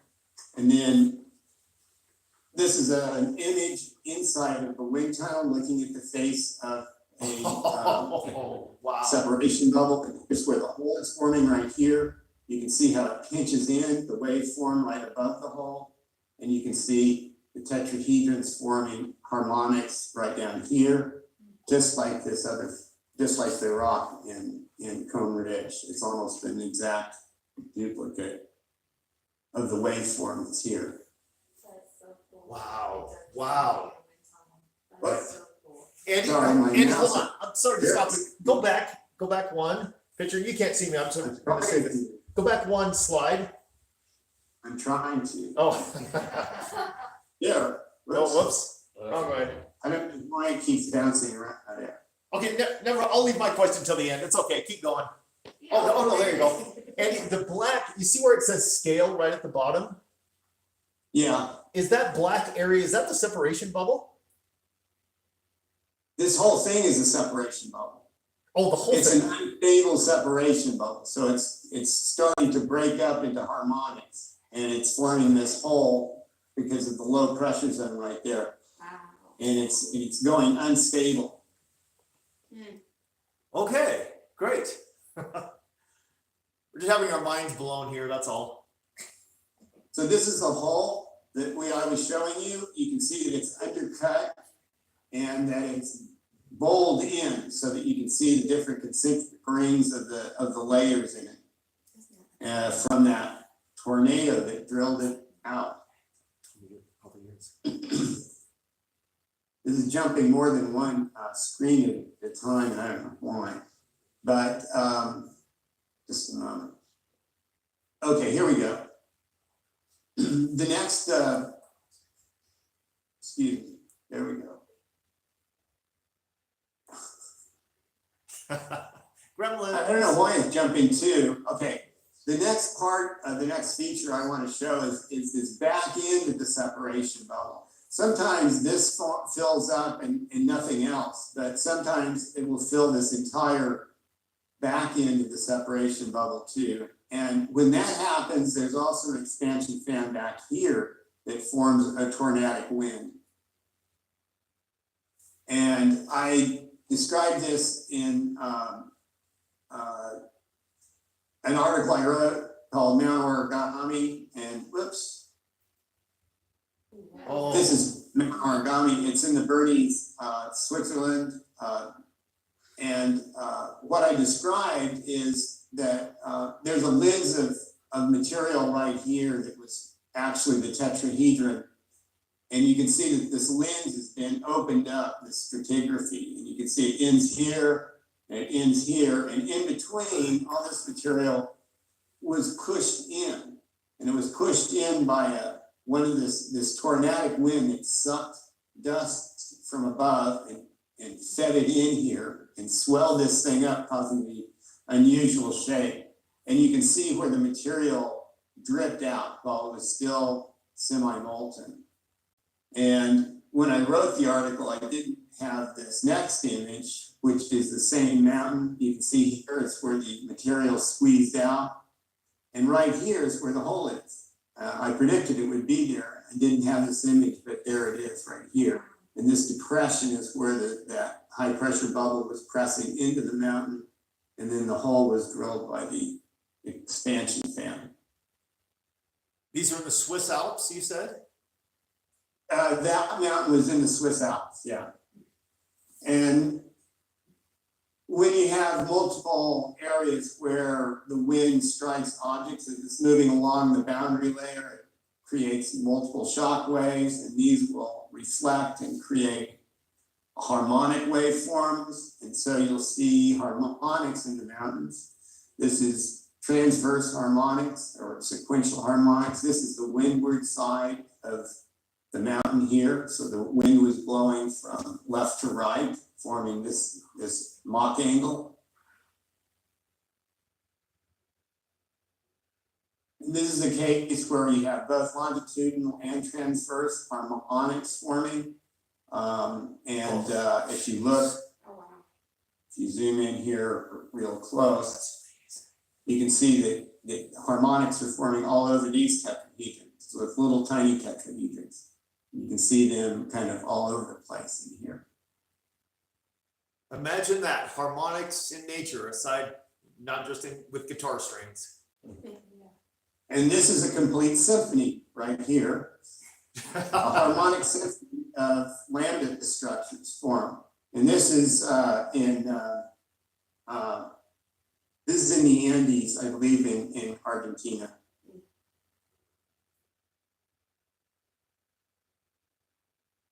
Okay, went too far. Just to show that these tetrahedron shapes, the separation bubble shapes, will form. These are iron meteors that fell into the atmosphere and were moving supersonic speeds. And then the iron started to melt and ablate, and it just pushed into the tetrahedral form of the separation bubble as it flowed through the air. And so you see tetrahedrons kind of forming all over it. This is another meteor. Here's the tetrahedrons forming on the side of it from the shock features, all up and down from supersonic flow. This mountain shows exactly the same thing. Now the whole mountain is a tetrahedron. This is the windward side, so the wind came from left to right, from right to left in this case. But you'll also see that up its side, it has, just like the iron meteors, has tetrahedrons plastered across its side. And these are from winds that recirculated from the back and came zooming back up the side of this mountain after the mountain was formed. And it plastered these tetrahedral forms on here from the shock waves.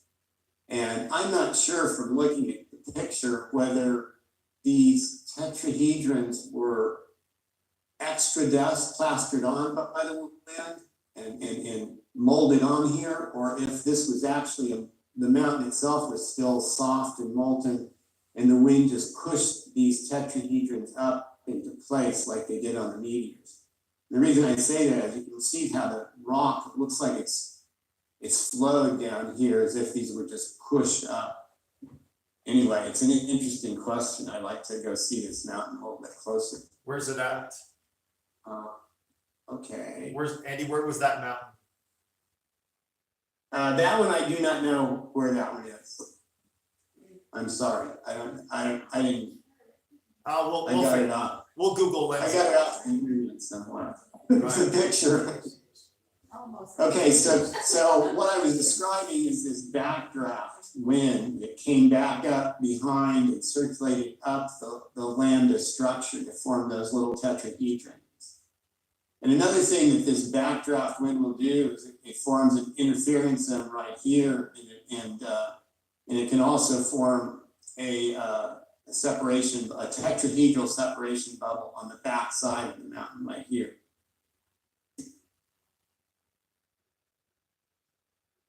So this is the Matterhorn, and for one thing I want to show is that the face of it is concave and almost overhanging. This is the north face of the Matterhorn.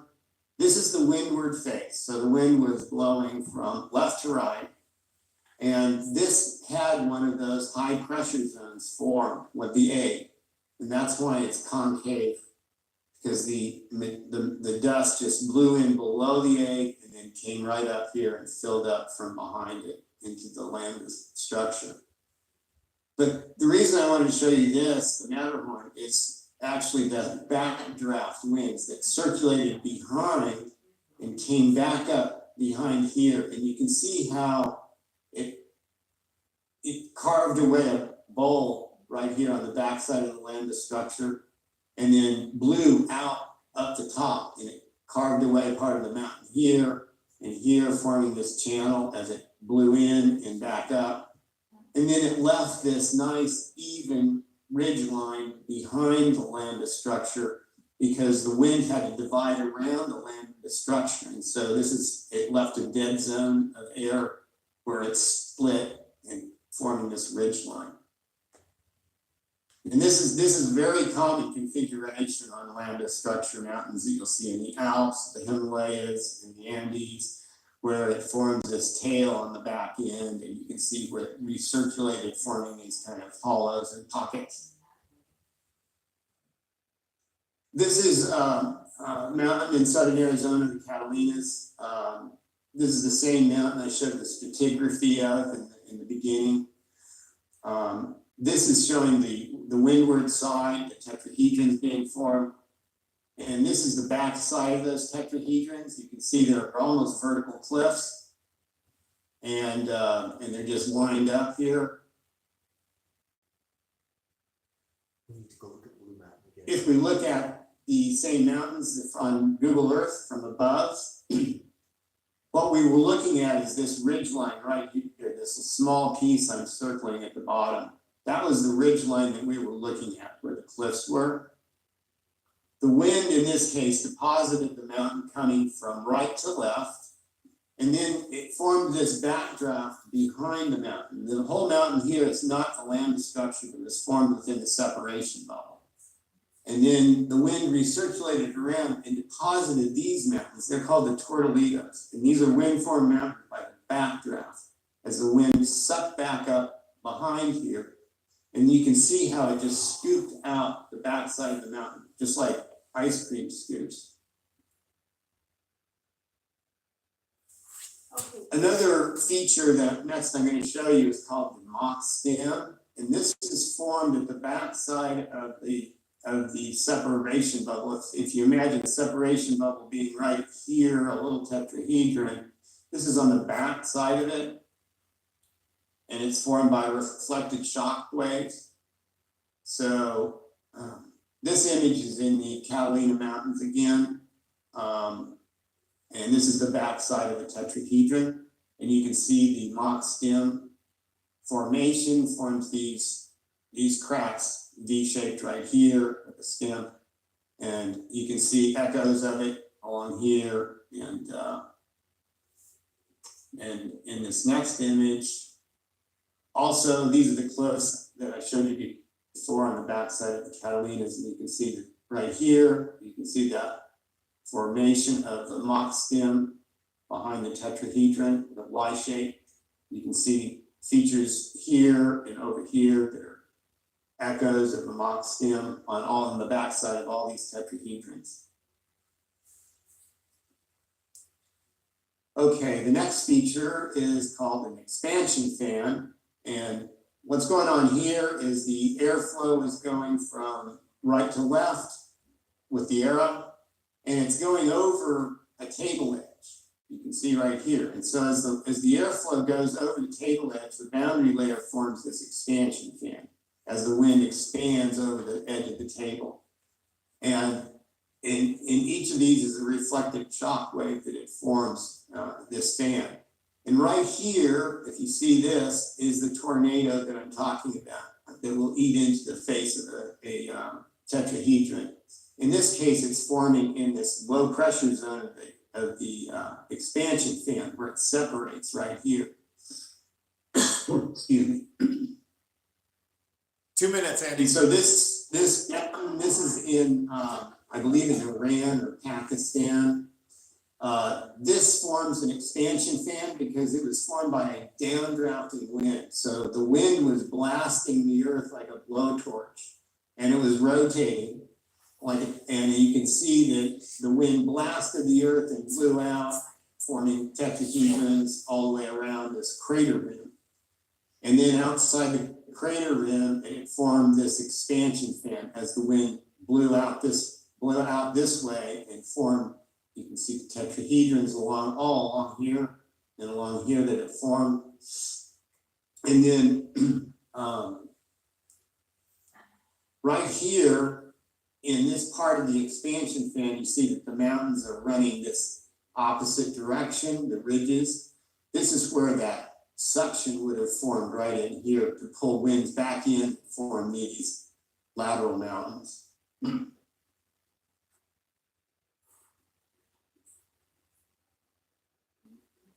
Okay, the next feature I call saw blades. And this is when the separation bubble down here fills up. And then the dust starts to fill the whole lambda structure. And when that happens, it goes through a phase where it fills these little, what I call saw blades, so these little diagonal shockwave harmonics. And here's an image of the Schlieren photography without my annotation, so you can see where these little saw teeth are. Right there. And what happens is this, it forms these saw blade structures in the ground. So this is another example of the saw blades, and this is where the lambda structure began to fill in. So it filled these saw blades up, and then it started to fill in layers and layers of the lambda structure. We have seen those sawtooths all over. Here's another example. There's a person down here for scale.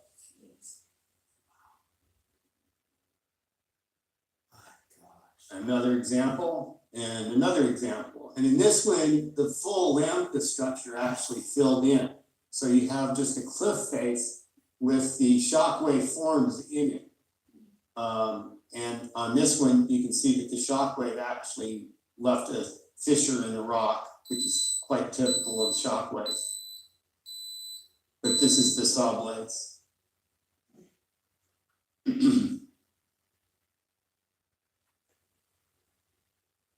So if you look at all the different types of faults that consensus science shows it's caused by seismic action and tectonics, actually all of these can be explained by shockwaves, except for this one in the top right, which could actually be attributed to earthquake seismic action. But all of these other faults are shockwave caused faults. Wow. The next feature is a petrified tornado. Oh, there it goes. Petrified tornadoes occur when the wind, when the separation bubble fills, but there are interference patterns formed by the wind recirculating in and forming these little horizontal tornadoes. And they will carry the dust out, out in both sides. It would go into and out of the cage in this case. And what happens then is that wherever the dust in the tornado makes contact with the ground, it gets it adheres electrostatically. So you get a formation like this. So this gray ground was already there in the separation bubble. The tornado formed, and when it touched, wherever it touched the ground, it adhered electrostatically to it. So you're left with half the tornado. And the other half was still suspended in plasma and blew away with the wind. Does that make sense? Yeah. Here's another example where essentially you got only a third of the tornado left. But this was a rolling tornadic wind, and wherever this dust made contact with the ground, it was electrostatically frozen in place. Is that on I-40? Here's another example, and you can even see kind of how the wind was coming in from this side and curled around this way when this thing got frozen.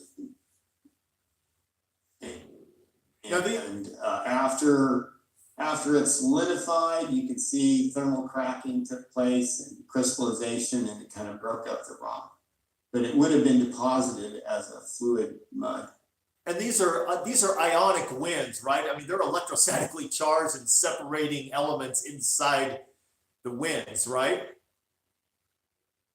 Yes, and they separate by dielectric property.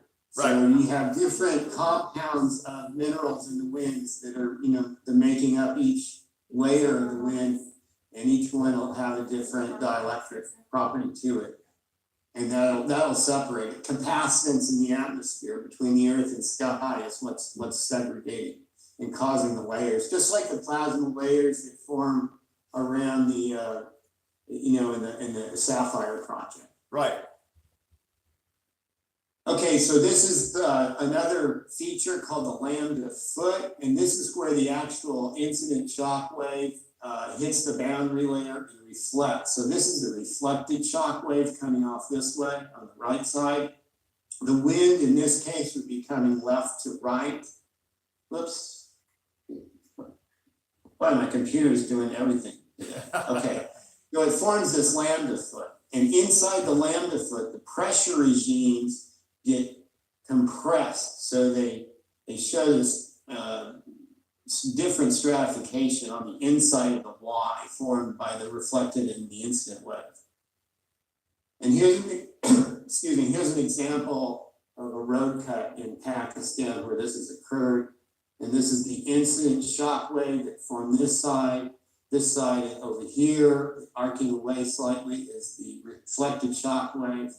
And the lambda foot is this bottom part right here.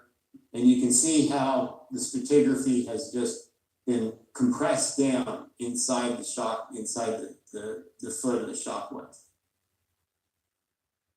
So the flow of material actually just goes along here, and then water falls down and it flows across here because it needs high pressure right here, and it has to seek its own level. So it goes down to where it's supposed to be pressure-wise, and then it rises right back up on the other side. Andy, you got about 2 minutes. So this, right here, it's a little bit rugged wind, but this is the reflected shock wave heading off to the right side, and the incident shock wave here, segregation of pressure regimes. And here's another example. Excuse me, the incident shock is here, the reflected shock is going off this way, and the displacement of pressure regimes in the center. And then this had some really interesting turbulence going on over above the lambda foot. But then you can see above that, there was laminar flow was restored and layered these parts in. That's crazy.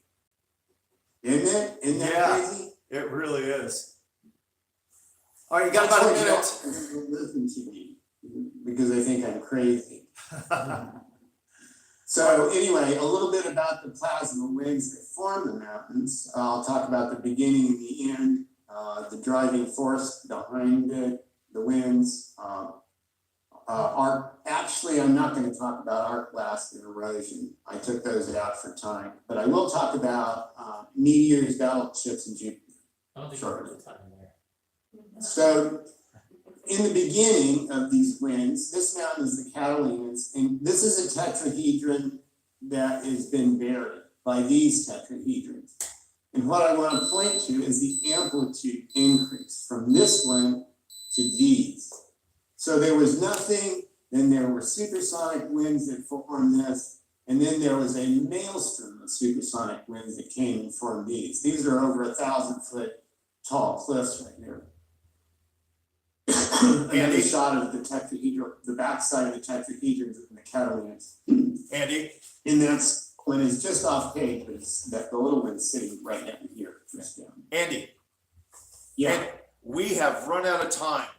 We'll look you Oh, up. no kidding. Okay. Sorry about I'm that. sorry. I give you another 5 minutes for the mouse problem, but we are the guys who own this place told me that they've got a play coming up and they need us out. So I'm sorry, really? but we're gonna Okay. have to cut this short. I know. Let's do it again sometime. Oh, we will. Andy, we'll look you up online. We'll look you up. We'll see your stuff. Right. Thank you very much. Just hold it right there, and when we have you back in September, just pick it up from like right here and finish it off. I do have one question I want to pose to him. Yes, please. Andy, this question has been burning on my mind for a long time. Edo here. I love your work, and quick translation, you're showing, all these supersonic winds basically frozen in the rocks. Is that a proper translation quickly? Yes. Okay. My question to you, sir, is this. When did this occur, and did it occur once or in your mind many times?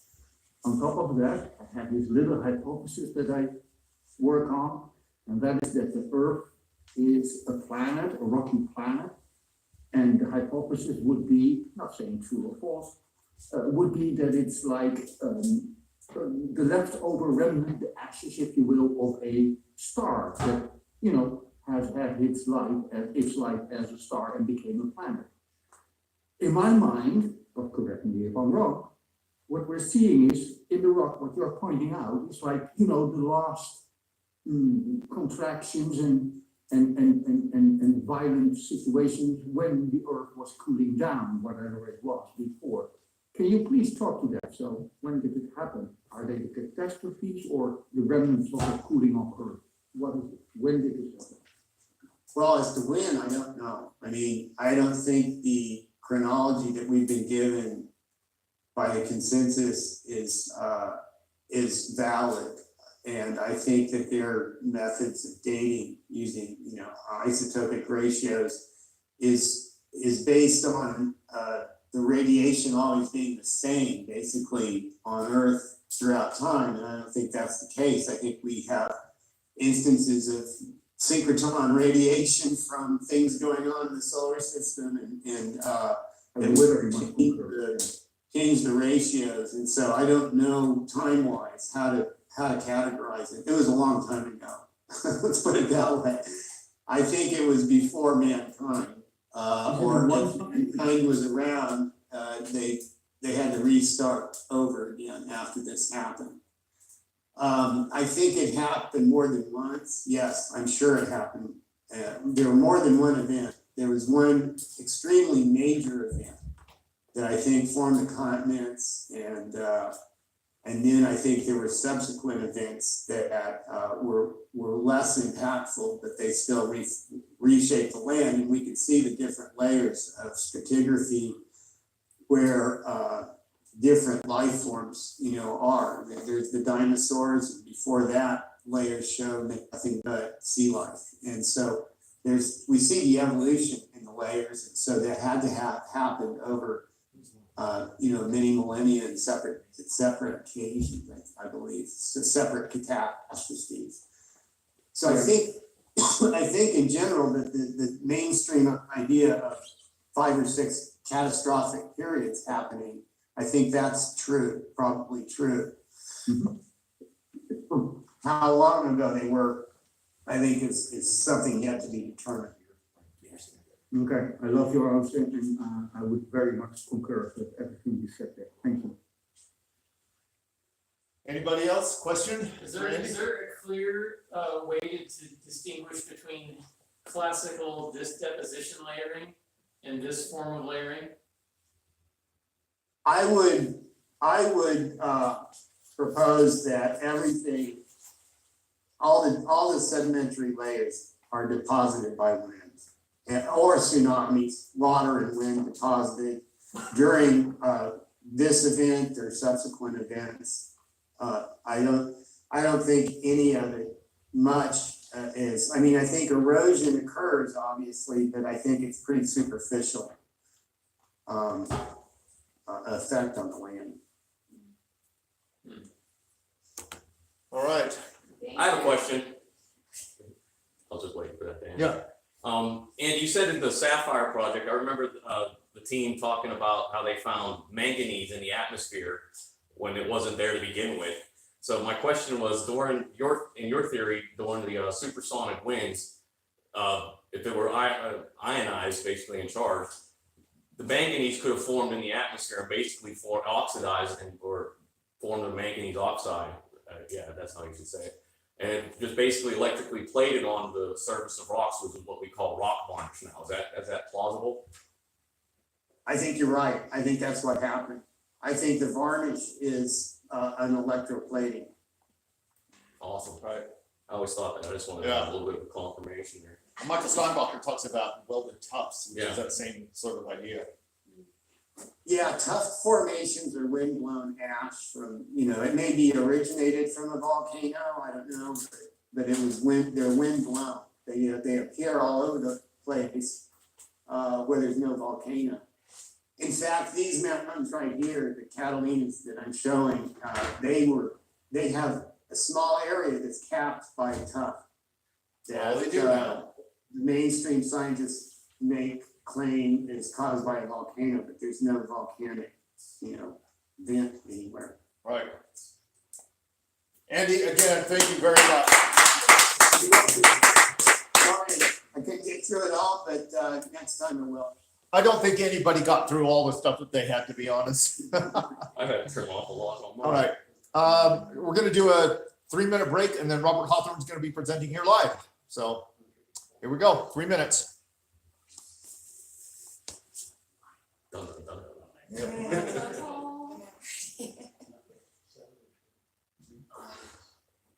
Yeah, I kind of need that 3 minutes to just get my brain right. Finish that off, Yeah. stir away, Awesome. get ready for more. Yeah.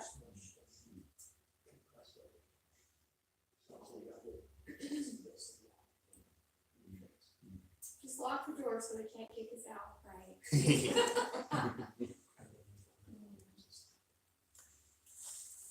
Maybe we'll change the venue for not being kicked out. Right. Okay, actually, oh no, you can, let's see, that one's still doing live. Let's see, how are we gonna do this? Oh crap. This doesn't work well with my readers at all. Right. You know what, you can probably. I think I'm just gonna give you this one, I'll just stop doing that live on TikTok. Okay. And, Sorry, my people don't have TikTok anyway. yeah, it's okay. Let's go to. Let's see, you sent it to me as an email. Yeah. It should be on the drive too. Okay, here, I'll just go to. So that's an email you just, let's see, so it's. Right. Just look it up that way. And then if that doesn't work, then I will swap one of these two, we'll just pull it right up on the computer. Yeah, I'm only getting the previous ones that I've sent for you, the t-shirts. It's on a Google Drive and we're just trying to access it. I was thinking we could use that one, but that's the one I'm using to broadcast. But you have Yeah, it's to not use showing up. if he's sharing his screen, you have to use that computer. Okay, so we can do that on here, right? Then, Katie? Yes. Alright, come and help me, come walk. Yeah, right there. That would be it. Poor baby. I cannot minimize, okay? If I can't minimize, then what do I do? Oh, I can do that. Bob, here, I think we can do it here, a little easier. Okay, here, just go ahead and access it right there.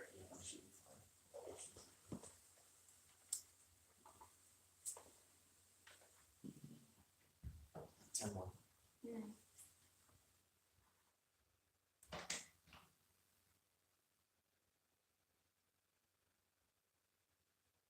So where did you guys turn that from?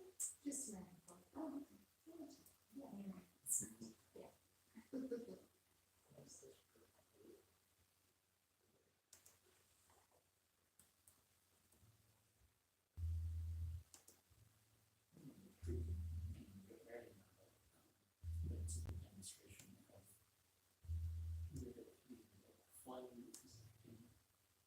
Because fun is a higher form. Oh, You need access to your own information. right. You That's just not gonna be change fine. you have to change the account, you have to sign into your email. Okay. See how it says you're signed into that code, you just change it to your email. So you guys do blind?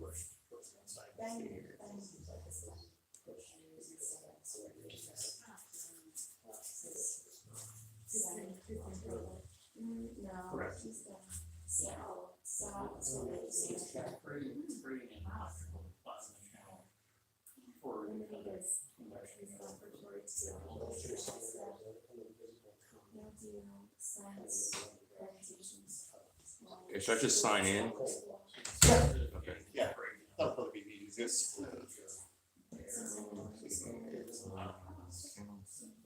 Is that gonna mess up the connection? It shouldn't. Oh, not sign out of, just add another account. Okay, there you go. High school. Yeah, just do that. Yeah, yeah. This happens tonight.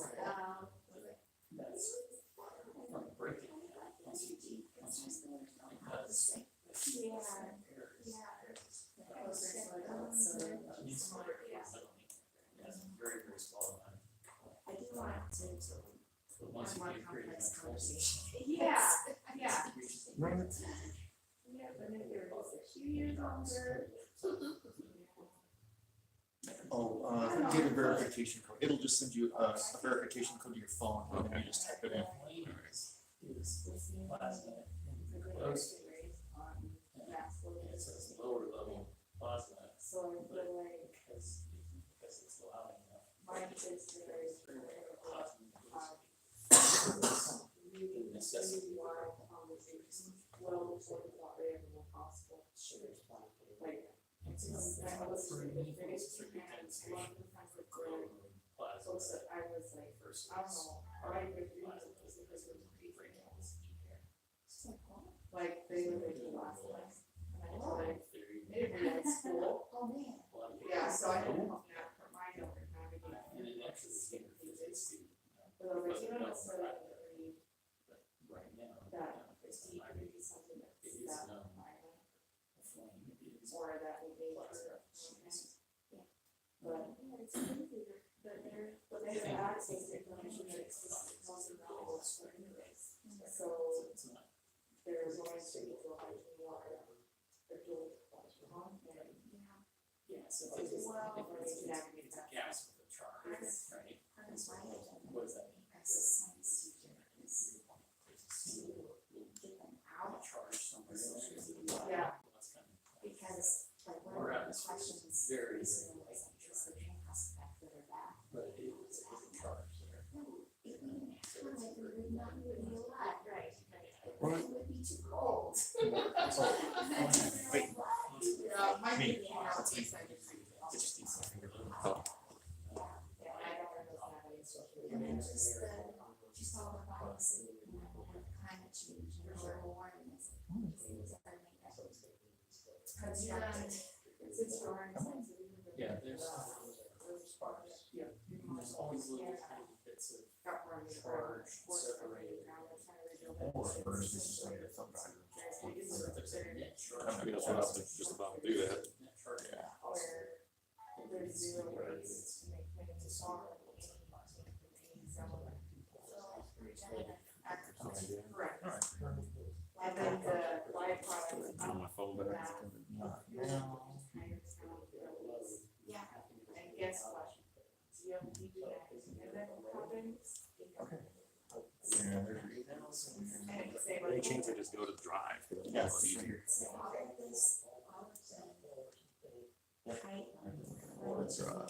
Actually, there's slides. What's that? The slides. Oh, no, just go to the. Oh, Right. or- Yeah. Is correct too, because we're not doing it. Right, right. Should be right Yeah, there. so it's There not it is. current rate. Uh, Current rate.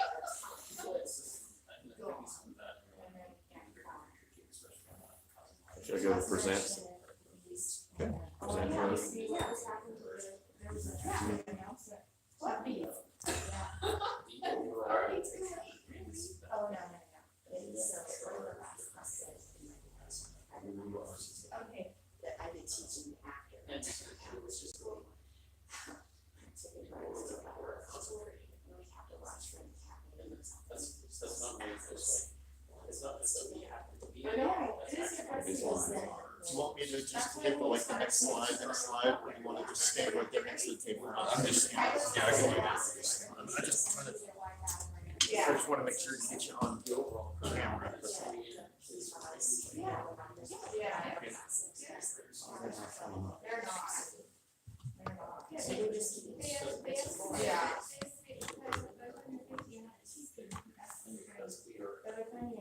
That's already. Right, I should just go back to where it was. Where this chart. Cause it'll play. Hold on. I'm not used to seeing it like this. It's externally on. Oh, right. I'm used to seeing all the slides. Yeah. Oh, I guess it's, oh, this is for the presentation. Yeah, so I'm just gonna go back to where it was. So kind of scroll. Or just go next. Okay. Yeah. I'm just not. Screen. Katie. Katie. They were nice. Yeah. Yeah, So this is Yeah, Google's, that's why I didn't swipe. sorry, this is Google Slides. Can you? We're expecting it to show up. Go. Oh, Oh, nice. There we go. Okay. he's just trying to find the way. All right. Hopefully this will work from here. We're good? I hope so. Okay. Yeah, so then you just, so do you have your screen already shared on Zoom? I don't know. So No, the screen is not shared on Zoom yet. Yeah, it's like, Okay, let that's me. great, we can see it. yeah. Yeah. Here, okay.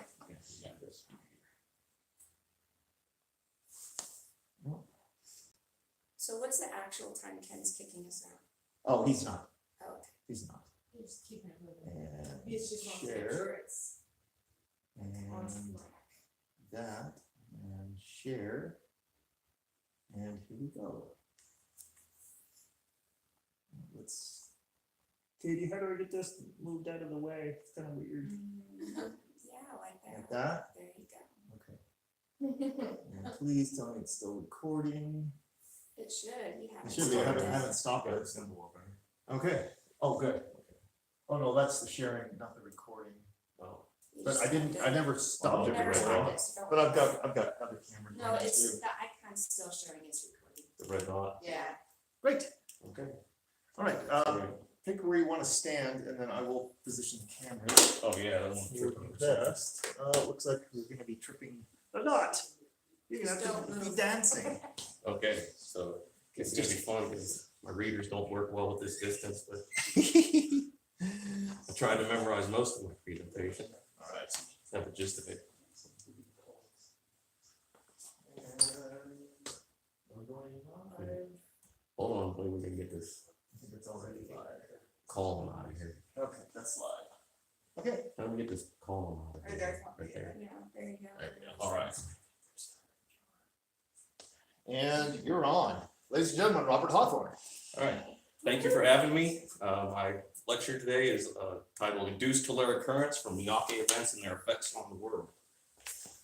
First, I'd like to dedicate this presentation in loving memory to my father, Robert Frank Hawthorne Sr., and our friend James Wesley Hill, because without them, I would have never been able to go down the rabbit hole and get the information provided to you today. Nice. First, a little introduction on myself, on my personal background. Again, my name is Robert Hawthorne Jr. I served in the United States Navy between 2003 and 2007 on board the USS John C. Stennis as an aviation bosun's mate, second-class petty officer, and I specialized in crash and salvage, which is the fire and rescue team on the flight decks of the aircraft carriers.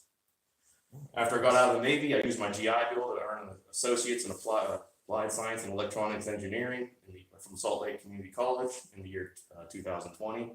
Also in that same year, I wrote a paper titled Electric Discharge, Not an Impact, Caused the Formation of Upheaval Dome, Canyonlands National Park, Utah, which was peer-reviewed and published in the Journal for Systemic Cybernetics and Informatics.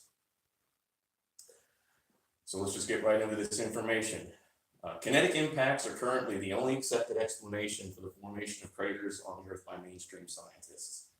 They believe that only the high pressures and temperatures generated by hypervelocity impacts can cause shock, lamelline, and quartz crystals.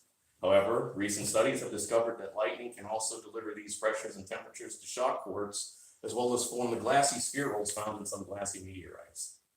Also, lightning in the form of telluric currents or electric currents which travel through the layers of the Earth can be induced to form positive step leaders rising up from the ground, forming craters. Furthermore, recent studies on superflares from the sun or what are called Ghada Che events can induce such telluric currents to destructive power levels and could possibly be responsible for some of Earth's craters. This presentation will propose the theory and provide supporting evidence that the Ghada Che event has induced telluric currents in a transform reaction by stepping up the existing power levels to form upheaval dome here in Utah, as well as suggest a triple Ghada Che event was witnessed by the ancients influencing world culture. So we're going to get into what's called the obsession stone, which is the rock that my father found, telluric currents, if you're not familiar with them, and then we'll get into upheaval dome as well. Story starts back in 1996 when my father, Robert F. Hawthorne Sr., took a couple of samples of rock that he named the obsession stone, which both he and his friend Wes Hill thought was a meteorite or a tektite, to the University of Pittsburgh. Professor William Cassidy examined them for analysis. And I'm not sure if you can read all of that, but I did get some important information out of it. Quote, our graduate student, Henry Probus, has been examining a specimen you submitted as a possible impact type from the upheaval dome structure in Utah. His preliminary observations are that it consists principally of irregular shaped colorless grains of isotropic material, accompanied by rare rounded isotropic grains. Both the irregular and rounded isotropic grains are probably glass. And there's just a picture that I took when I was at BYU. I was able to put a sample of it underneath the microscope and just got all these beads, and I'd never seen that before. So I thought that was pretty profound, and apparently it was. It paid off in this report.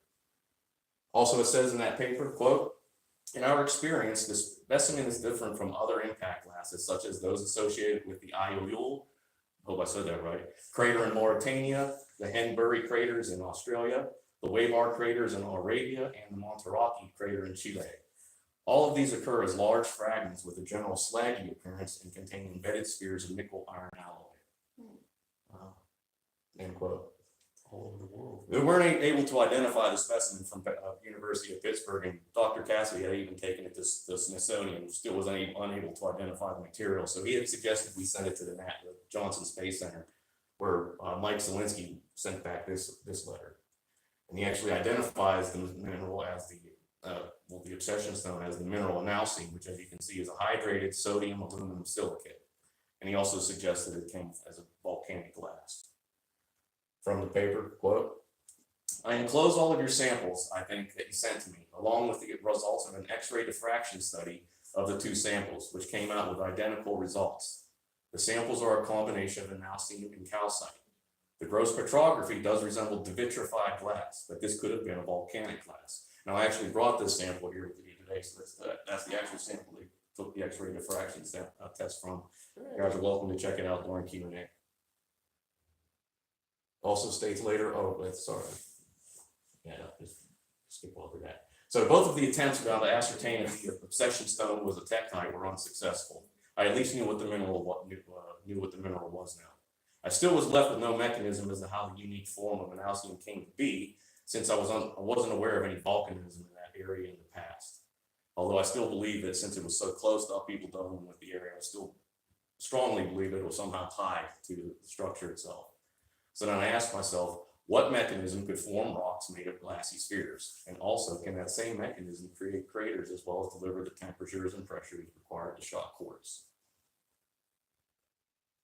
And then I couldn't really answer those questions for several years until I got involved in the electric universe community. But when I did, I came across these next couple of papers that I'm going to list, starting with this one written in 2015 by Kimberly Gennaro and her team, where it explains how volcanic lightning strikes are responsible for forming glassy spherules in the ash deposits. From that paper, quote, this study reviews the known glass spherule forming process and proposes for the first time a mechanism induced through the heat generated by volcanic lightning in eruptive columns and plumes during explosive eruptions, end quote. Later goes on, there was another one. I thought there was another one, sorry. And then, like I said, there was another paper also written in the same year, 2015, titled Lightning-Induced Shock and Lamellae in Quartz by Edo Kaal et al., where it discussed how lightning can also produce the shock patterns found in quartz, which were previously only thought to derive from the temperatures and pressures that an impact event would produce. From that paper, quote, using transmission electron microscopy, we show that planar deformation lamellae occur within quartz in the substrate of a rock fulgurite, i.e. a lightning-derived glass. These lamellae exist only in the narrow zone adjacent to the quartz fulgurite boundary and are comparable to planar deformation features caused by hypervelocity impacts of extraterrestrial objects, end quote. So now that I understood that lightning can in fact be a mechanism for creating glassy spheres in rocky bodies and is able to shock quartz, I then wondered if lightning could actually create such a large crater as Upheaval Dome. Some of you haven't been there, it's actually about 5 kilometers wide at the outer rim. It's amazing. Also, I wanted to know what kind of power levels could be generated to cause this kind of an event. That was a good field trip. Yes, it was. So then that's when I just learned about telluric currents. And if you don't know what those are, this is just a simple definition from Wikipedia. Quote, a telluric current is an electric current that flows underground or through the sea, resulting from natural and human-induced causes, end quote. And we're going to get into the natural induced causes here shortly. Here's an example. An example of a naturally induced telluric current can be seen in this image from the Discovery Channel's Raging Planet series. Quote, lightning has an extraordinary effect on objects on the ground. They respond to the strong electric field by growing positive streamers that reach up anywhere between 3 and a few hundred feet above the ground, end quote. And as you can see, here's the main strike right here. Some of the positive leaders are actually being pulled up out of the ground, reaching for it, trying to make a connection. Yeah.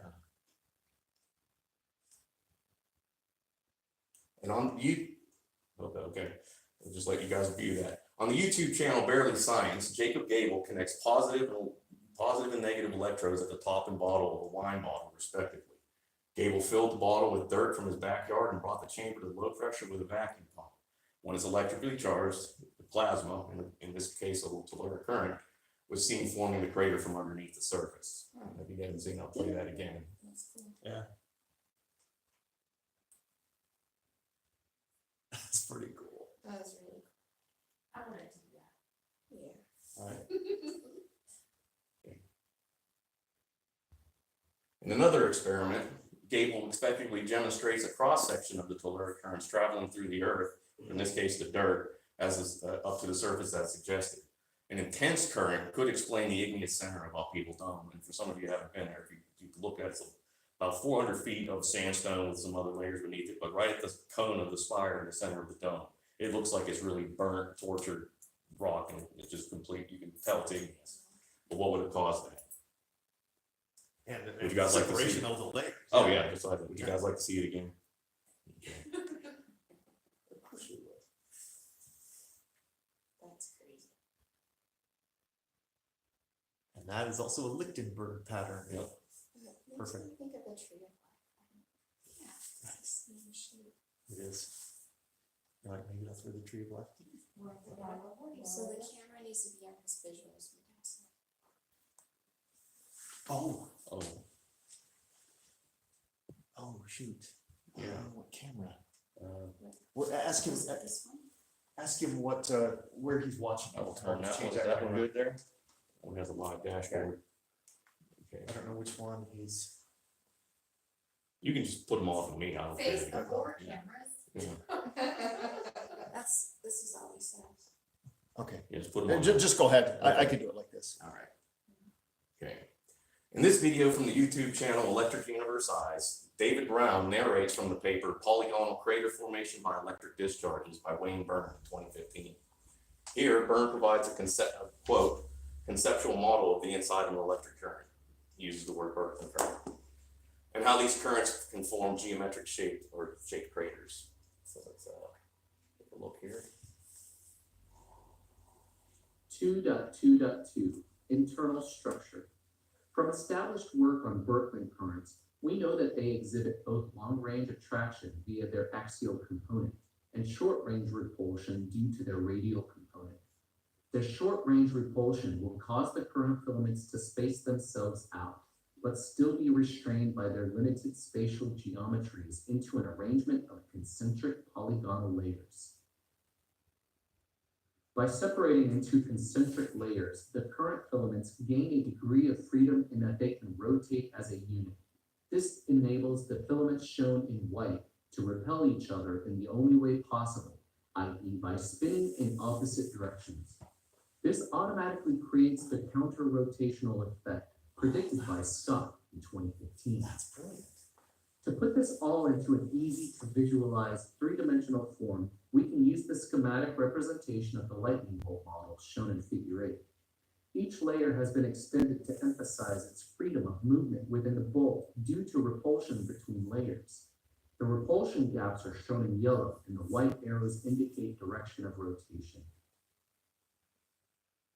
Pretty cool stuff. Huh? Oh, yeah, I knew that, but I didn't know that. Yeah. Learn something new every day. Yeah, absolutely. That was Jacob? That was David Brown from Electric Universe. Oh, right. Okay. There it is. So the central image is a cross-section of electric current by Byrne, illustrating the hexagonal shape of how one layer of the current is out of phase with its surrounding layers. This same feature is visible in the outer and inner rims of upheaval dome, suggesting that this geological site could very well have been formed on electrical discharge. So I just basically outlined the hexagonal shape of the, well, it's rudimentary, but it's not hexagonal shape of upheaval dome. We can compare it to the original site and match it to the cross-section by Byrne.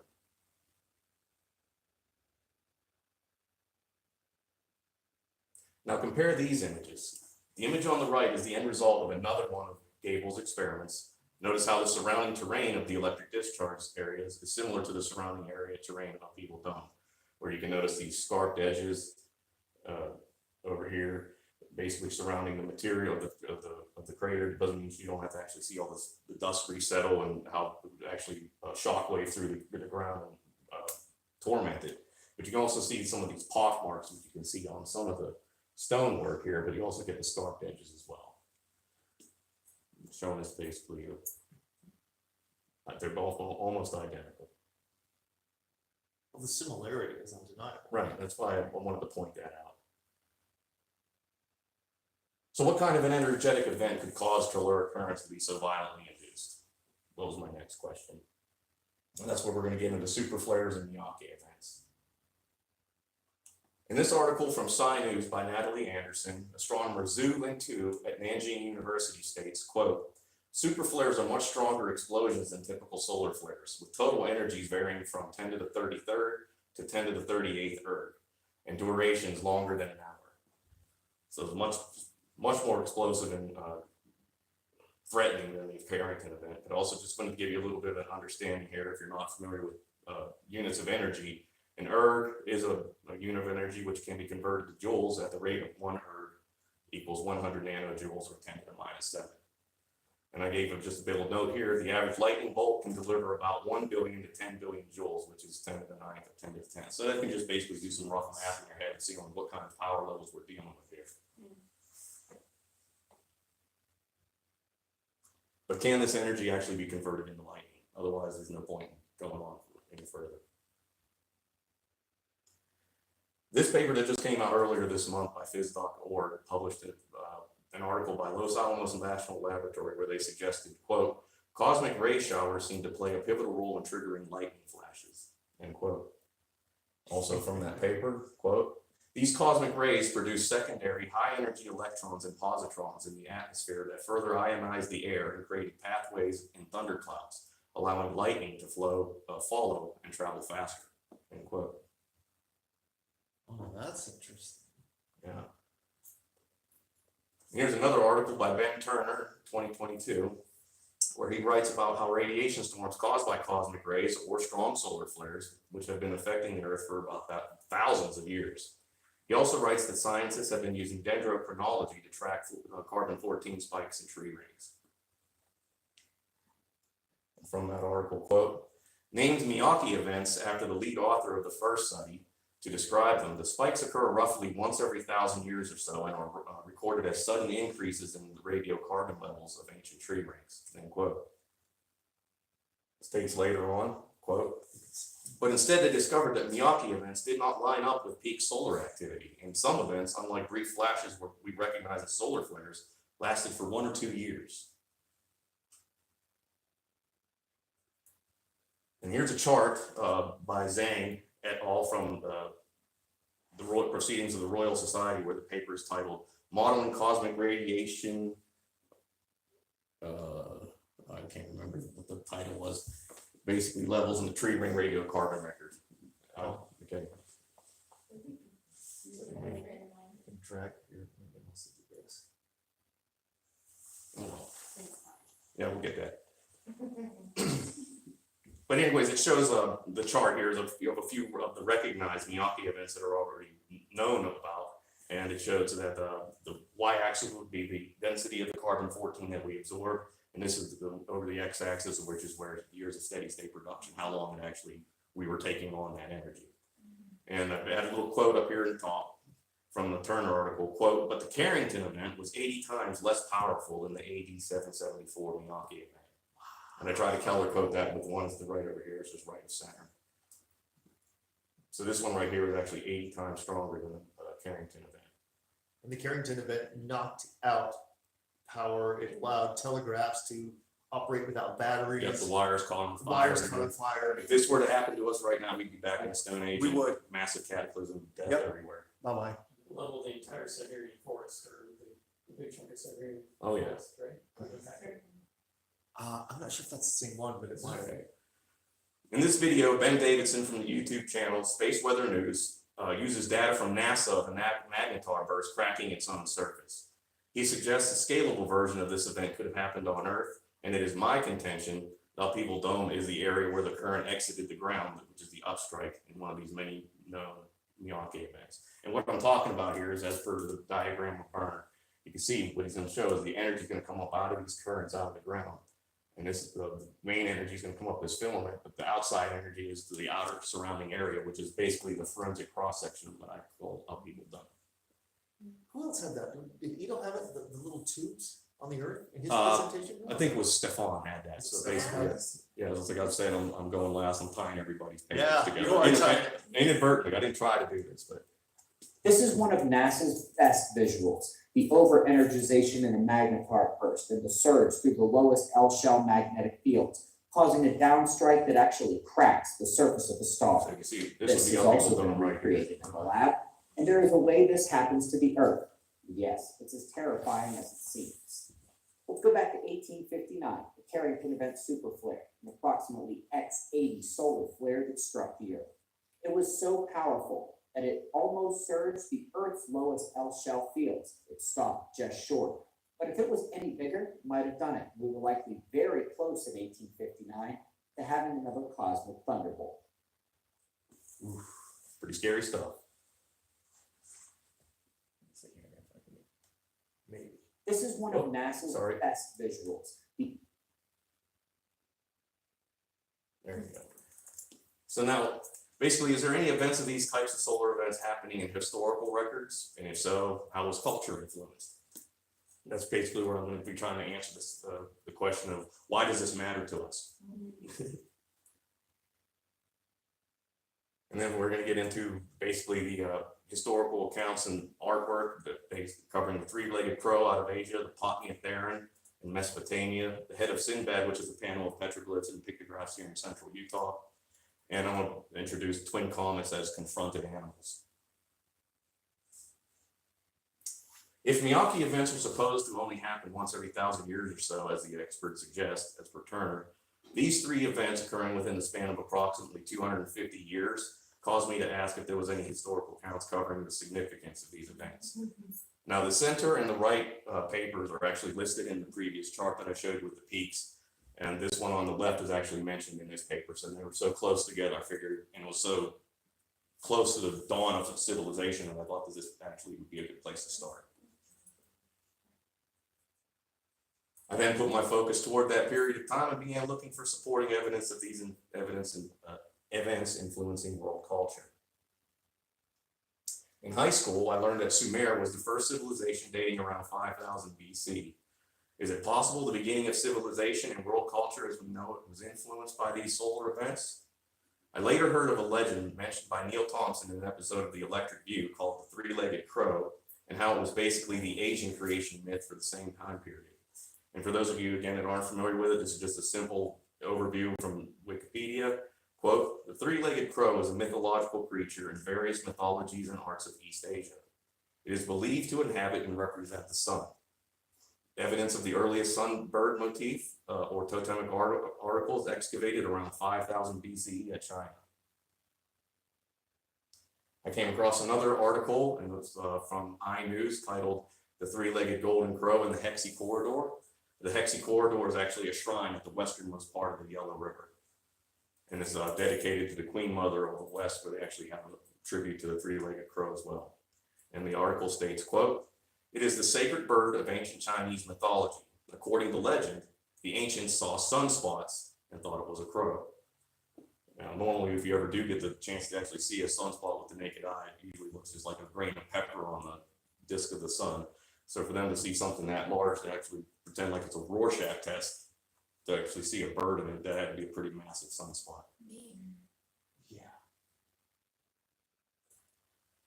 The image on the left is a stone totem outside of An emperor's tomb in Korea, showing the three-legged crow. The intention here is to point out the Korean three-legged crow virgin, Samjogo, has a full halo around it, and the ink is a little bit faded on the left side.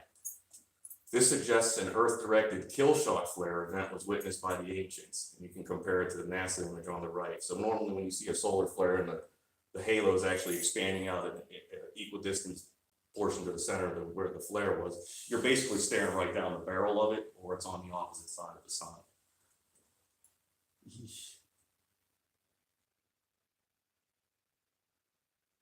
It appears, at least to this researcher, the ancient Chinese and Richard Carrington did the same thing, which was to record the sunspot size in relation to the Earth-facing sun disk, respectively. I then asked myself, are sunspots and sunspot groups relative to flare strength? And you can see here, this was the sunspot that caused the Carrington event. This is what the ancients witnessed. But what are the flares relative to strength?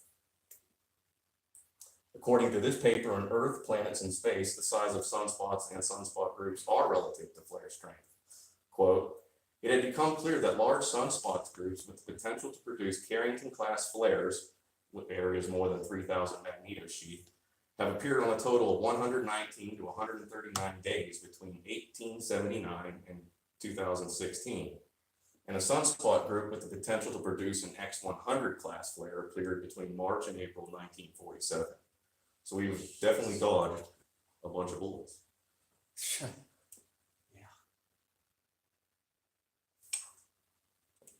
I then began to research any other ancient cultures and legends based on three-legged creatures. I then discovered the Triskelion or the Triskele, meaning three-legged in Malta. I noticed the timing of the earliest appearances of the Triskelion as well, which is about 4400 to 3600 BCE. I then assumed this is a good connection because it provided time for civilization to migrate this far west from the cradle of civilization, and of course carrying with them the memory of the solar events these images originated from. In an article titled Isle of Man, Mystery of the Triskele, creative services professional and former journalist Ben Schmidt writes, quote, one of the earliest uses of the triskele depicting human legs bent at the knee was an ancient symbol of the island of Sicily when it was a colony of Greece in the 8th century BC. Sicily's triskele depicts the three legs emanating from the winged head of Medusa. And according to Roman author Pliny the Elder, the symbol represented the triangular shape of the island. With all due respect to Pliny the Elder, for the sake of this presentation, I must ask the viewers to put aside the, quote, triangular shape of the island part of the story and consider what we have left of the Sicilian triskele when compared to the three-legged crow image below. We have, quote, Sicily's triskele depicts the three legs emanating from the winged head of Medusa, end quote. And then we compare it to the Chinese, where the ancients saw, quote, saw sunspots and thought it was a crow. Can these similarities be an archetypal story describing a great cosmic event? It's my contention they are. Here's an interesting fact. I'm sure most of us are aware that the stories of Medusa and her ability to turn to stone any man who met her gaze. However, in the Japanese version of the three-legged crow legend, Yatagarasu is said to have been petrified and turned to stone at Kumon and Hongu, and this is the site that is listed.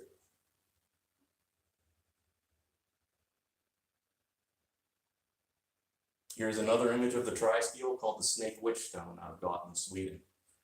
Not much is known about this and much is speculation, but one can clearly see the triskele up on the upper part of the stone. The animals are credited as a wolf, an eagle, and a boar. And I kind of wanted to go on a side note there. In the Sweden area, I guess, in Finland, I guess Stefan would know about this, that they have the golden eagle out there, which usually has a lot of like dark brown, almost looking black plumage, so it could be almost associated with a crow. Just different differences in culture, though, but they still saw basically the same thing. The motif of the snake witch or the snake charmer below it is similar to the mistress of animals or the Potnia Theron of ancient Greece and Mesopotamia, as well as the Pillars of Hercules motif and the head of Sinbad pictograph in central Utah. And I'm going to show those images right now. The image on the left is the infant Hercules strangling two serpents. The central image is the head of Sinbad panel here in central Utah. And then on the right, we have the columns of Hercules by Guinée Serran Pagan. I hope I said that right. All these stories behind these images differ, but one can clearly see the similar motif, and yet these are from different cultures, not even completely isolated from each other. Go back one. Go back one. It's right there. Yeah, it's right there. Same motif. Yes. So my contention is that something was seen in the heavens, not just in the sky, but in the heavens globally at some point in time. Right. Ben Hyde and I make the argument that this motif can be explained by a plasma instability involving the fuller configuration proposed by Thunderbolt's co-founder David Talbot, and also just came to learn that Edo Kaal has contributed a lot to this theory as well, along with the frequent appearance of twin comets. Now, this is my addition to this theory. I encourage you to view twin comets recorded through antiquity and their effects on world culture on YouTube channel Geometric View. And I'm going to give you a couple of next slides. I'm just going to give a quick overview of this so not to get into it, because I know we might be getting out of time here. I think I trimmed off too much of my presentation. I might actually have a lot more time left. Yeah. Question time is fine. But yeah, I'll answer questions then. Okay, for example, we're getting back to the original picture from the beginning of this presentation. The image below on the left is a Photoshop image that I made from several images. The tree line and the pink aurora is from, I'm going to try this, I don't know Cyrillic lettering, but I just know how to pronounce the letters. So it's Yavi-Aw photography. I then mirrored it to give it an anti-confronted animal appearance and inserted the common images from NASA and enhanced it with green coloring for effect. I then laid it over an image of the polar configuration from the YouTube channel Cosmism. And when I was finished doing it, it was just basically those few steps. A striking resemblance can be seen when compared to the pottery artifact of Potnia Theron, or the mistress of animals.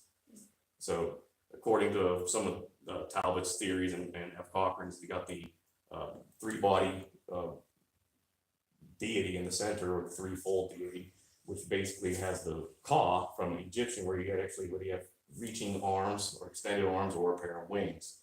But my contention is that when you have something outside of the polar configuration, usually whenever the main deity is holding on to either animals, or there's just candlesticks or people standing and facing each other, they're called confronted. If they're with their backs to each other, they're called anti-confronted. And in this particular instance, they're anti-confronted, so I just had them set up like that. And then some of the petroglyphs that I've noticed that actually gave me inspiration to a twin comet theory. The left petroglyph was taken in Three Fingers Canyon, located in central Utah. These were taken by myself. The image on the right is a Fremen-style glyph taken at McConkey Ranch in northeastern Utah. Both images could suggest a polar configuration with twin comets present.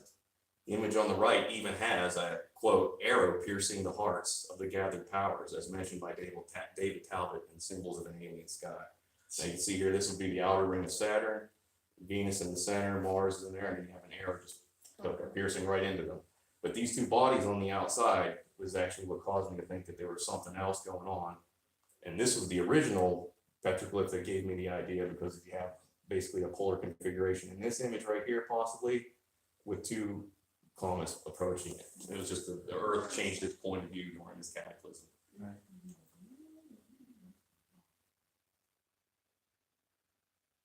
Now that I'm not just making it up just with petroglyphs and seeing, weird Rorschach tests, Here it comes.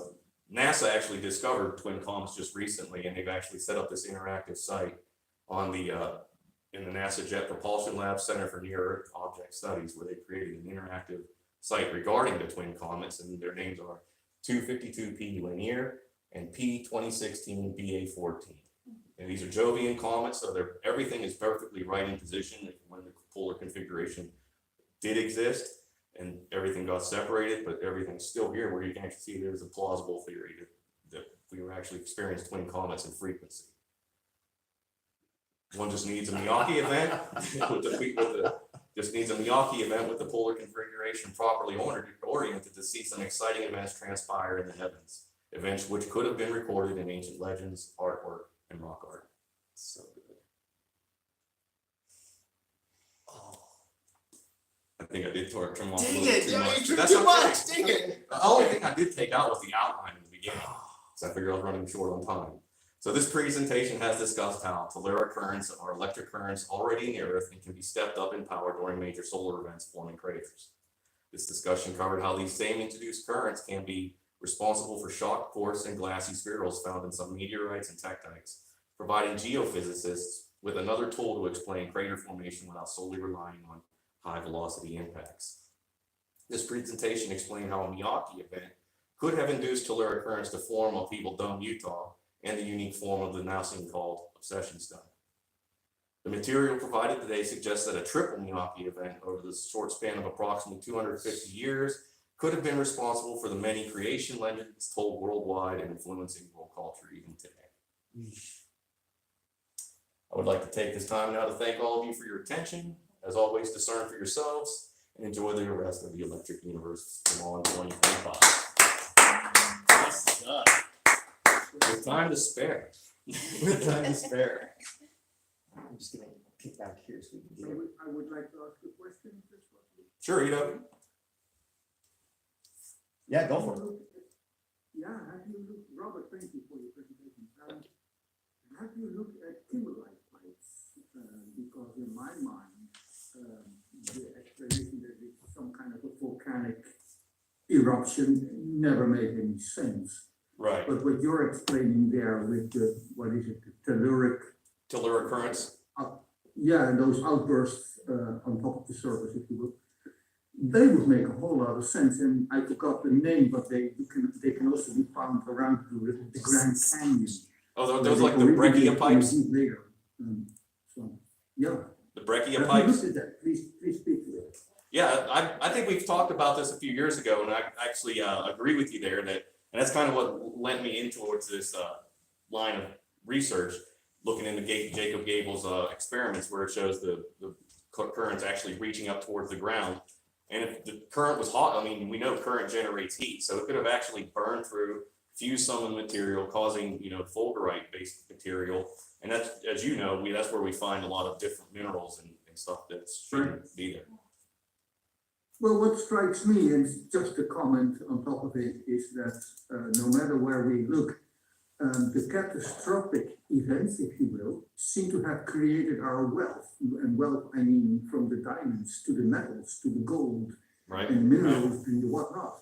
Without those cataclysmic forces, we would not have had the ionic separations of the elements that we can now, take out from the earth to our benefit, regardless. of I agree. there. Yep, I agree. Thank you guys for this. Thank for this you. wonderful. Good question. Thanks, Edo. Anything else? Any other questions? I would have a question as well. Like, speaking of telluric currents, and like we have this huge abundance of aluminium in our crust. I have been thinking about, like, in ancient tales, like as also Velikovsky has collected in his own work about the boiling oceans. Is there any? What do you think about the possibility that the telluric currents actually heated up the ground or the bedrock so much that the ocean started to boil? Like, if there would be a huge amount of telluric currents and we have like all those metals and stuff in the crust, is there any possibility that it would basically function as an induction stove where we have the water and it just gets heated up? I wouldn't be surprised if it did. I mean, considering the power levels that we were talking about from one of the super flares. Now, that article spoke about super flares from 400 other stars that were similar to ours. It didn't. They don't actually attribute solar super flares, to our sun. They're basically called Miyake events now, based on the carbon-14 spikes. But yeah, an event like that with that kind of an energy level. Yeah, telluric currents do flow through the water as well, so they could have actually heated up the bottom of the ocean floor like a skillet or something, or a boiling pan, and just thought, yeah, it did cause the oceans to possibly boil and then precipitate on other materials on the ocean floor. Well, and if they did that, think of the roiling action, the boiling pan, and also you have floods again. Yeah, and then you get all the bubbling and the floods, and that's what the metallurgists love to do. Is that's where the money's at, is in the bubbles, because that's where all the material collects to the surface of the bubble. Katie, what's the name of that sample that you have that you showed me yesterday? Galena. So she has a galena sample, it's about that big. And I looked it up, and it specifically said that at the layering, there was the galena, and then there was fool's gold, pyrite, fused to the top of it. And it said specifically that there is a boundary layer. Makes sense. Right there. The So, dielectric here, right there. yeah, it goes back to what Edo said about how catastrophes are what generates the wealth. It's like, yeah, there it is. There it is, right there. Yep. Good question. So, ooh, and with that, if anybody would like to check out that rock, all right, everybody, I think we're going to call it good. This was recorded, and I will post it up on different avenues so you all can see everything again. But officially, this is the end. Thank you all for coming. Thank you very much for inviting me. Oh, you're very welcome. You bet. All right, guys, we'll talk to you all later. You bet. Yeah, thanks, everyone. Thank you very much. Everybody take care. Bye-bye. Yeah. Bye-bye. Pretty cool. Ooh, there we go. Now let's go to record.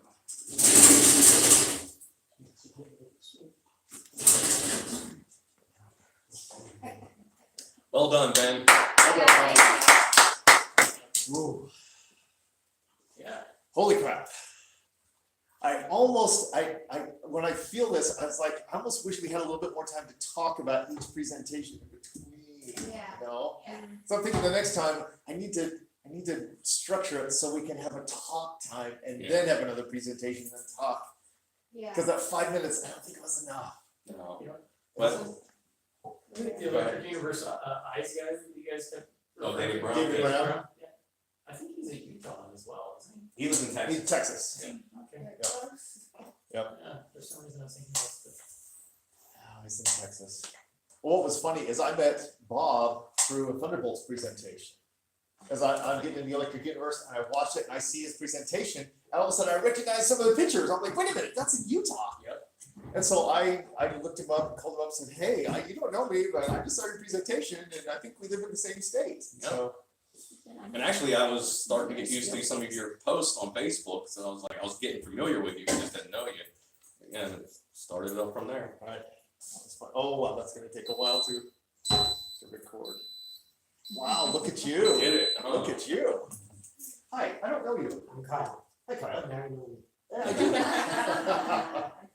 I do. What do you think? Candidate's friend. Right. He said that he was Bringing someone. bringing someone to talk about it. A lot of new stuff. A lot of new stuff. And as you can tell, we're not all 100% of an accord about all this because this is brand new stuff. I mean, we're still feeling out the edges of this. The commonality is going into the whole thing with an open-minded approach. Instead Right. of just being too presumptuous about what the outcome we want. Which actually was really cool that Ghada was our first one because she said this is how we need Open to the mindset understand to it. this. Yeah. Is with an open mind.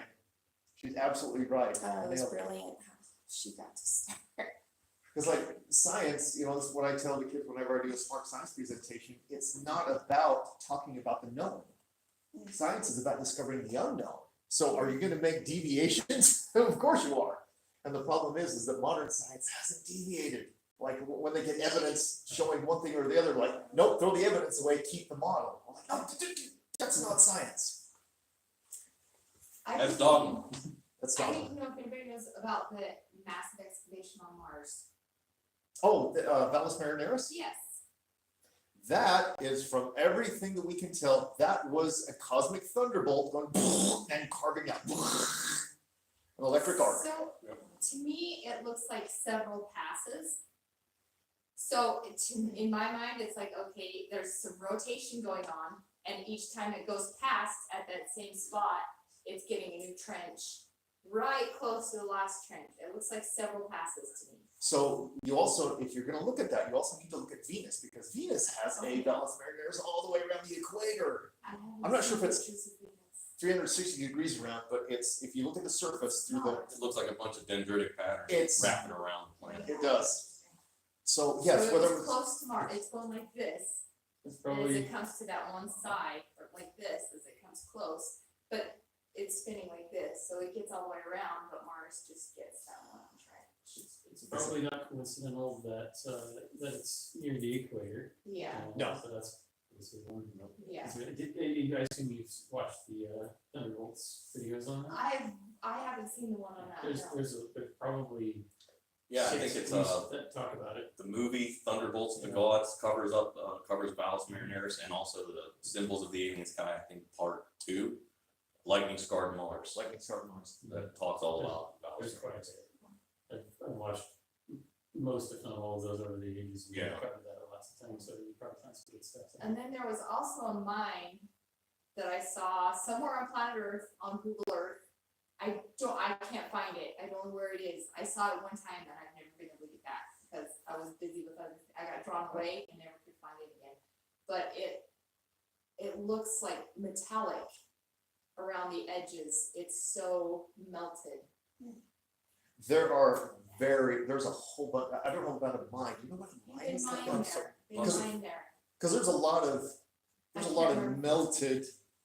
melted structures. No, it's platinum, oh, I think it's platinum that they mine there, but I just haven't been able to find it. Like the Something else to vitrified look for. fortresses, you know, the ones that are melted. Have you all been down to Goblin Valley area? Yeah, we're just there in some. Yeah. They're just there. If you go just past that, they have actually a new like mountain biking track through this valley, and it's melted rock everywhere, just lots of little, Nice. little pieces and bigger pieces, and a lot of them are like, you know, there's what do you call them, with the trapped crystals inside. Geodes, yeah, geodes, and I want to say geology is not like, but anyway, you know, it's I think, and there's got to be several presentations worth of material to. Oh yeah. That's why he's doing this again. I know. So I wish I could just let everybody unleash, but I mean, it would probably be like a week-long presentation with everybody unleashing everything that they have. I mean, It's better to concentrated, yeah. Yeah, pick topics and hit them one at a time or Yeah. something. Well, like especially after Andy's presentation, our brains had to settle. So there is a play going on, just right about, so as you Okay, exit, so just exit quietly. stay quiet. Sounds good. Thank you.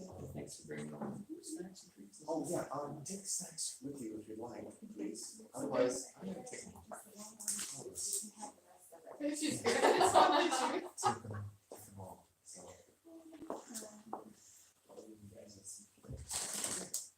Sounds good. What do you think this proposal is starting at two? Oh, go, Oh, go, I need to clean up, I need to wait until that finishes recording. You need some help? I don't. No, this is gonna be my decompression time, it's just slowly carrying stuff out. All right, Cause it'll be a nice decompression. Okay. Okay, and then I'll just come and join you. Or just let me know if you're still over there. Do you have a date? Okay, great. Oh, okay. Thank you for having me, that was.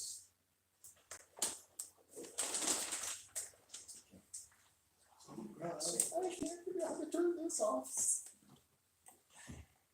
I'm not ready to sing this, 'cause I'm not sure if I'm driving back home. Please take. Oh, look, I won an achievement on TikTok for going for 5 hours. Yay! Oh, congratulations, yay, okay. Oh, we got it.